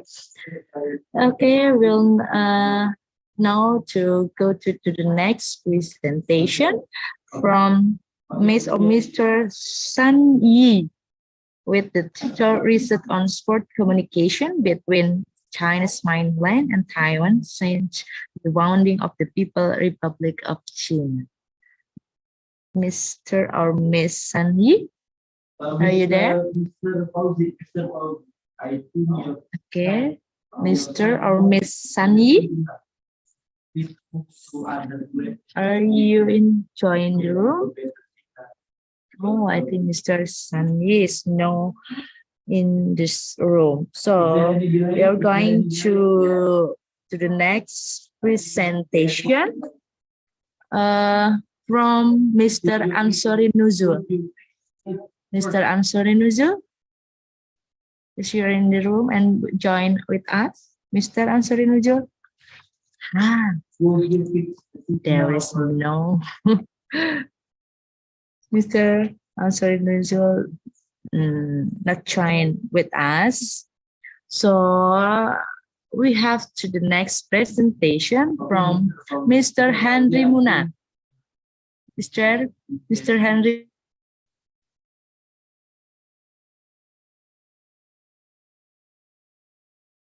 Gumilar? Is there Mr. Agus Gumilar here? Okay, Mr. Fauzi. Do you have better signal now?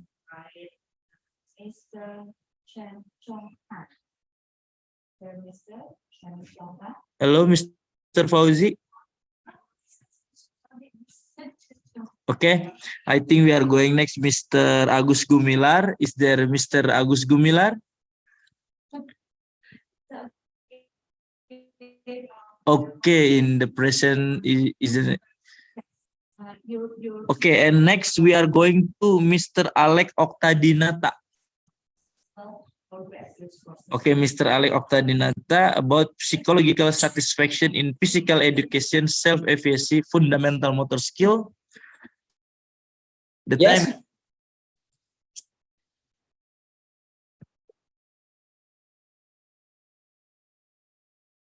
Hello, moderator. You can hear my audio.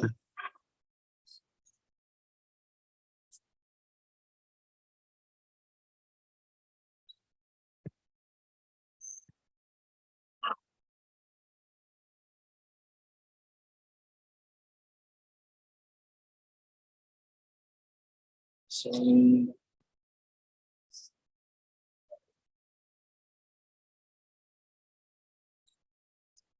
hello? It's clear, sir.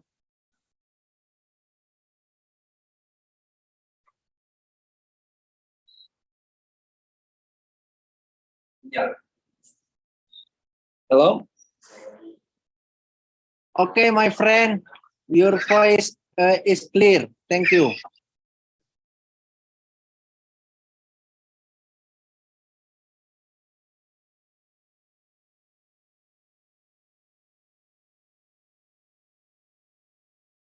And 2.2 through review and researcher content sorting is a function mainly reflect in the following 3 points.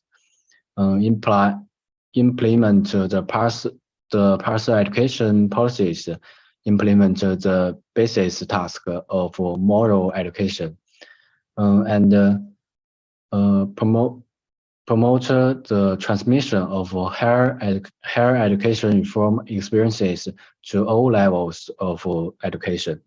Help the more formation of a whole precise education mechanism and effectively improve the effectiveness of education. And the characteristics of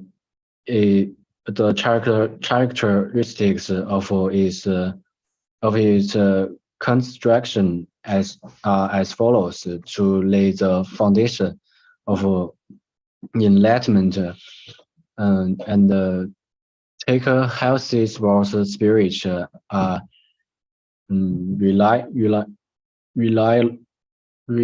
reliable, and take value leadership as a core. And on this page, you can see the adolescent ideological and political education or physical education curriculum in primary school. Mini has the following 3 aspects. Due to the reporting time constraint, their parts will not be extended. According to the understanding of connotation and the practical obstacles, how to construct and solve the existing problem is the focus on this research. Therefore, I will focus on the last part of this research for you. And the last part, the path to achieve. 4.1 input 4.1.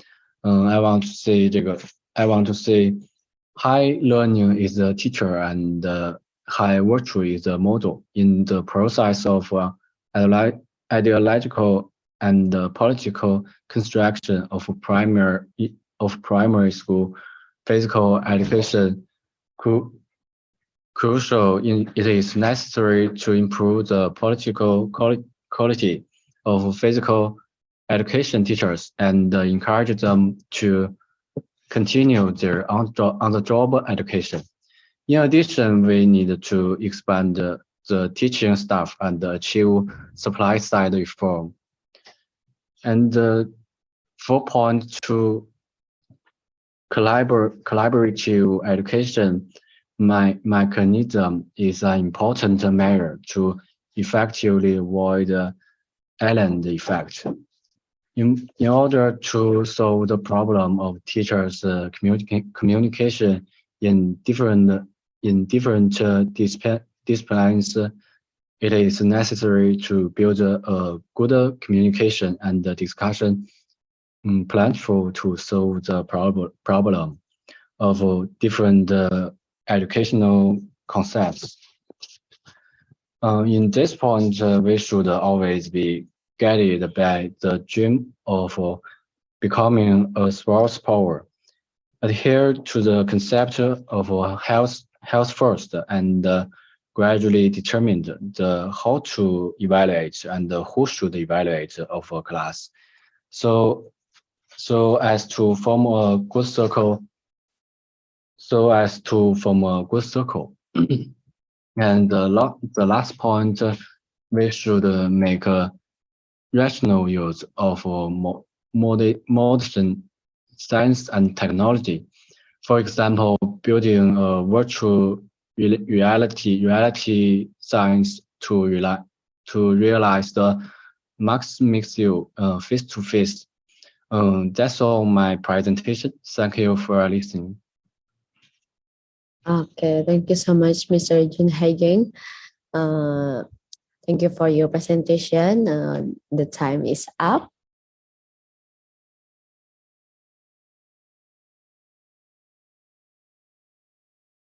For Richard Tagger. Well, the conclusion of this paper is that Chinese martial arts is a fighting sport that is deeply influenced by Confucianism, Buddhism, and Taoism, and demonstrates Chinese people's thoughts comprehensively. The ultimate goal is to train courage, specifically to face others and wrestle bravely. And the threefold philosophy facilitates the formation of martial arts techniques and customs Chinese martial arts practitioners' behaviors implicitly and explicitly. Okay, that's all for my presentation. Thanks for your attention. Okay, thank you, Ms. Luan, for your great presentation. And I would like to ask the other participant, if you have any question for our presenter, Ms. Luan, you can ask directly, or you can write your question in the chat room. I mean in the chat box. Does anyone have any question?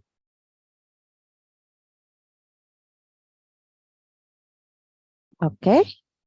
If there are no questions, we can continue, or we can move to the next presenter. The abstract is a review of the studies on Taiwan's martial arts, education, and development. And the presentation will be bring you by Miss or Mr. Hsien Wei Kuo. I'm sorry for my spelling. Okay, I would like to invite our presenter.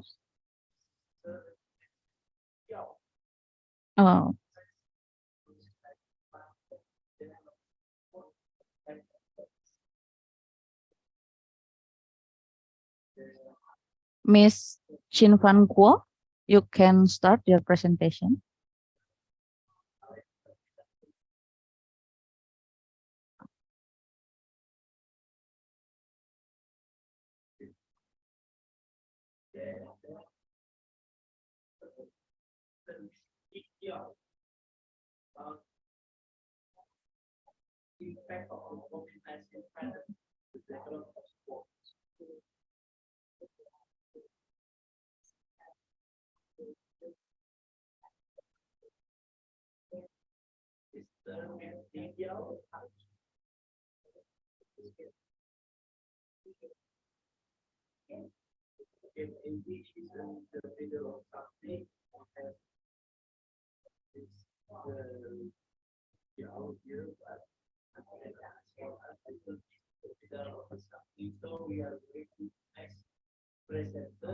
Okay, may I talk? Yes, please. Presentation, okay. And can you help me and put this? Okay, Jinfang. Okay.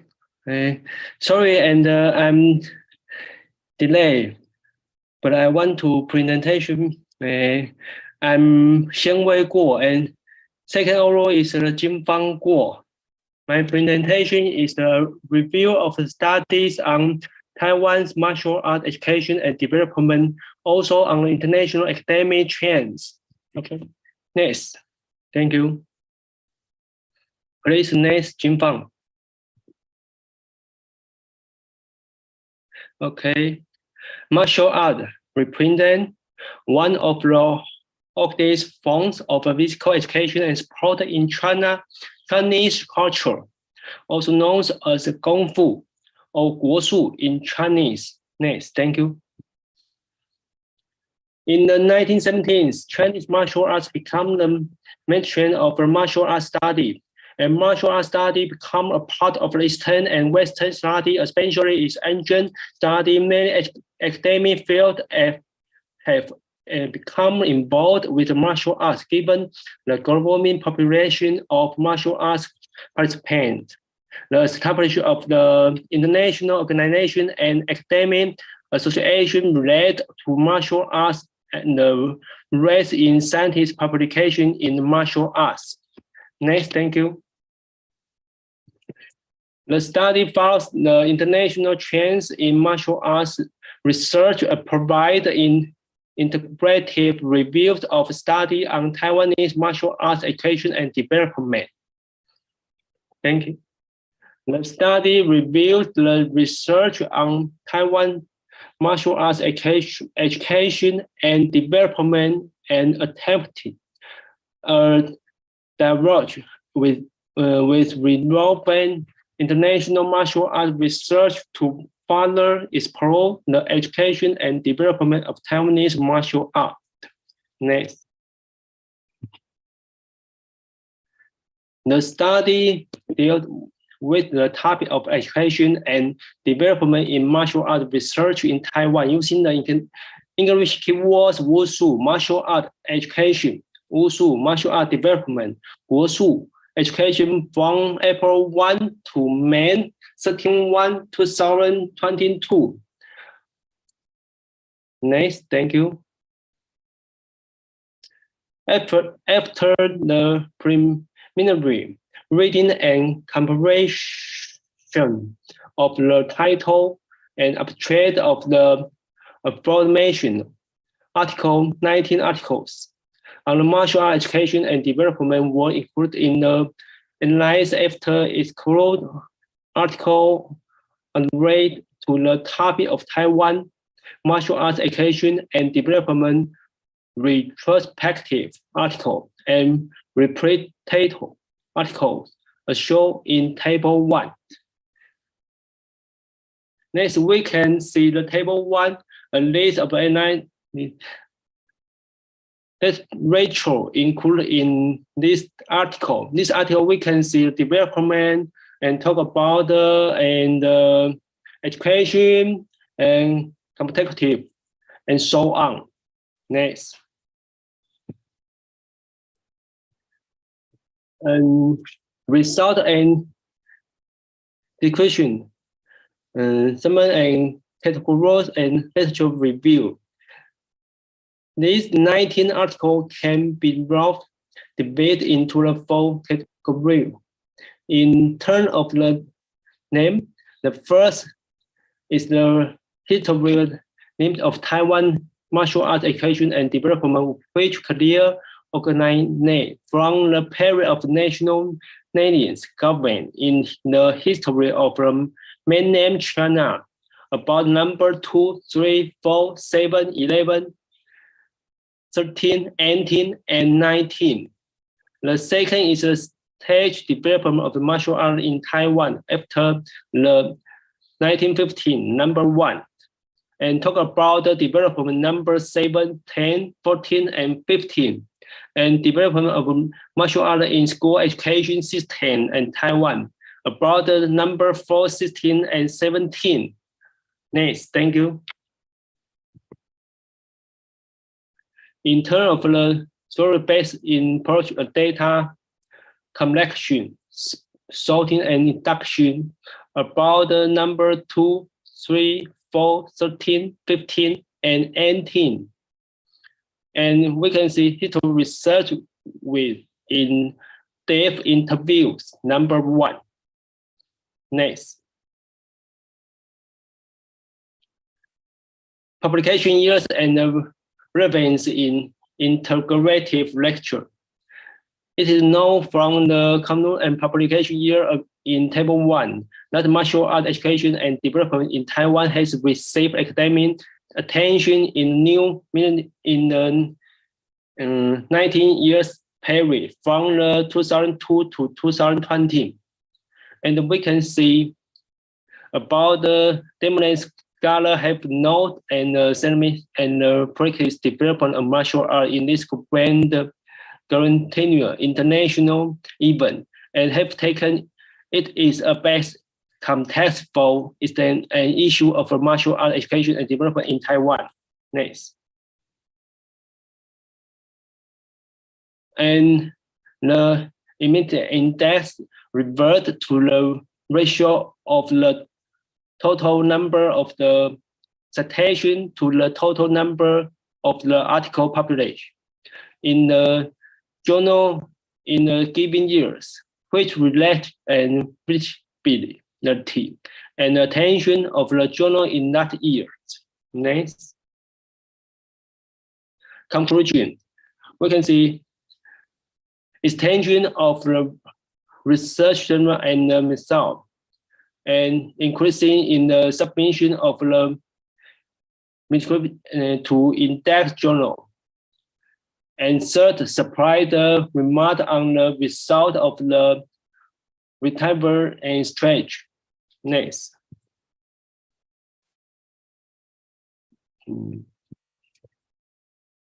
This integrated lecture reviews present of the knowledge.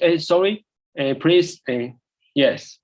Knowledge system and practice of martial art, as well as the presentation of the martial arts artifact and cultural assets in the future.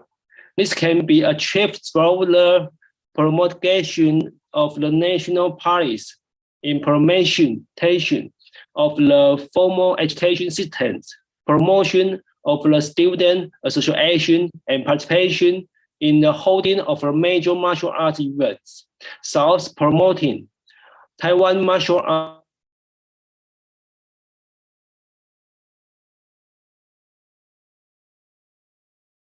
Next page, yeah. Okay, based on the background education, yeah, as stated by Pompa in 1983, yeah, he said that there are 4 main aspects that need to be prepared in conducting training for all our sport, which include physical preparation, technical preparation, and psychological preparation.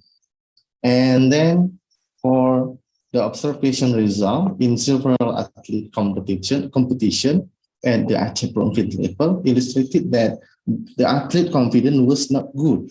Yeah? It is based on the result conducted by our team. And then standard measuring instrument with high level of validity and reliability to measure the level of athlete self-confidence have not yet existed in Indonesia. Therefore, it is necessary to develop a sport confidence measuring instrument that has high level of validity and reliability to measure athlete confidence in the field. Okay, and then the next slide. The development of the self-confidence of athlete. Based on the research purposes, this research aimed to develop the standard measuring tool with the high level of validity and reliability to be used as scale for the level of self-confidence of athlete in sport. And then the importance of the research, this is because in present day, it seems that there is no measuring tool to measure athlete confidence in sport which has high validity and reliability to be able to measure athlete confidence. Therefore, it is necessary to develop a standard measuring tool as a measuring tool to be able to measure athlete confidence in a valid and reliability manner. So based on this explanation, can we conclude that the self-confidence measurement is important, to be constructed and to be built, And then the targeted of this result is there is a measuring tool to measure athlete confidence that is valid and reliable and can be applied in measuring athlete confidence in Aceh province, in particular in Indonesia in general, Okay, let's go on to the next slide. Okay, this research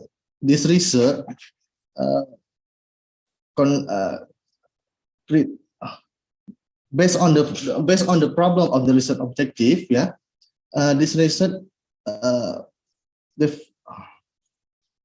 classified as a type of development research with interview technique and the key sort method.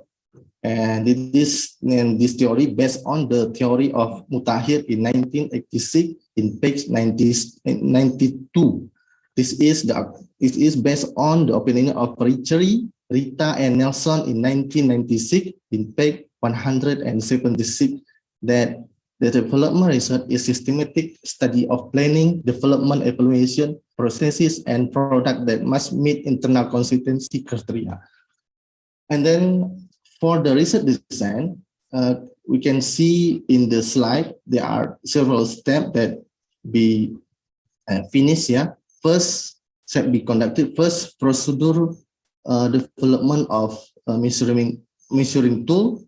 And then the last is analysis, validity, and reliability factor.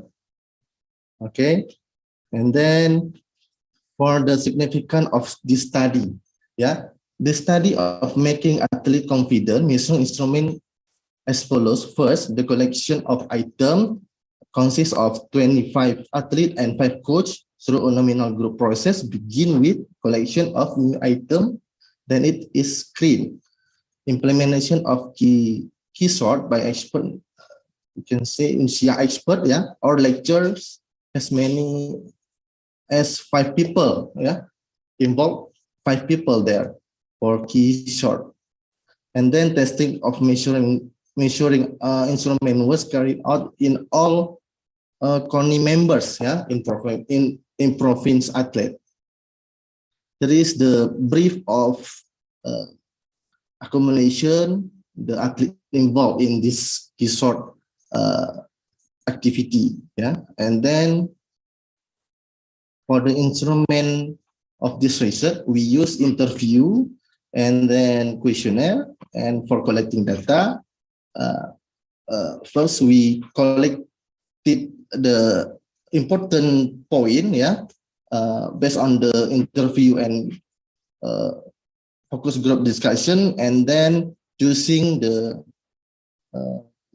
question, choosing the main point based on the keyword, and then construct the scale. Construct the scale, and then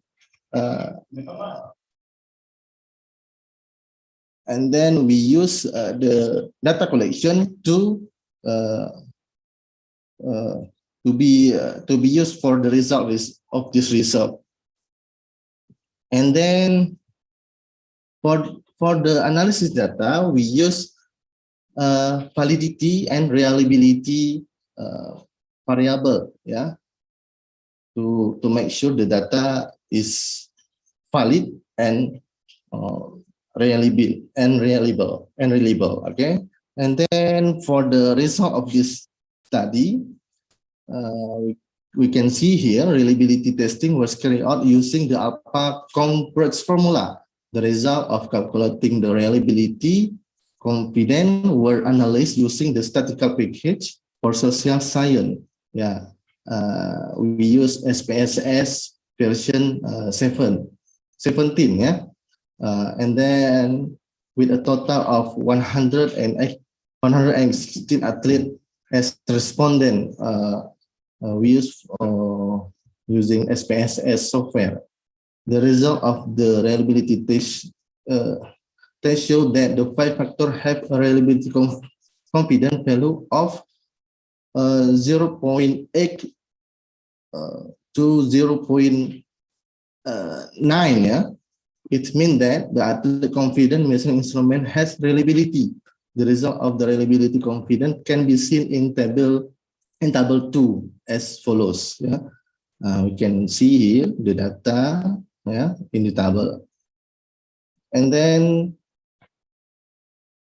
for the analysis anti-image metric, determine that which factor have possibility to be used in further analysis of the 5 factor consisting of 69 statement item. It would included in the factor analysis. For this reason, the output of the anti-image correlation test result is shown in table 4 as follows.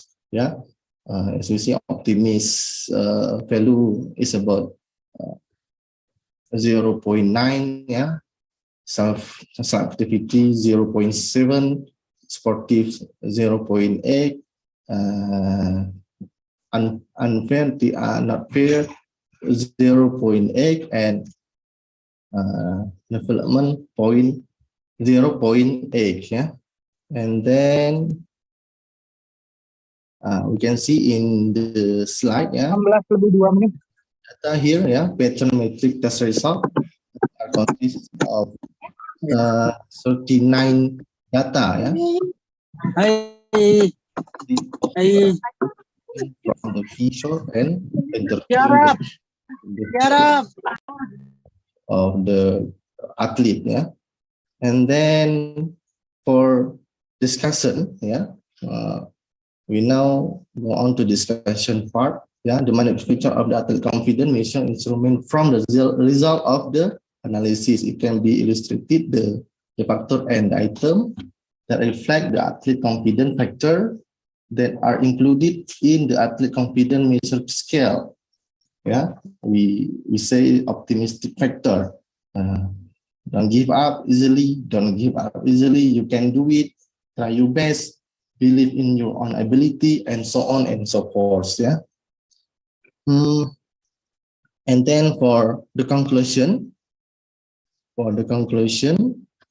based on the result of the calculation listed in the analysis and discussion section above, the athlete confidence consisted of 5 elements with 39 statement item is a valid and reliability measuring tool with the following result. First, calculation of the validity of the athlete confidence measuring instrument has a strong or high validity, about 1.7. And then the second is calculation of variability of the athlete confidence measuring instrument has a very high variability. The point is about 0.8, around that. And then for the scale of the self-confidence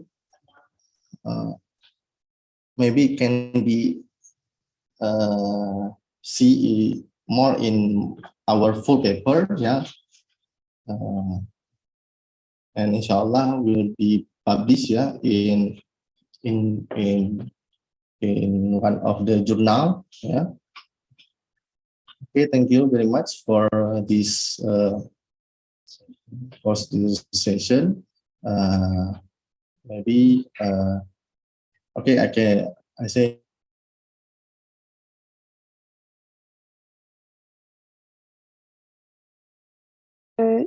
culture, volunteer culture, environmental protection culture, and the safety culture.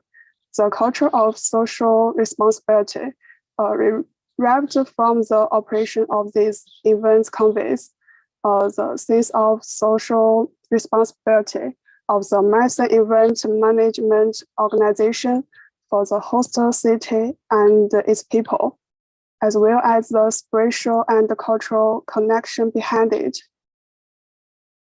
Marathon event culture is a unique cultural phenomenon with profound connection and rich intention, and is an important part of sports culture. This research will combine the marathon event with the culture and the social responsibility culture of the event itself to provide a reference for the development and the dissemination of urban marathon event culture in China. Through relevant research, the following enlightenments are drawn: create a high-quality marathon event with traditional Chinese cultural characteristics and enhance the international influence of marathon events. Second, develop marathon event culture and social responsibility culture, and cultivate international renowned urban marathon events. Third, innovate the interactive integration modes of marathon events and cultural performance to promote the interactive integration of multiculturalism. The following are some of the documents I refer to. My report ends here. Thank you for listening. Okay, thank you very much. It's a strike presentation and clear presentation. It's just 5 minutes. Is there any question to Ms. Zhang Gangshui about experience and inspiration from the integration of Tokyo Marathon event and cultures? Okay, I think there is no question from ladies and gentlemen. So we are going to next presenter. It's Mr. Fauzi Ayatullah. Yes, my voice sound Did clear? you? Okay, it's clear. Did you finish your connection problem? I hope it's Thank finished. you. I'm so sorry. The signal is very bad. Okay, thank you very much. The time is yours, sir.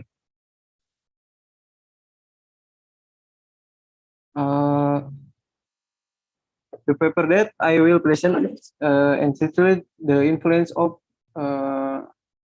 Confidence Level on the Result of the Penalty Kick in Futsal Games."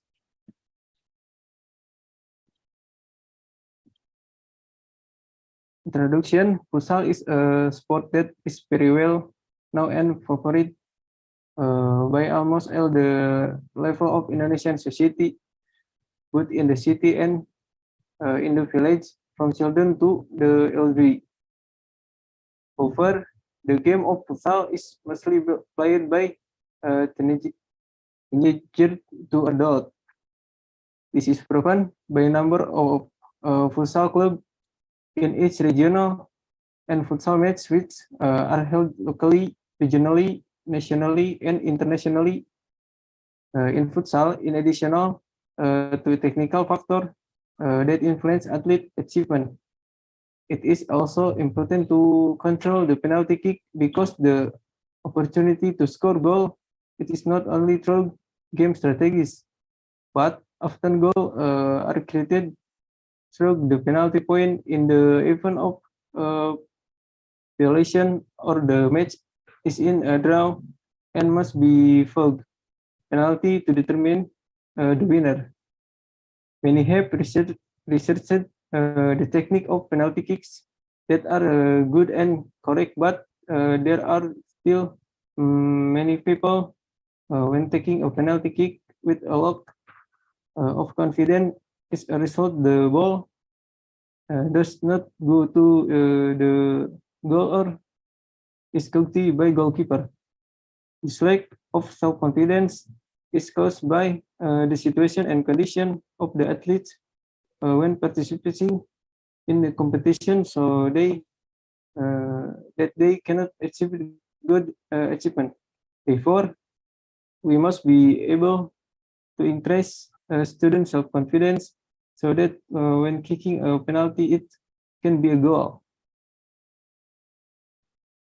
The method used in this research is descriptive quantitative method with ex post facto design.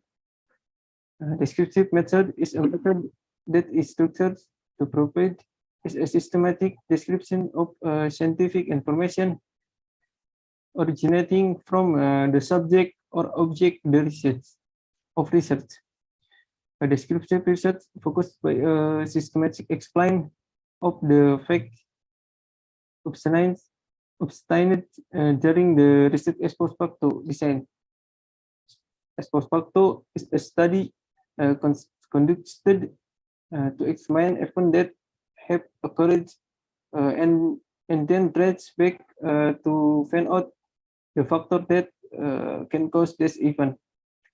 Instruments are tools or facilitated used in collecting data so that work is easier and the results are better in the sense that is more accurate, complete and systematic, so that it is easier to process based on the explained above.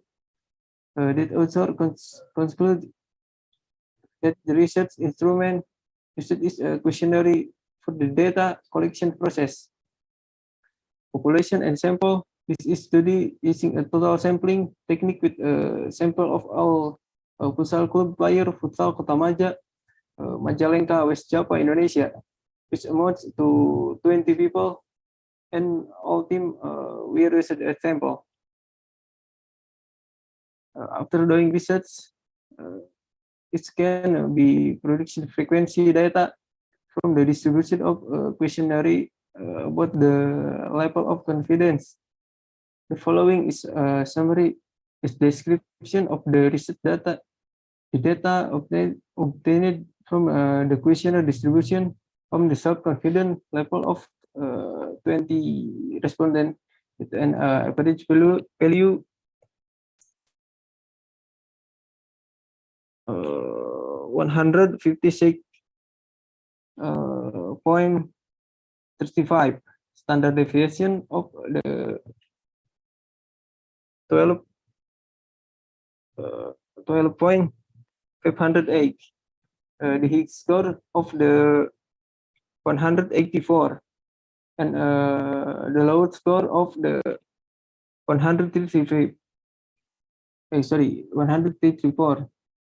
This indicate that the level of self-confidence has a good impact on player in terms of the their average score, as seen in the presentation table.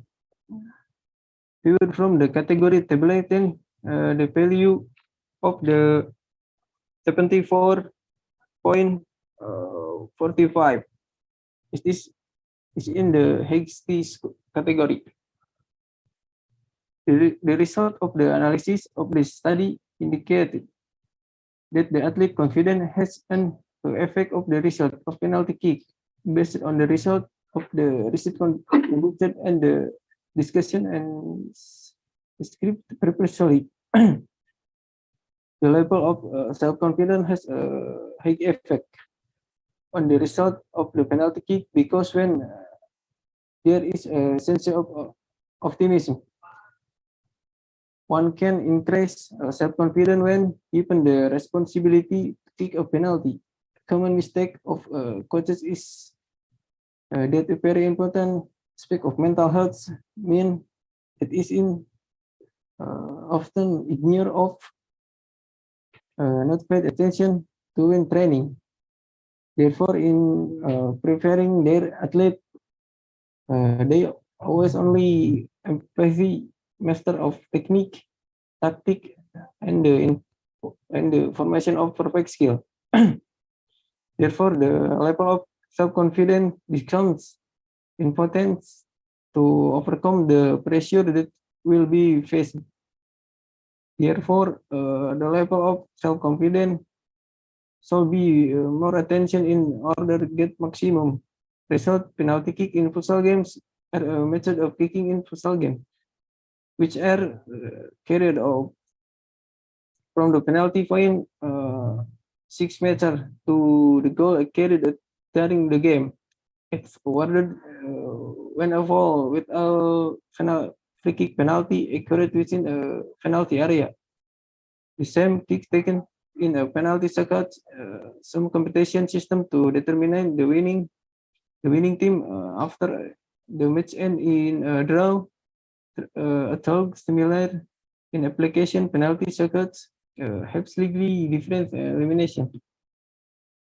Conclusion based on the result of the research conducted and the discussion as executed previously, the conclusion that can be drawn from the result of this study is that the level of self-confidence is a high effect on the result of a penalty kick, because when there is a sense of optimism, one can increase confidence themselves when gives the responsibility for penalty kick. Thank you, everyone. Thank you very much, Mr. M. Fauzi. That was a wonderful presentation. So we are going next into Miss.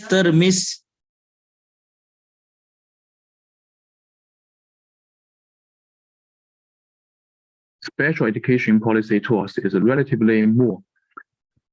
The last one, security among the policy tools.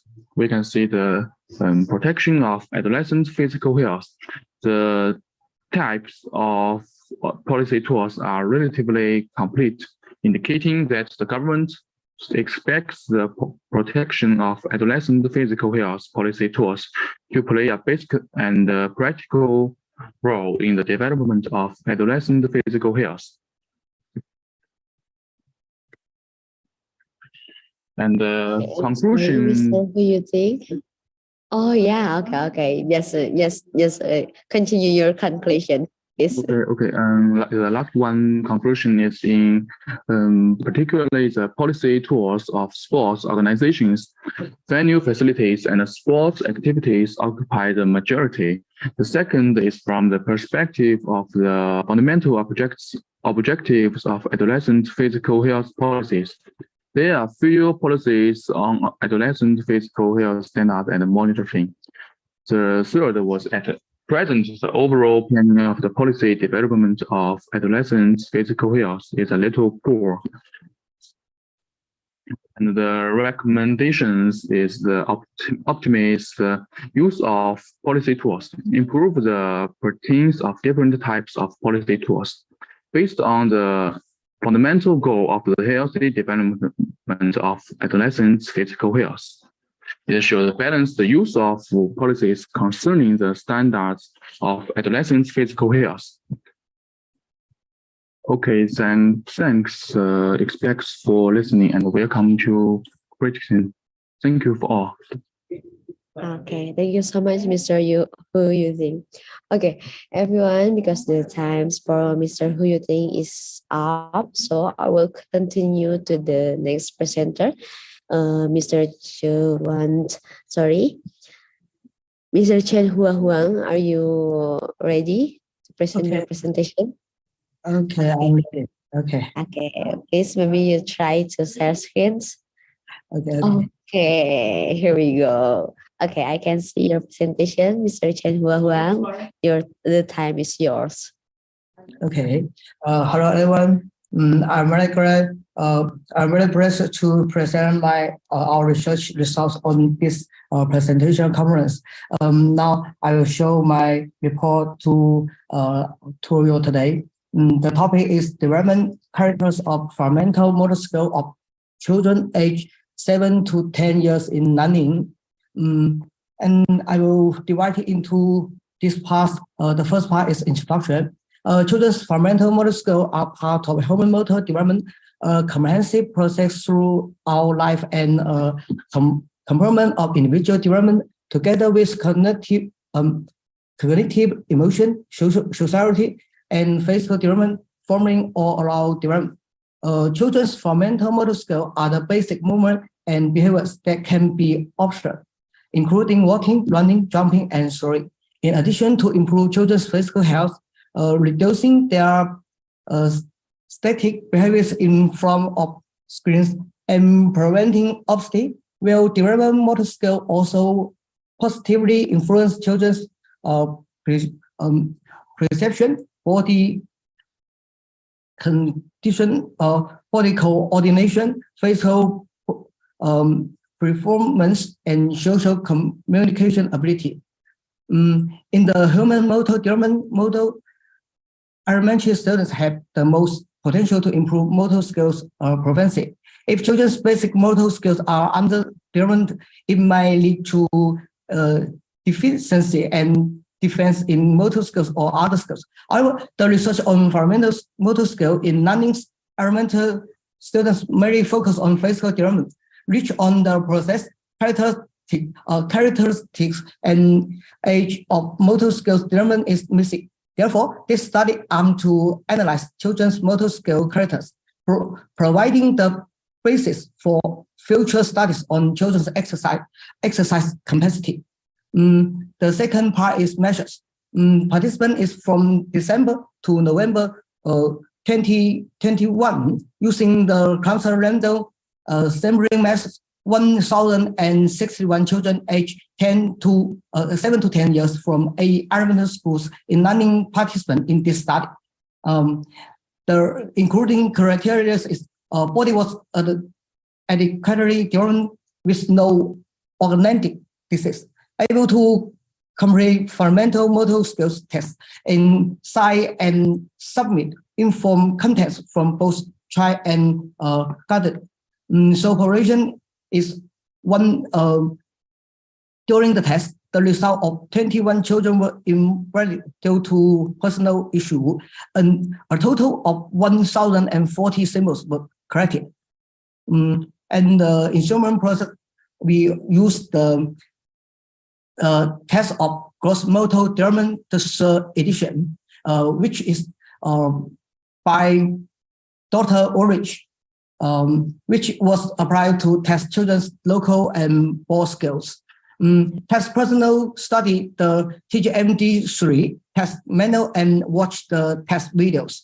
And so we do this, the score criteria is mystery refers to occurrent performing two tests, and proficiency refers to only one in two tests being occurrency performed. And unskilled refers to the failure of two tests. They analyze, use the sparse and use the discrete static and two-way ANOVA and Bonific best technique to do the research. The significant alpha is 0.05. The result is also divided into the next part of the one result is over development of fundamental motor skills in children. In the figure 1, so total scores of local motor, ball skills, and fundamental motor skills in children with difference. The results show an upward trend in 3 total scores as age increase. None of the 3 total scores show a gender multiple age interaction effect. And the figure 2 is percentage of fundamental motor skills proficiency in children aged 7 to 10 years. The statistical results show that the high proportion of unskilled children in a single item, the mastery level of each test item varies, and the overall performance in fundamental motor skills is relatively low. And the figure 3 is percentage of fundamental motor skill performance in different age group. The results show that two hand and one hand strike are the two most difficult skills for children this age, with less than 1% mastery level. More than half children were unskilled in the rest 7 skills. Also find the second part result is the development of the local skill in children. Two-way ANOVA with 2 multiple 3 was used to compare the different score of local skills in children of different gender and age. The result showed that no gender or multiple age in interaction effects in all 6 text items.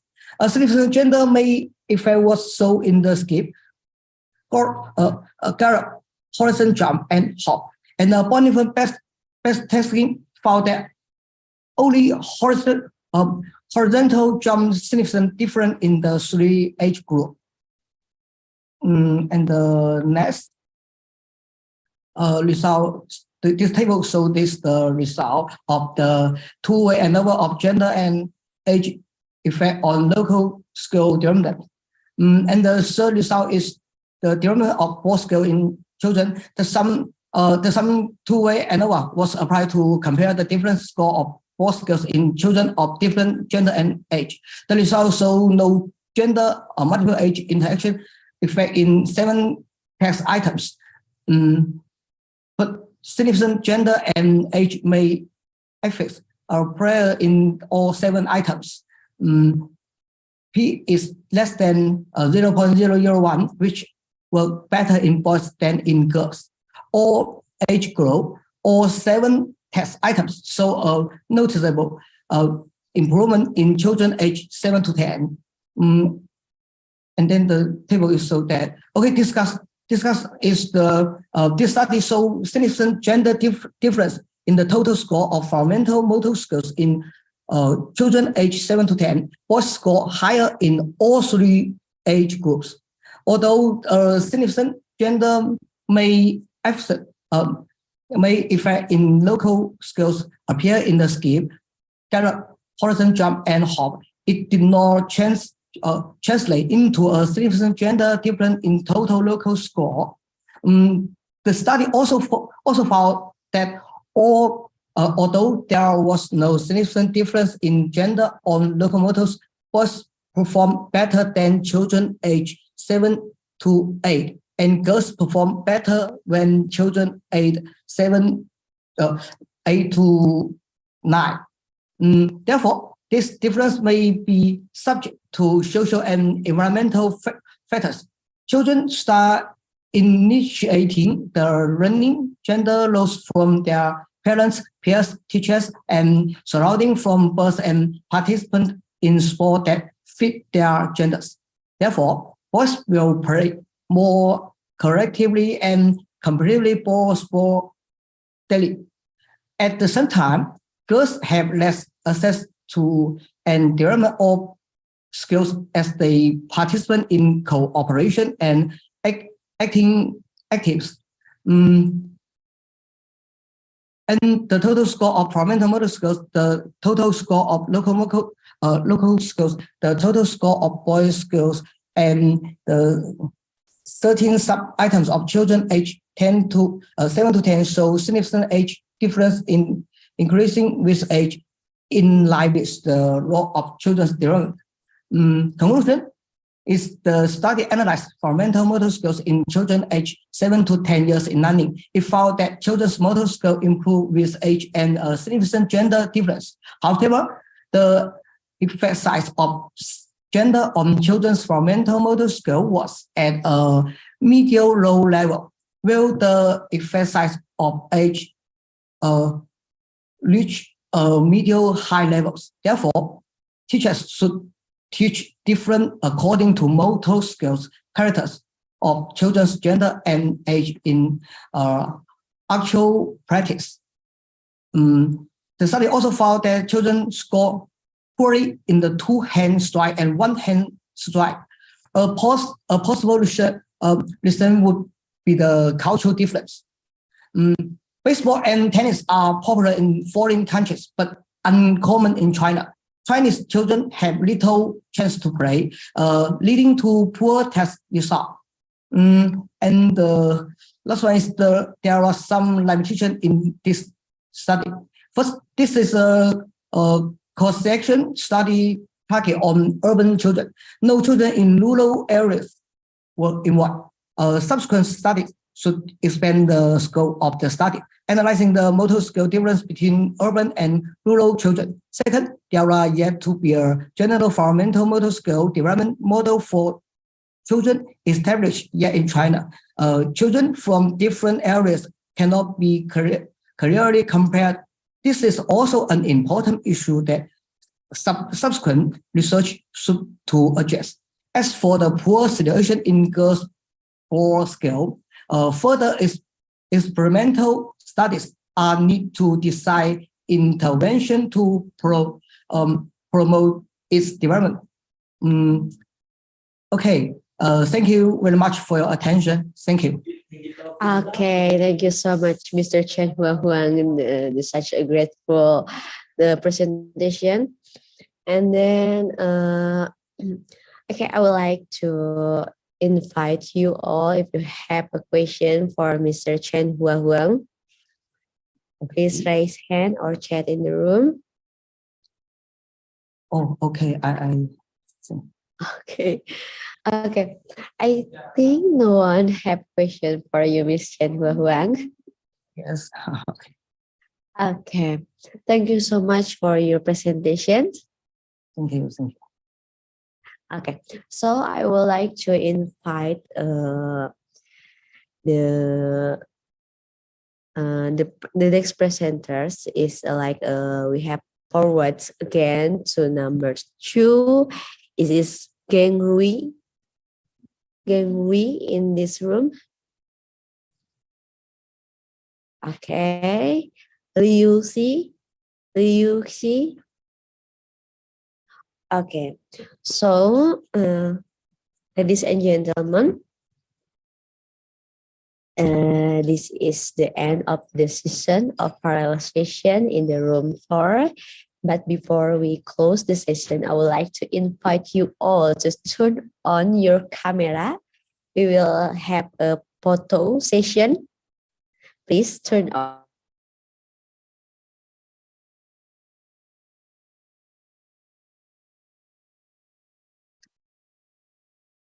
Our next presenters, my dearest friends, Yu Tinggong, with the title Whose Goal or a Lottery Jackpot, the Effect of 2008 Beijing Olympic Games on China's Economy. Hello, Yu. Hello. Yeah, please wait for a moment. I will share my screen.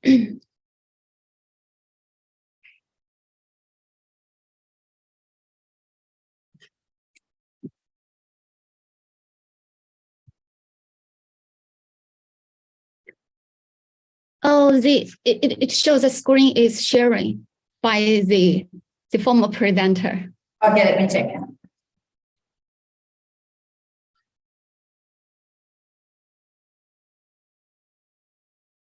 Thank you, my friend. Pleasure. I'll try to find my slides.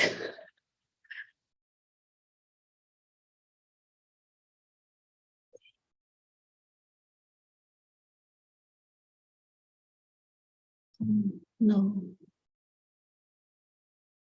Please wait for a moment. It's okay. This one. Oh, this one. Okay, for Mr. Dan Pan, you will be the next presentation of the meeting zone. So please be prepared.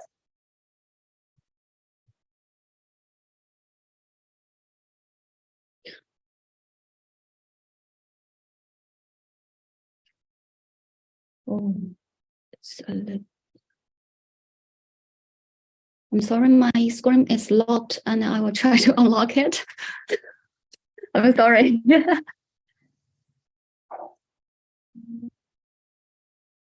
Oh, yes, I think it can work now.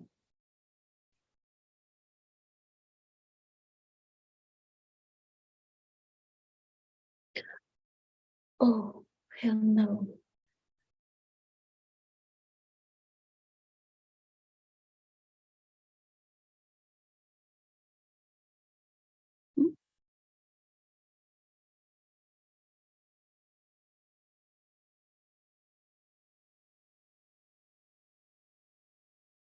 Okay, I think it can work now. I'll try again. I'm sorry, Anira, could you just change the next one first? Yeah, because my system seems go wrong. Okay. Okay. Sorry, my friend. We can skip this one, and I will invite Miss or Mr. Danvan to present the presentation with the title "Study on the Image Characteristic of the Opening Ceremony of 2022. I'm sorry, Beijing Winter Olympics." Okay, I'm here. Okay. Hello. Okay. Hello everyone. My name is Sandan, and my report title is "Study on the Image Characters of the Beijing of the Opening Ceremony of the Beijing Winter Olympic Games."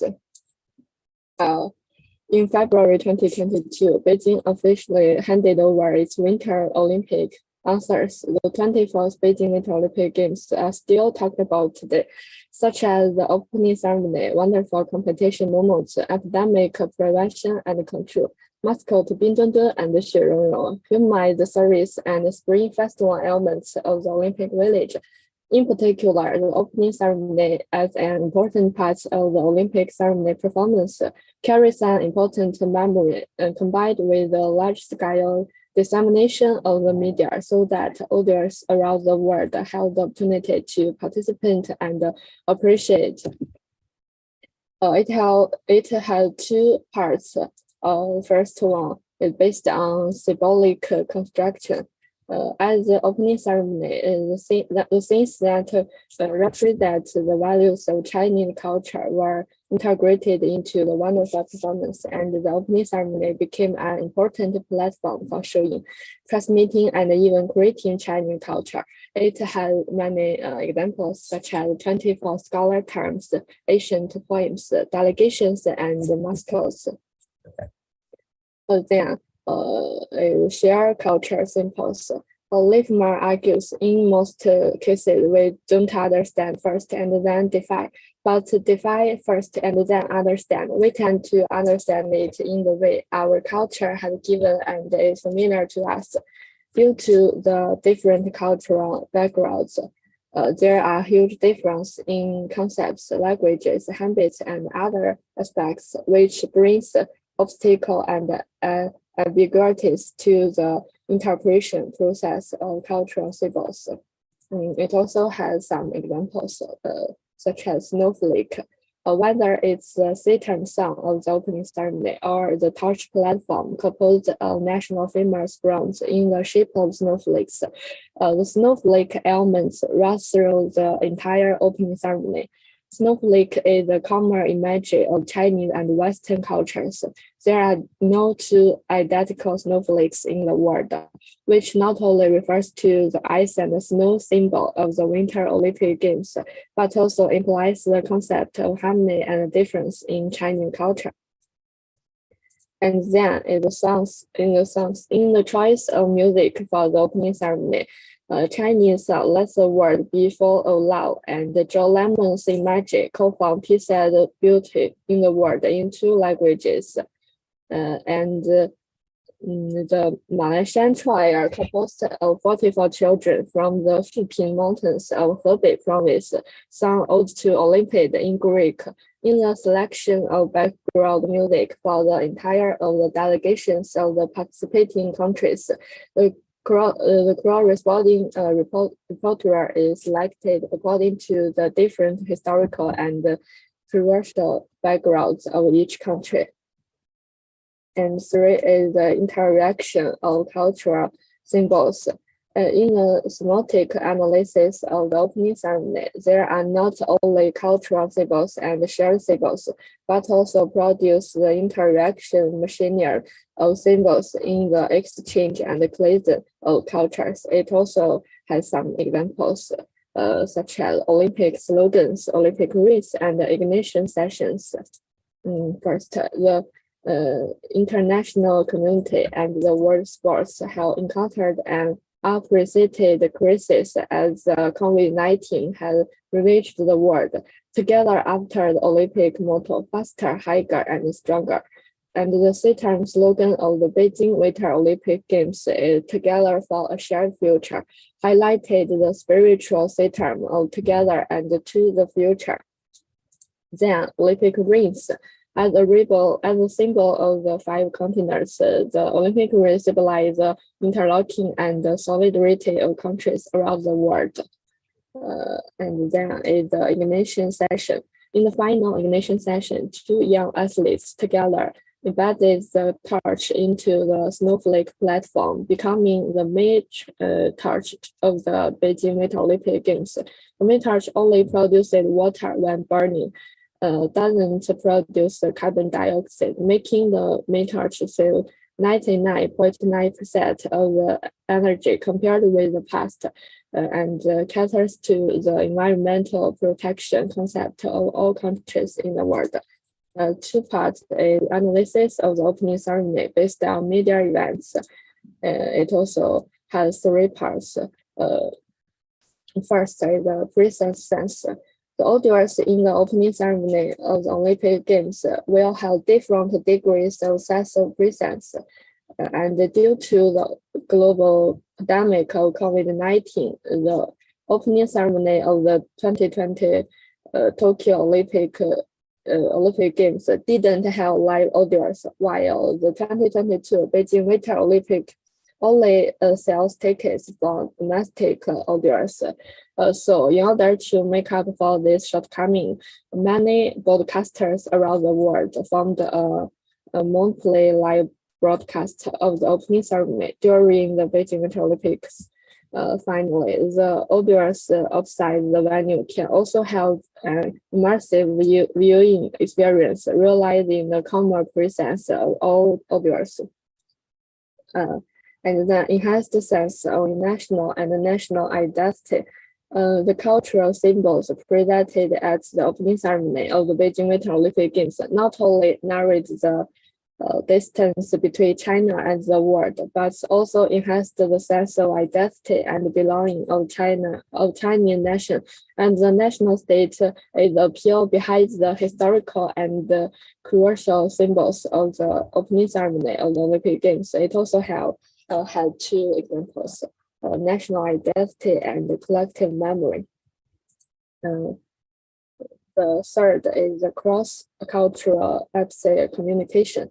Due to the repression emotions and emotional trauma caused by the epidemic, people long for sports to bring more human power than political confrontation. For this reason, the opening ceremony included the tribute to the people session. The participants were ordinary people, students, and athletes. As the city of the 2 Olympic Games, Beijing has a large number of valuable Olympic heritage, which can arouse people's collective resonance. The opening ceremony of the Winter Olympics recreated the classic sense of 2008, with snowflakes and torches shining in the music of Me and You. This communication practices have extended in appealing the interest of audience in different cultural contexts. And finally, the opening ceremony of the Beijing Winter Olympics not only made great contribution to Asian sports and world sports, but also give us a deeper understanding of China and the world. However, we should pay more attention to the inheritance and the legacy of the Winter Olympics, the popularization of ice and snow sports, and the serious cooperation of all countries in the world. At this moment, the Football World Cup is hot in quarter, and the World Cup will become an important mark of Asian sports. together with the Beijing Winter Olympics, the Hangzhou Asian Games, and the Doha Asian Games. That's all. Thank you. Okay, thank you so much, Mr. Pan, for your presentations. So I'd like to invite questions from the audience. Do we have any question about the presentation? Okay, thank you. Okay, I think there is no question, so we'll move to the next presentation. Mr. J.P. Purnama, with the title Development of Pencaksilat Training Model Olympic Movement.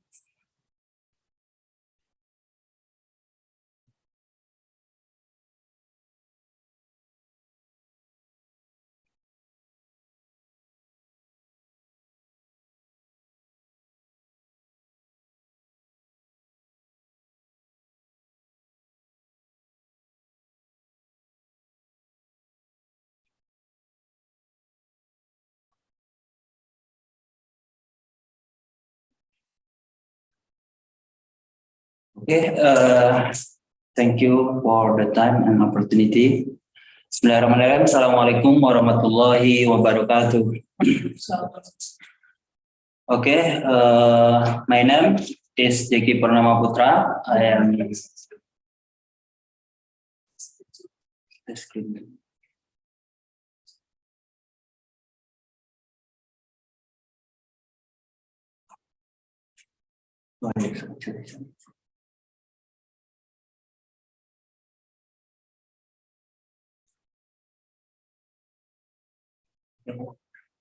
okay. My name is Jeki Purnama Putra. I'm a student doctoral from University Education Indonesia. My title scope is the Olympic movement in Asia. My title is Development of Pencaksilat and Training Model Olympic Movement BSET. Introduction. The development of sport in the 4.0 era has a paradigm government and official in trending and policy, especially in fighting sport, education, conduction, and sport achievement. The Olympic movement, the Olympic is the most multi-event sporting event in the world today. The Olympic movement has the aim of building a better and powerful world by educating youth through non-discrimination of any kind and with the Olympic spirit of mutual understanding. The spirit of friendship, solidarity, and fair play in general, the level and understanding and application of the Olympic movement value, it's not applied by the coach in the Pencaksilat training program. Okay, in Olympic movement, the Olympic movement is then convert our fair elected to the Olympic phenomenon. In the Olympic movement, they are the Olympic value, living excellence, living friendship, and living respect.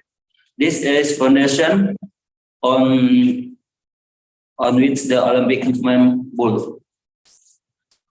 On its activities to promote sport culture and education with the building better world. This example from value is Olympic movement in my research. Living respect is the tolerance, difference, equity, and anti-discrimination. Living friendship, relation with others, definition, comparison. Living excellence, personality, performance and competition, focus and achievement, effort and hard work. Okay, the method. The purpose of the study is a fun ad-hoc model applying to the value of the Olympic movement to the factor pencaksilat. The method in this study is a systematic literature review by reviewing state, national, international standard journal, and that I have published in the last decade. Okay, in this I 15 article from EBSCO, Terra and Friends, and the other journal. Same with that pencaksilat and Olympic movement.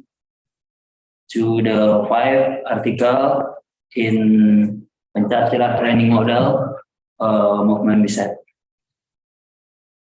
Okay, the result of this research. That there is no training model based on Olympic movement. What else is based on the Olympic movement in the other sport?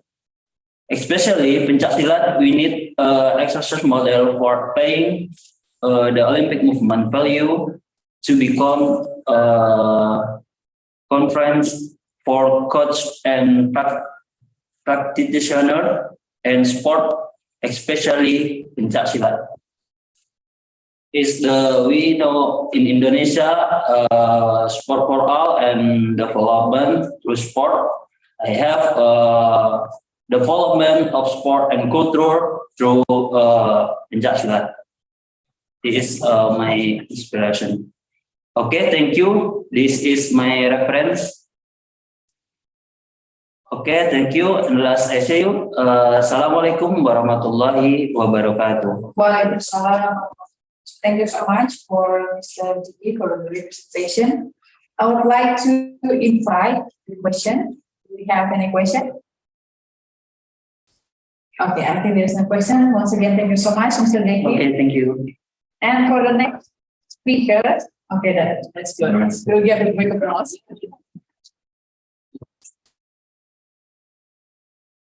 Okay, I will invite the next presenters, Mr. Asep Ridwan Kurniawan, with the title Instrument Development of Physical Abilities of Mountainers. That's present.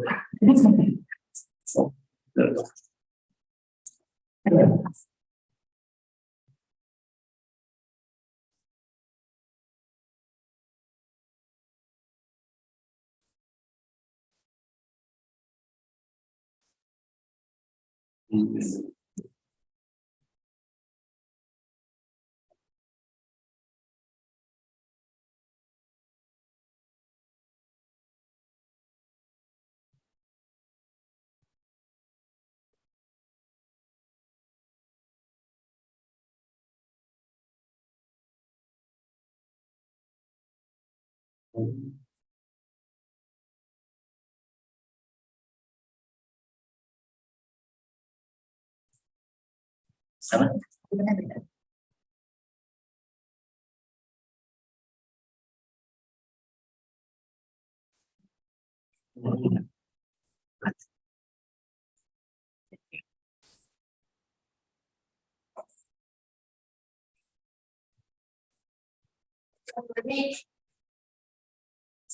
Bismillahirrahmanirrahim. Assalamualaikum warahmatullahi wabarakatuh. Waalaikumsalam. Good afternoon, everyone. This last lesson, so I will ask about instrument development physical abilities mountain climber. It is tropical mountain in Indonesia.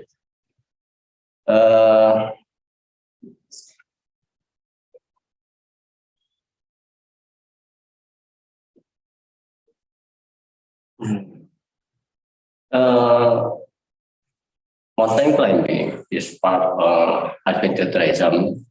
So adventure tourism as an outdoor leisure activity there take place in usual exotic, remote, or wilderness destination. So adventure tourism is two parts: hard adventure tourism and soft adventure tourism.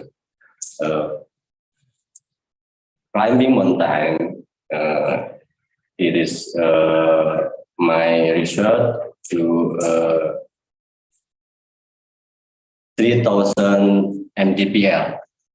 It is placed West Java. One year? No, that's it.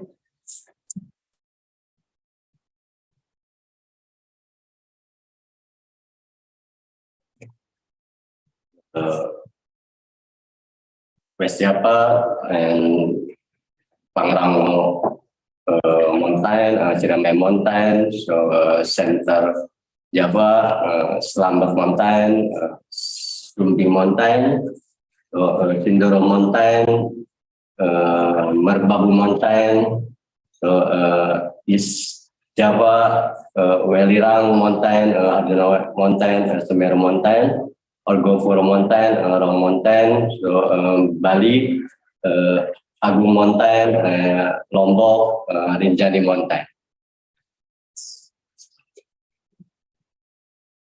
It is accident 2013 year to 2019.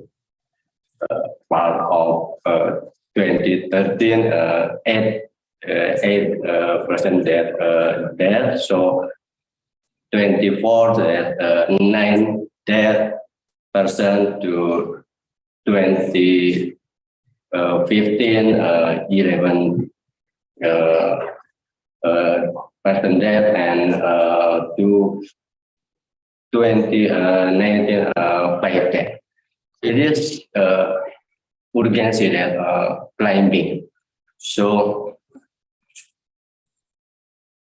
outdoor sport activities require perfect skill in situation of high physical stress. So physical conditioning play an important role in supporting the success of mountaineering.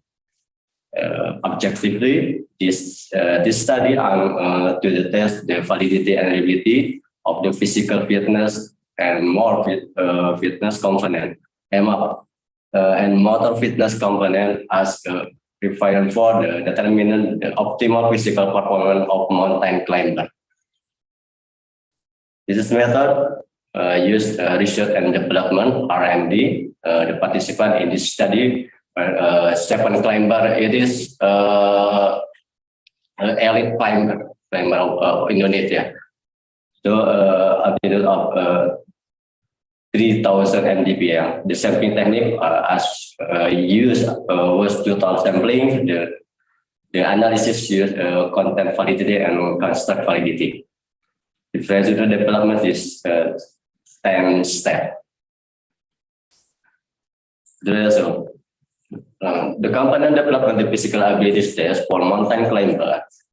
The first physical fitness factor include endurance cardiorespiratory fitness. It is bulk test. So muscular strength and power, jump decathlon test, muscular endurance, wall squat test, flexibility, static flexibility test, hip and trunk, so body composition, body mass index, percent fat content.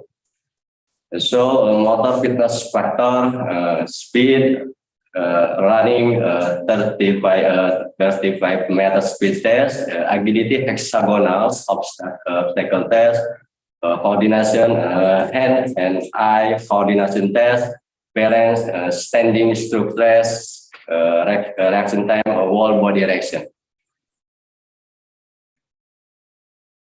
This result, the all component, sub-component physical abilities valid.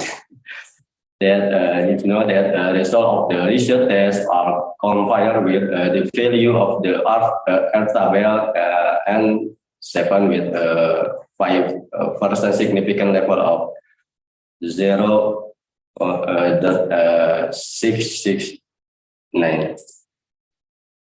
It is ability subcomponent of physical abilities.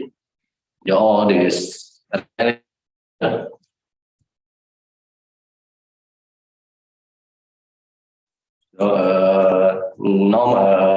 standard for assessment physical ability per maintainer in Indonesia. That this table compare the criteria.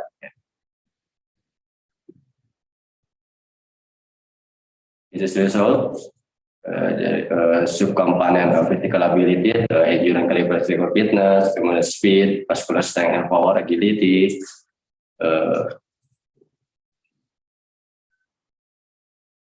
Next, flexibility, balance, coordination, muscular endurance.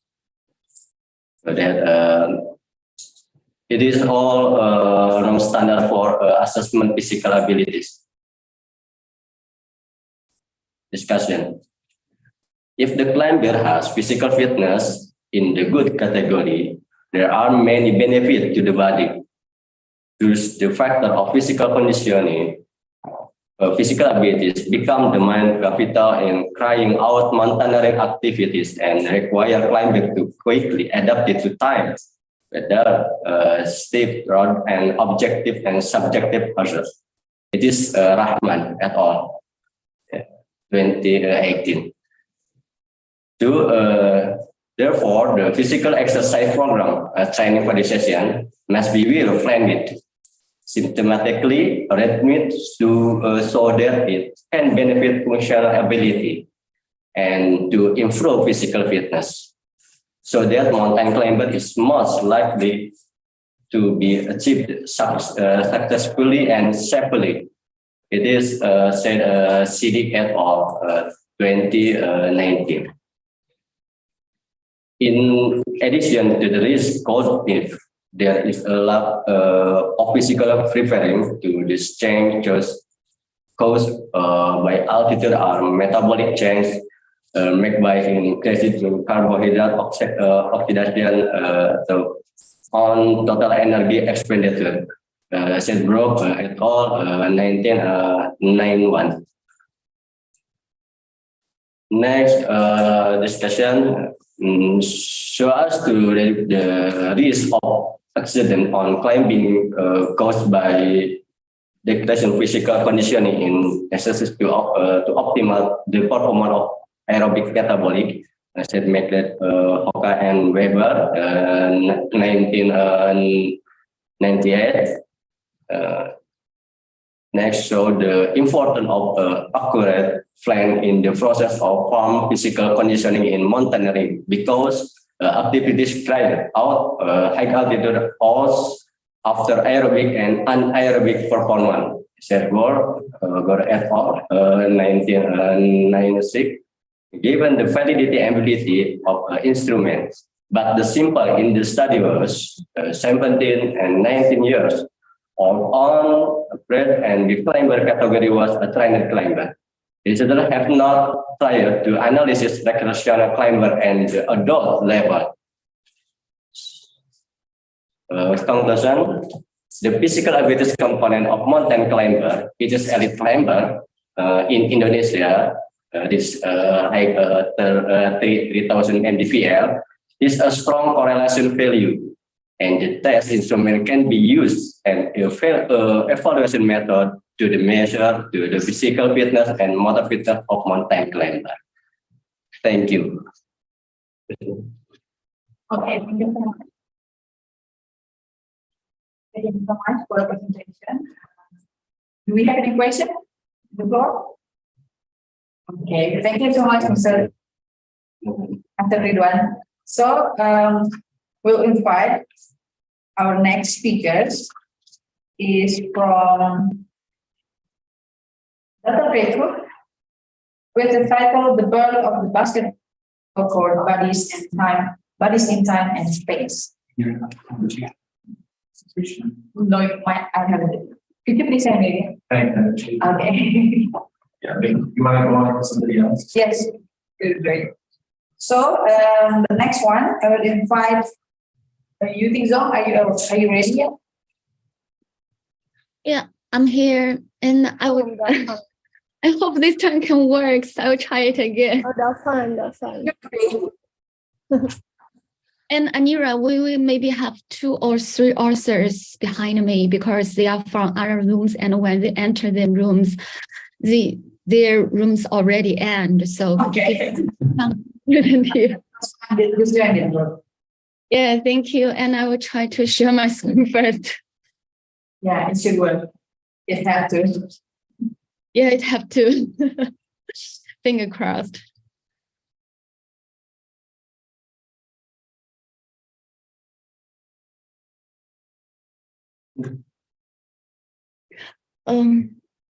It seems not.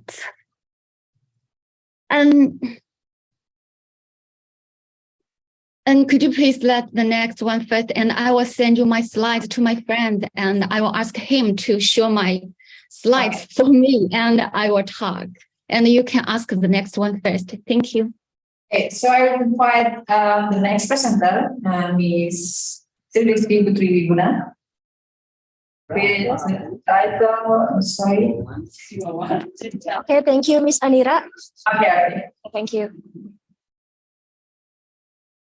Okay, you may begin the presentation.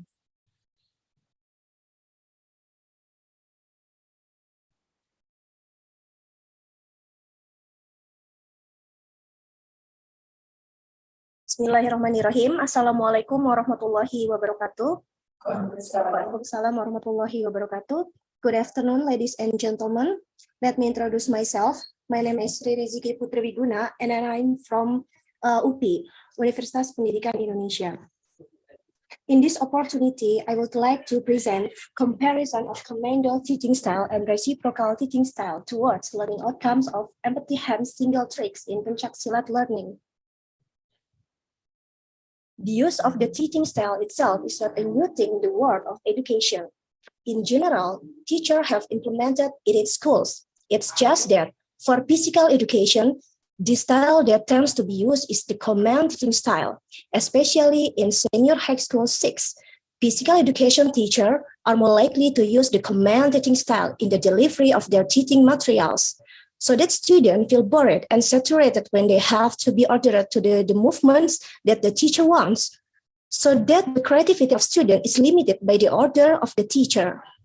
Along with that, we can raise a question whether there is no other teaching style that can be used and applied in the implementation of physical education learning other than the command teaching style. As a teacher, of course, we must try to find a way out to address the problem so that the teaching and learning process is more innovative.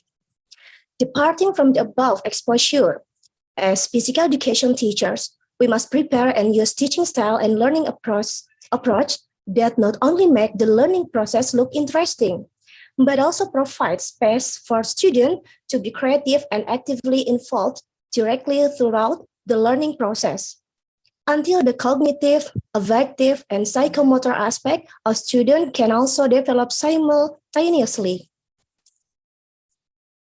The experimental method that the author used aims to determine the effect and comparison of 2 teaching styles, namely the command teaching style and the reciprocal teaching style in the mastery of learning the martial art of pencaksilat.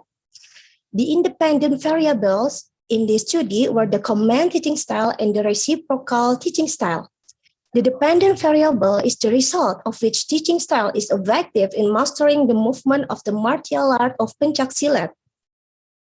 The instrument in this study used the official instrument for assessing IPSI single move in a match. Then the instrument was simplified by the researcher with various considerations to suit the condition of the research subject in the field. The test in the study was conducted to determine the mastery and movement skills of the single empty-handed martial art of pencaksilat. So it can be concluded that there are differences in the art skills of students empty-handed single who are taught with a commando teaching style and those who are taught with a commando teaching style and those who are taught with a reciprocal teaching style. Discussion. Based on the description, it can be said that the application of the reciprocal teaching style and the commando teaching style affect the learning outcomes of Pencak Silat learning.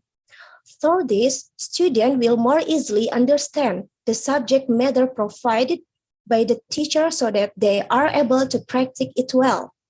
Thus, the reciprocal teaching style is able to give more influence than the commando teaching style on the learning outcomes of the empty-handed single art movement. Therefore, the reciprocal teaching style is able to improve student learning outcomes of Pencak Silat martial arts. Conclusion. From the result of observation and researcher, which are based on the result of processing and analyzing data through statistical procedures, researchers can draw conclusions as a result of this research process, which include 1. Commando teaching style has a significant influence on improving the art skills of single-handed Pencak Silat movement. 2. The reciprocal teaching style has a significant effect on improving the art skills of single-handed Pencak Silat movement. 3. The reciprocal teaching style has a more significant effect on improving the art skills of single-handed Pencak Silat movement. Okay, thank you very much for your great attention, ladies and gentlemen. Yeah, thank you so much, Ms. Lee. Thank you. Okay, I'd like to invite a question from the audience. Do we have any question? Okay, there is no question. Thank you so much, Ms. Rizky.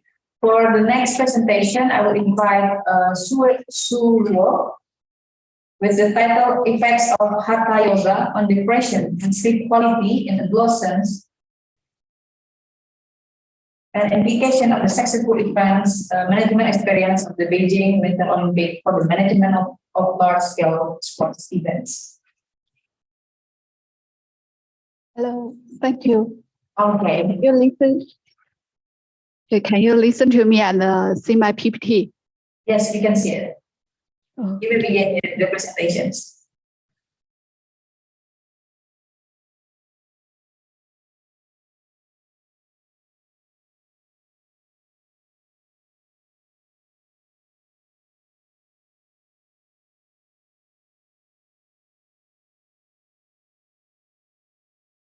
Moment. Hello, everyone. I'm Luo Xue. And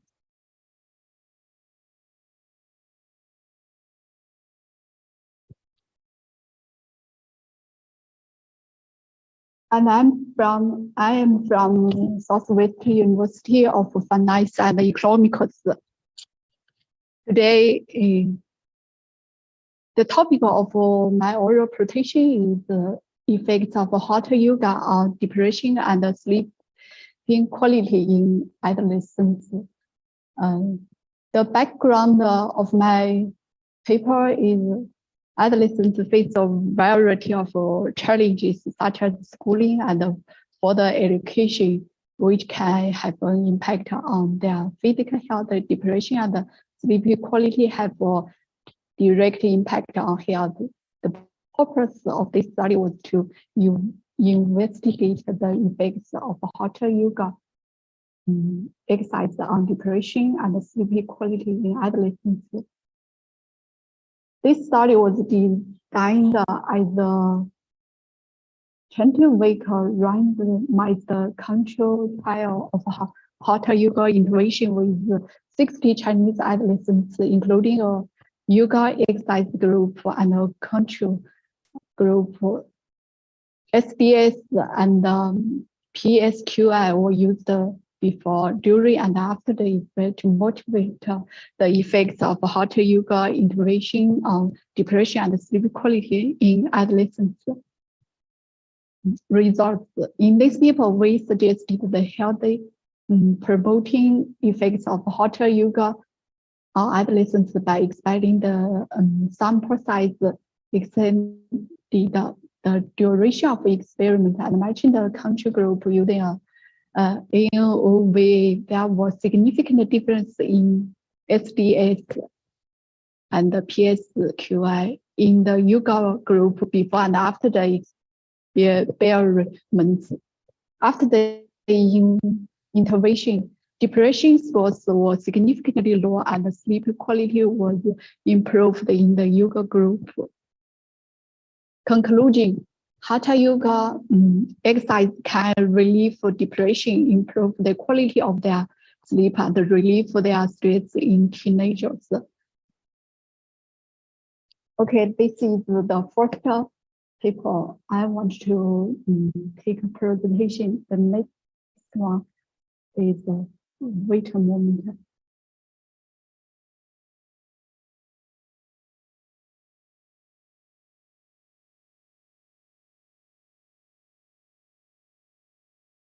Can you see the next paper, the PP? Okay. Thank you. Next one is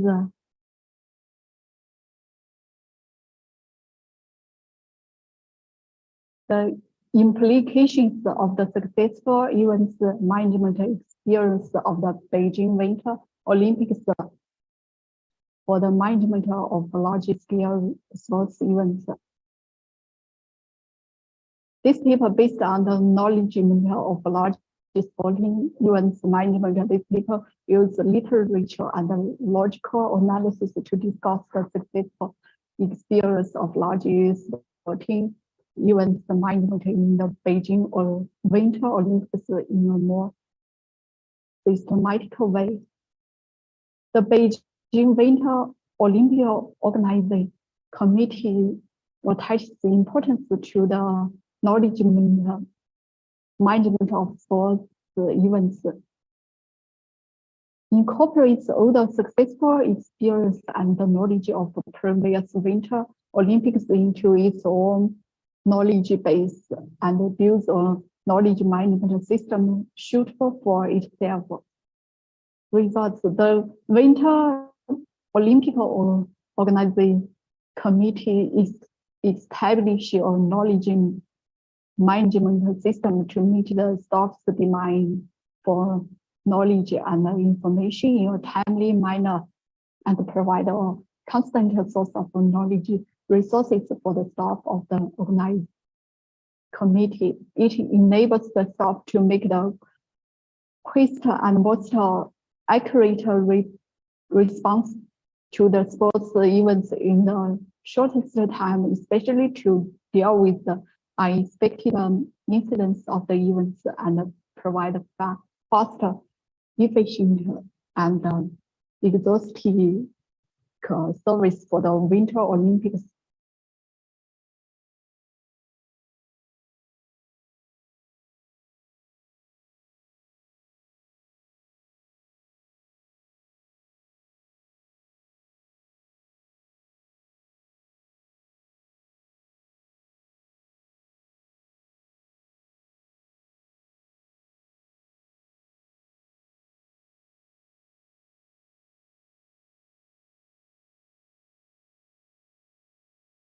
Hello, so we can hear your voice.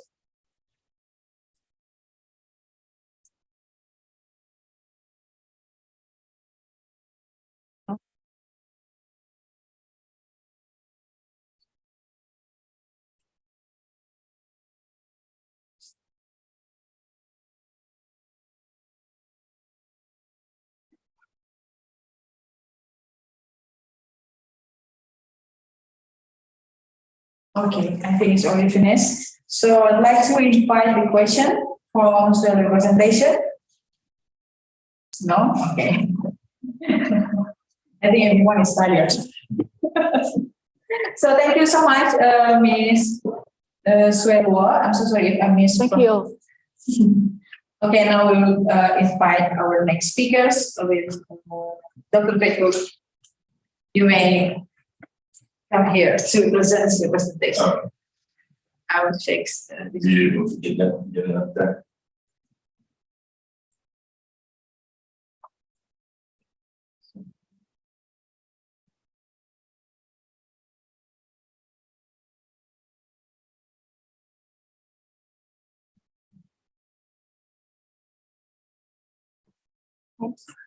Well done, yeah, thank you, sorry for coming.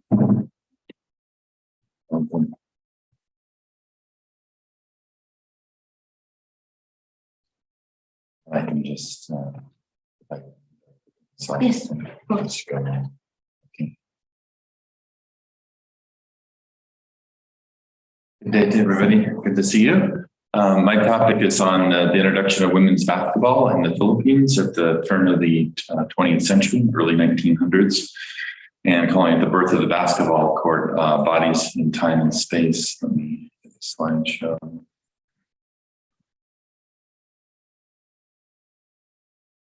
Is it? Yeah, it's full screen.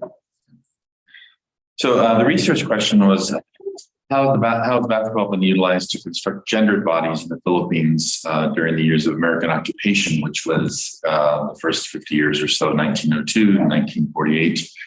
And then how did basketball become transformed from a leisure activity for girls, which was its intent as the Americans introduced the game to the Philippines, and what is today a largely male preserve.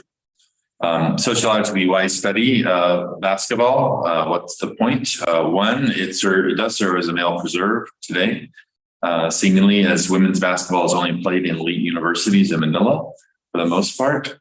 It is also the nation's favorite pastime and was once feminized early in its inception in the Philippines and then now masculinized. So arriving at a research question, my qualitative research was based in the American Historical Collection of the Rizal Library of Ateneo de Manila University. When the Americans left after those 50-some years of occupation, they left their primary sources. And so I was in search of a thread because after 300 years of Spanish occupation in the Philippines, the Americans had this intention to institute a public education system. So within that public education system, they sent over 1,000 teachers called the Thomasites because they came over on the ship USS Thomas. But there was an early focus on girls playing basketball, and particularly at the Manila Carnival was a very commercial event, a spectacular kind of event in the central area of Manila. And for 4 years, it was really one of the prime events.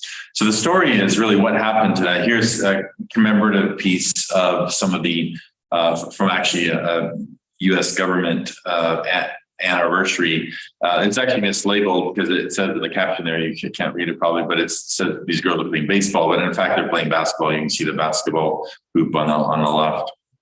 And so just some pictures here to show you different the teams during this period throughout Manila and also in the Visayas, which is in the central of the Philippines. But you can see particularly this is one of the games at Manila Carnival in 1911. And this is in Iloilo, which is in the Visayas, and just some more of the women's teams that were playing here. Meanwhile, largely, not exclusively, but largely men were, the boys were focused on playing baseball again.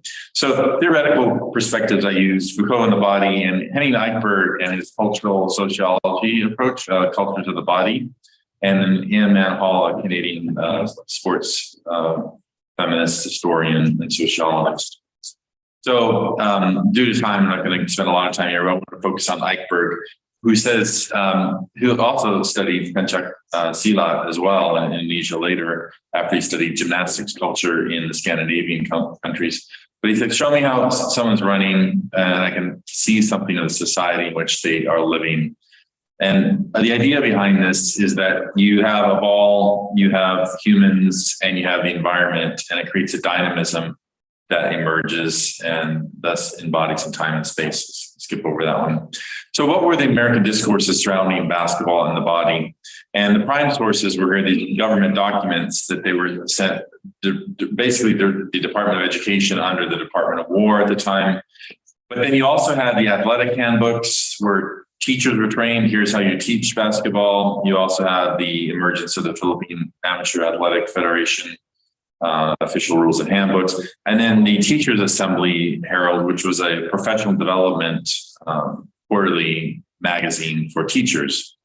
Also, we have diaries of some of the first wave feminist physical education teachers. That their idea was to use basketball as a transformative power personally in the lives of women, was their stated intent, in the actual writing. But that's what the state of their intent was. Then you have Chris Turner's societal task model, where he talks about these areas of large populations in time, large populations in space, and then personally how we both represent and what kind of restraints we feel from our surroundings. So particularly a couple of themes coming from the discourses on the body. When you read through all this literature, there was high concern for the body project. Hygienic discourses emerged, defining bodily normativity, and in fact, overlaying an American sex gender system on the Philippine corporal body. Basically, I would say the body politic of America at the time, overlaying its sex gender system on the corporal body of the Philippines at the time.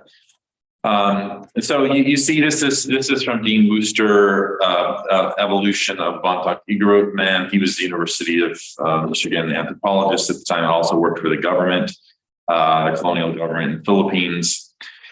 And just everything from how to stand, how not to stand. These are all in the teacher handbooks that emerged at the time. Here's how you read, here's how you don't read, all about the body and spacing, what we do with it, just running through this. Populations were viewed in the literature there as unruly, creating a system of hyperregulation. And some of this was accomplished through the introduction of modern basketball, modern sport, the introduction of bounded lines, and in time and in space. And of course, the effect of modernity. Here's an early chart in one of the handbooks for the basketball court. And today, what's interesting in the Philippines, you'll go and you will see the Catholic Church in the town plaza, and right next to it is a basketball court. And so those two things emerged from that engagement with the other, in a sense. And then various details, schedule of group games, and you can then see the calisthenics. This is at the opening day of the Manila Carnival. And but interestingly, in 1915, and this is kind of the linchpin of the whole thing, after these 4 years of a very dynamic women's basketball game as a feature of the Manila Carnival, there's really no recollection or no minute of why this game would not go on, persist beyond 1915. And I would call it the unsayable. There's not really an illusion that the best you can do is illusion of local culture, addressing ideas of comportment, of physicality in public for women. And that's as close as you get for a reason and a rationale why the Superintendent's Committee, which is made up of the colonial administration, why had to shut down. There's some just participation data. You can see when you look at the details that participation really grew among women during this time, but then eventually waned because of this. And the restraint of the female body because of a moral issue. Culture is moral imperative, right? That comportment issue. And I think I'll just go on. In the end, this sex gender system that was really overlaid on local culture created a differential labor market. What you had is you have women were trained to do certain things such as basket weaving, whereas men were trained to do certain harder labor such as mason work, etc., like that. And it really was in the service of exporting and extracting natural resources from the Philippines. And so then we get to the curriculum hours, and we see here, again, the focus on the body. We have, this is comparing to US curriculums at the time in 1911. You have 0 hours of history, actually, versus 299. You have a high degree of double the amount of physical education hours in the Philippines and astronomically more hours in the area of industrial arts. So you see that focus on actually labor. Basketball today really is about masculinity, nation, and capital. In the Philippines, most the top corporations in the Philippines own the professional basketball teams, and it's quite spectacular.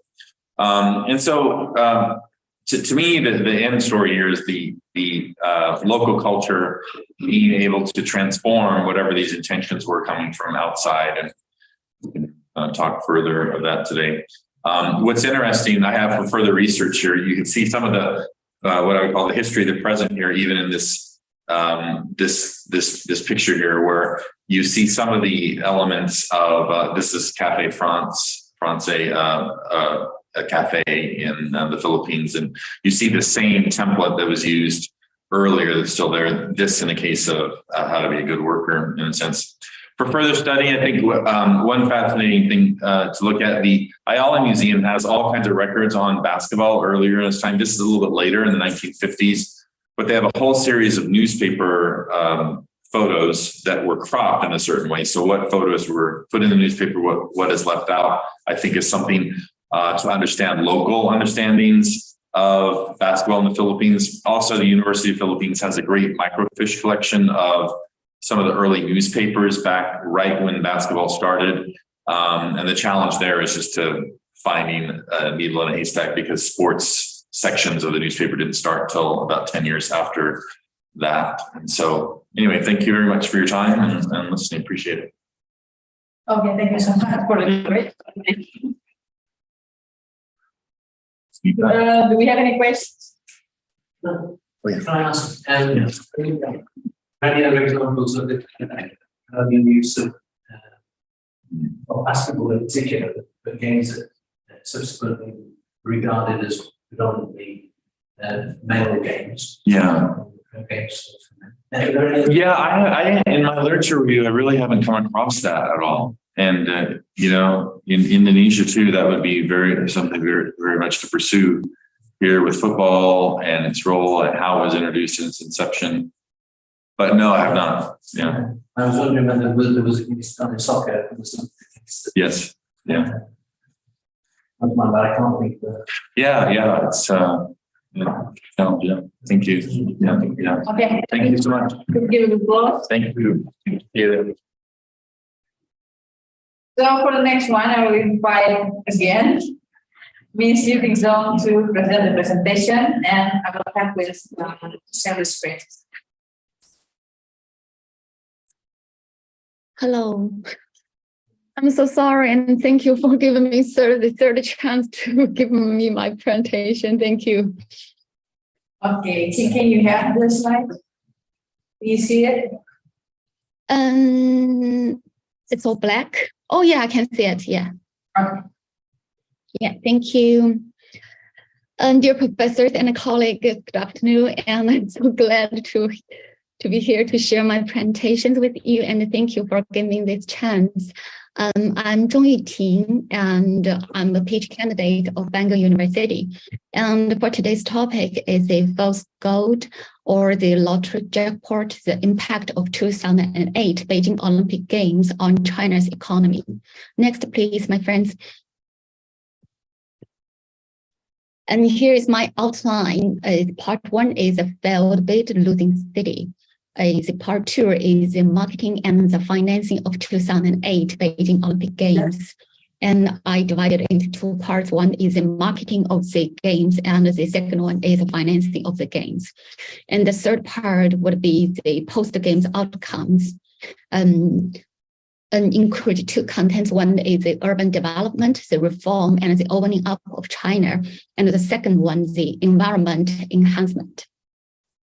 The fourth part should be the legacy of the Beijing Olympic Games from the infrastructure and their operation and the rules of the Olympic venues.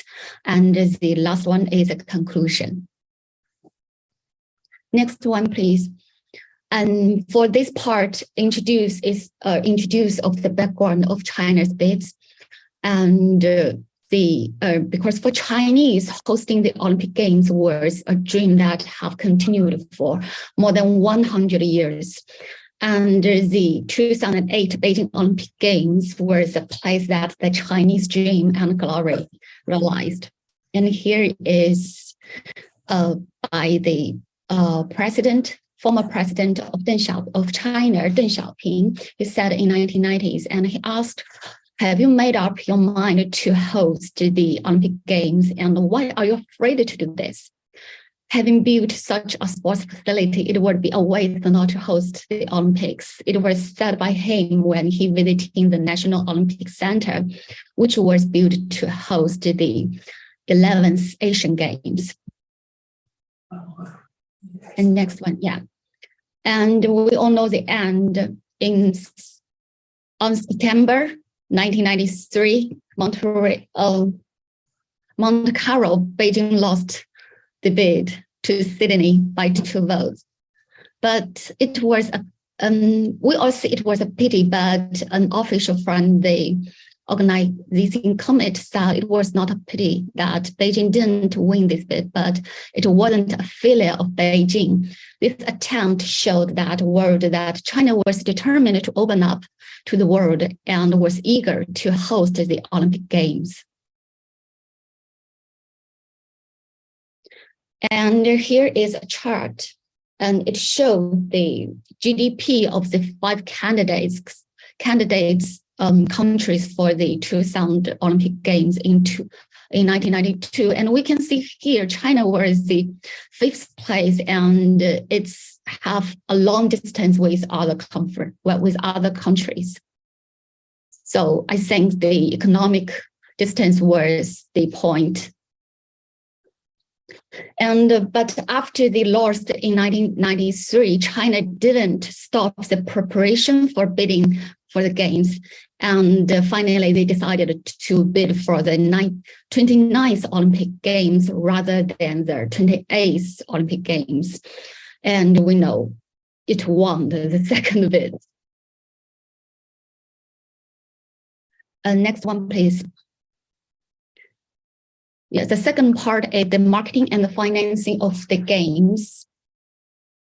The Olympic movement received the most of its funding through the sale of the broadcast rights to the Olympic Games, and it also benefits from the TOP programming. And it's through 6 major programmings from 2 parts. One is from IOC, who charged it, and another one is from the organizing committee. From the IOC manager is the broadcast partnerships, the TOP, and the official supplier, and the licensing programming. And from the OCOG, the domestic sponsorship, ticket sales, and licensing programming. And here is a structure. Here is a structure of the introduction of the top TOP partner. And the Olympic partner programming was founded in 1985, and it was the highest level of the Olympic partnership. And we can see the relationship between them. Next one, please. And we can see a picture. Maybe we are familiar with them because Beijing 欢迎你. It's the official mascots for the Beijing 2008 licensing program, offering over 8,000 different items. Many of the products carried in the image of the 5 Hua. And there were totally 68 official licenses, and including 16 product categories. And there were over 64 million pieces products sold global. And here is a chart, the investment budget of the local infrastructure construction for the 2008 Beijing Olympic Games.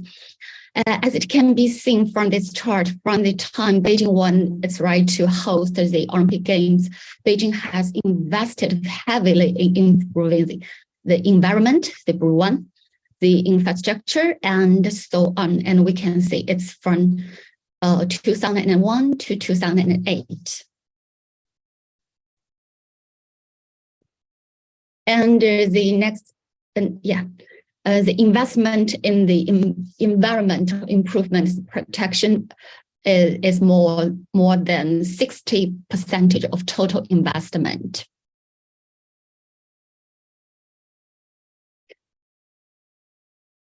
And actually, Beijing Olympic Games was the first time in the history of the Olympic Games to organize both the Olympic Games and the Paralympic Games in one organizations. So it have two parts. On the cost side, there have major three categories: the general infrastructure, their specific sports infrastructure, and the operational costs. And at the bottom of this slide was the cost of the Beijing Olympic Games. It was launched in 2009.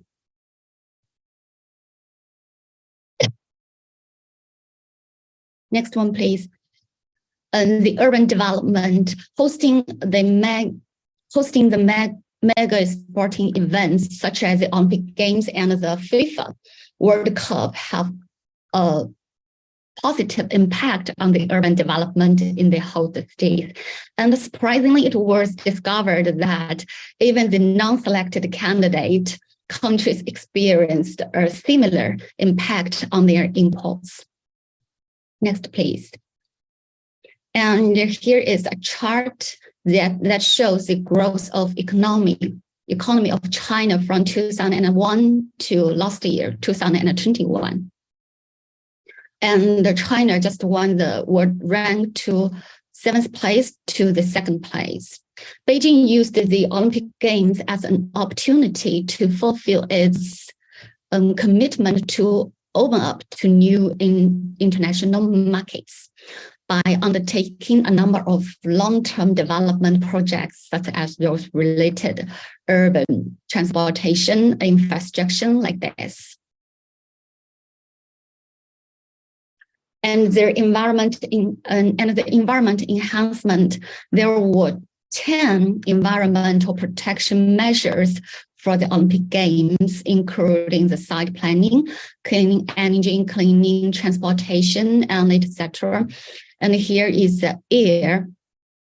And there's the good weather in Beijing during the Beijing Olympic Games throughout the year rose from the 27.4% in 1998 to 74.9% in the Beijing Olympic Games 2008. And according to an ENEP dependent report, it shows the water that Beijing made as part of its Olympic Games bid were ORMAT. And the fourth part was the legacy of the Beijing Olympic Games. I introduced from two parts. One is the infrastructure. And this part divided into two parts. One is the city's infrastructure. The mileage of the urban roads increased from, we can see it's from maybe nearly 14,000 kilometers in 2001 to 20,000 kilometers in 2008. And as well the railway and as well as the Terminal 3, the airport. And during the Beijing Olympic Games, Beijing acquired 2,000 wheelchairs friendly kneeling buses and the crossing signals and wheeling chairs ramps, etc. And the second part was their specialized sports infrastructure. But why I didn't see this here? Please see the picture behind this. There have two pictures we can see. These pictures were taken during the 10th anniversary of Beijing Olympic Games, and we can see the trees and weeds growing at the finish line of the BMX track. And we can see the kayaking stadium with green water like this. So here leads a question of the facilities that build for the Olympic Games for those low participation sports. And apart from the construction costs and the reviews, I think it's the major concern for us. And here is the operation and the reviews of the Olympic venues. And this data is from the latest report by IOC. It's named the over 125 years of Olympic venues. It's by IOC, and it shows there were totally 40 venues were used during the Olympic Games. And 10 years after the Games, now 31 of them remain in use. And all of them are continued to be used and have a functioning business model. And all of them are being used for sports, culture, leisure, and entertainment, and serve as the tourist attractions. Here's my conclusion. There was often and always confusion between the economic impact and the economic efficiency of sporting events. However, I think it would be very unfortunate if over-exaggerated expense incurred for the most recent Olympics, and if these expense were too small countries from the putting themselves put forward to host the Olympic Games in the future. And looking ahead, we're adapting to today's time and the global challenges, as well as the Global Agenda 2020 provide both the extra flexible and exercise and stability. And the purpose of the investment of the different stakeholders depends on the outcomes they want to achieve. Therefore, whether the game is a false gold or the lottery jackpot cannot be judged simply by whether it is profitable or not. But it still needs to be explored in depth from the various perspectives of the different stakeholders. That's all my presentation. Thank you for listening. Thank you. Thank you, my friend. Thank you, Anura. Okay, thank you so much, and thank you for such a great presentations. So I would like to invite the audience. Do we have any question? Okay, nice. Okay, thank you so much. Thank you. Sui, I'm so sorry that we still have 3 presenters. You think is that okay? Is that all right? I think 2 or 3. One is not in our schedule before, and 2 was from other rooms. Yeah, so I think totally 3. Yeah. Okay. Did the presenter come here now? Yeah, I think they are here now. Maui, 你在吗? Hello, 在的. Hello. Okay, Maui. Could you please share your screens and you may begin your presentations? Okay, wait a minute. Can you see my screen? Yes, we can see it.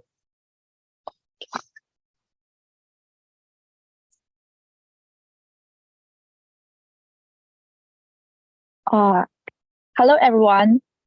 I'm in dormitory. Maybe the network is not very smooth. Good afternoon, every expert and scholars. I'm Maui from East China Normal University. Today, I'm going to talk about the enlightenment of Confucius physical education thought on the physical education in the new era. The following 3 aspects will be reported. To begin with, sorry.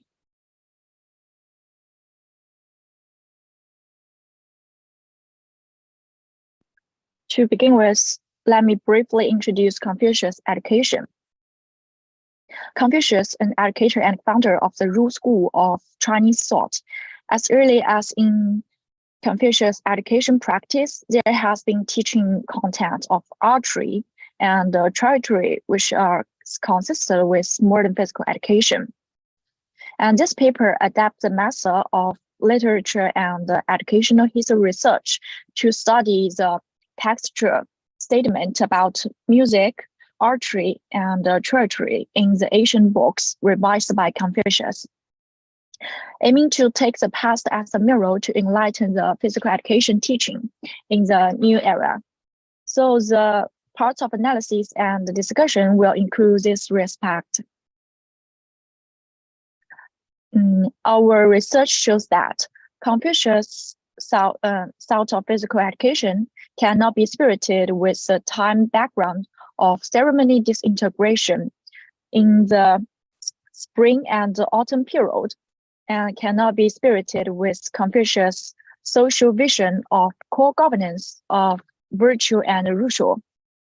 And it cannot be spirited with the teaching content of both civil and military appeared as early as the Western Zhou dynasty.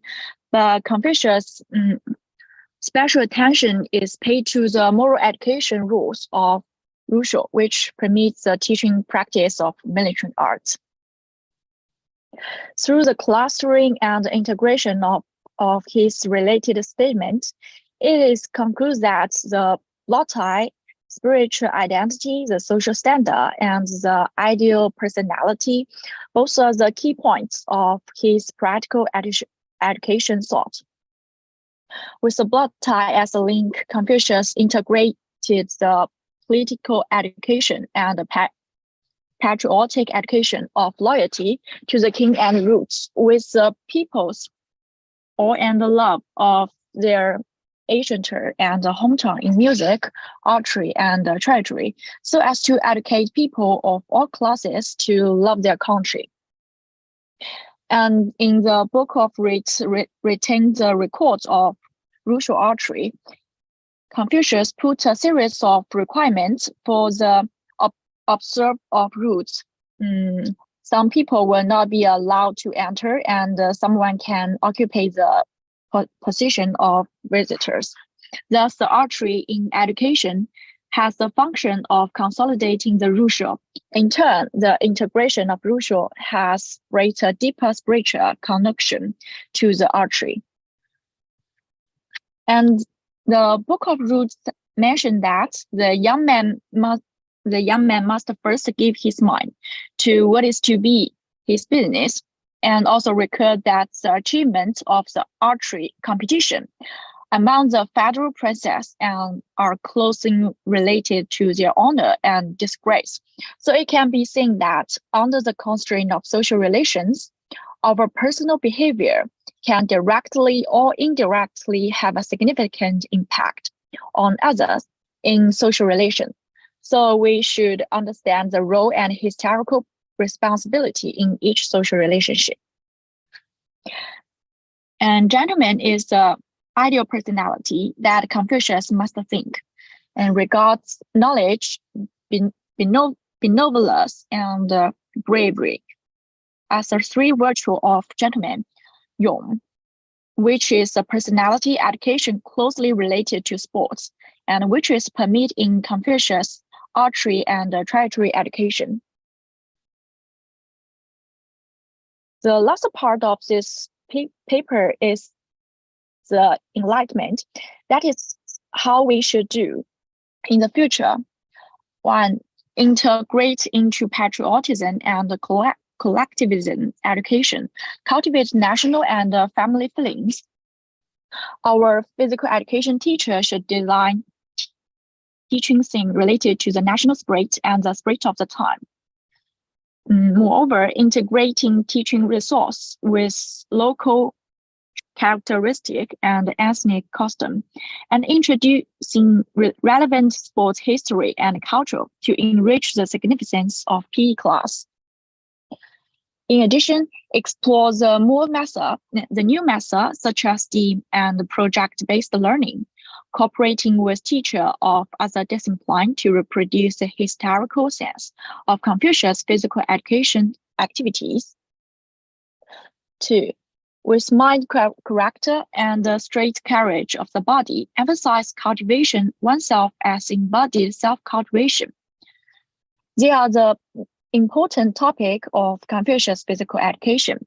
On the one hand, to subdue oneself means that cultivating students' self-supreme vision and self-restraint ability. For example, we should help students make personal exercise or fat reduction plan, following up students' diet and exercise in a timely manner. On the other hand, examination of oneself means that cultivating students' self-awareness and self-reflection ability. 3. All the students will promote the spirit of dedication, establish ideal and beliefs. Our teacher should grasp the physical activity characteristic of discipline and arrange the exercise loads scientifically and reasonably, and cultivate students' indomitable faith in the master skill, practice hard, and compete regularly. And we also should create a different complex teaching or competition situation to fulfill their obligation, to fulfill students' obligation in the rich role experience, like leader, coach, referee, athletes, or cheerleaders, and so on.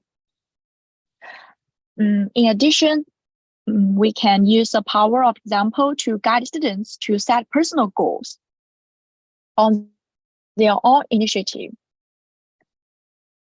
4. Based on virtue, cultivate the brave spirit in the practice.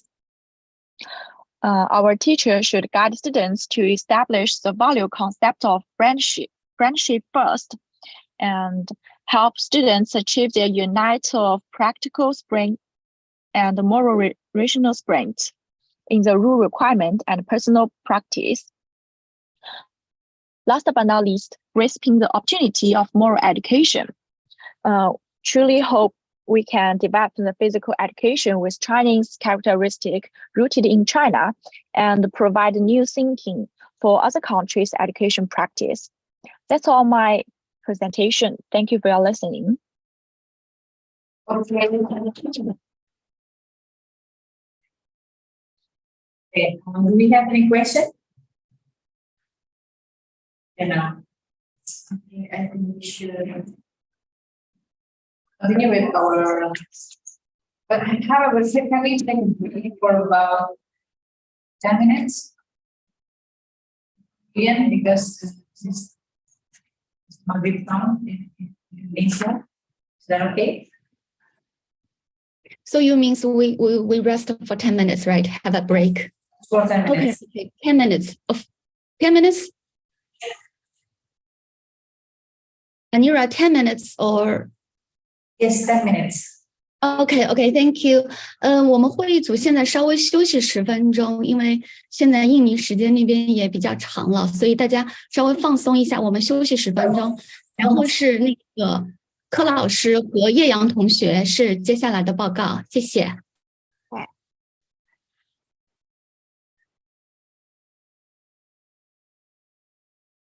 I have to.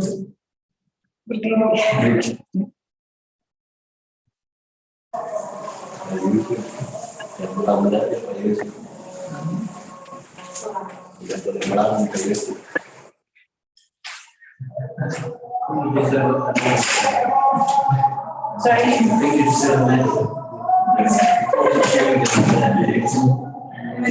It's not just today, it's all previous days preparing. Yeah, this is the hard work.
Bu Atri.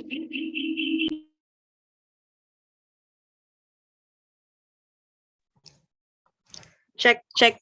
Yeah. Okay. So am I audible? All right.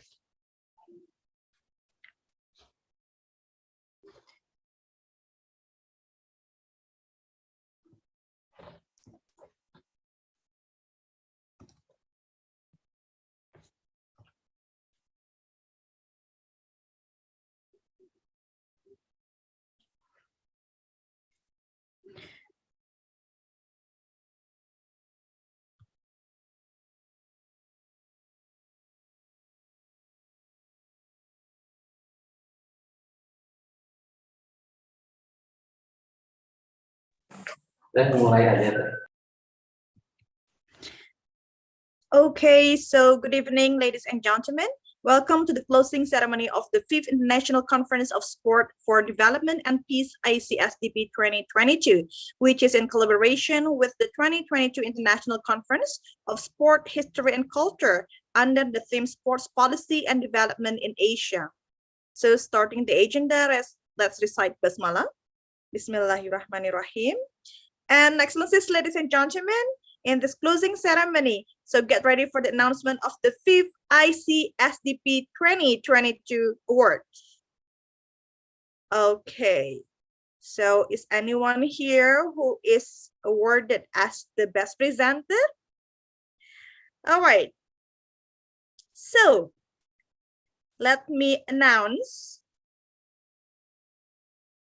the best presenter of the 5th International Conference of Sport for Development and Peace in collaboration with 2022 International Conference of Sport History and Culture under the theme Sports Policy and Development in Asia. The best presenter is awarded to Jin Hyunju. Okay, congratulations. Okay, so congratulations, Jin Hyunju, for being the best presenter in this conference. All right, so we're still having the next one. Let's see who will be awarded as the second one. So the second best presenter goes to Chui Yuki. Congratulations. Okay, so probably the committee can present the certificate for Chuyuki. Hopefully I'm not mistaken pronouncing the name. Yeah, if I'm mistaken in pronouncing the name, I'm really sorry for that.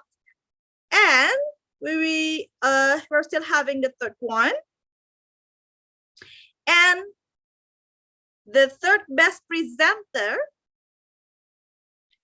in this conference is awarded to Yonghua Yoka Wang. Congratulations on being the best presenter in this conference. And the last one, but of course not the least. Let's see who is the last one. Okay. And the last best presenter of the 5th International Conference of Sport for Development and Peace in collaboration with 2022 International Conference of Sport History and Culture is awarded to Hongjin Guan. Okay, congratulations.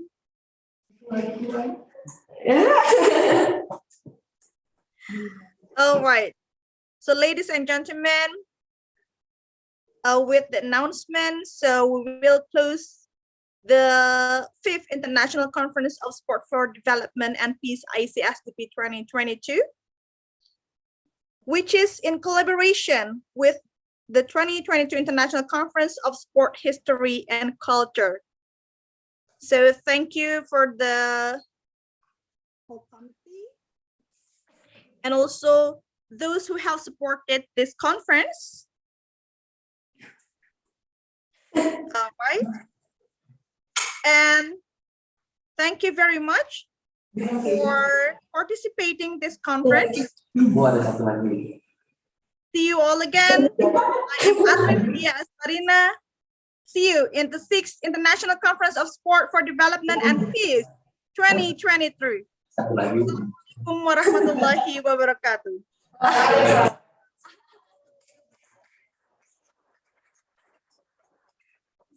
Yay! Because we are the last room, so the certificate is late. So that's why VC doesn't pronounce the name with the other best presenter. So congratulations, Mr. Congratulations. Thank you. Hopefully you will make it next years. Thank you so much. Okay, everyone, thank you so much for your great last work today, and I know that you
Yes, thank you for all of that and for your colleagues and so on. I know this has been helping out too. But I'll take away a couple of memories from this conference. A certain and a certain dancer as well. Or a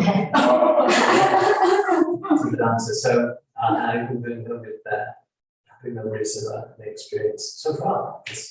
Thank you. Thank you very much. Thank you. So Lisa is the head of the committee for this conference, so I think I should thank her to all of our works. Maybe you can speak. No, thank you so much, joining us. I wish we can meet in the next conference in July next year. Okay, see you. Thank you so much. Thank you so much. Have a good night. Yeah, yeah, sure. That's just throw something. Thank you so much. Admin, click.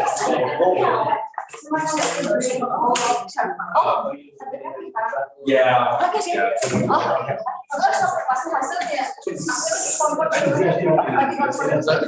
Bawah ya.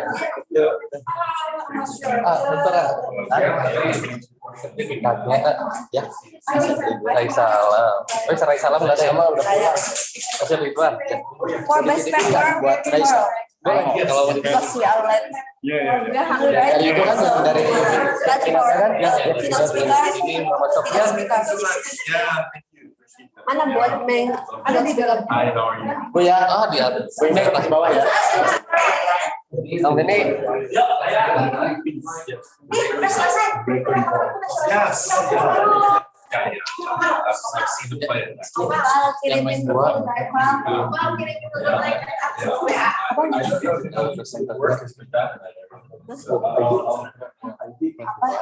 Yang ada speaker. Sampai speaker ya, jangan lupa besok. Ya, besok dulu. Ya, aku lanjut. Yes, right.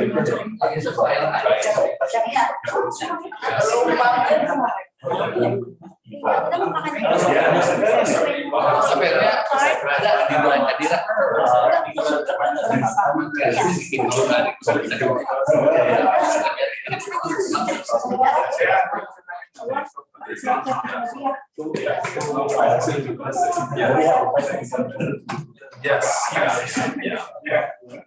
Siapa? Udah ada tugasnya kan? Berarti lebih dari think of it as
Bagus bisa. Kayaknya lagi mau ada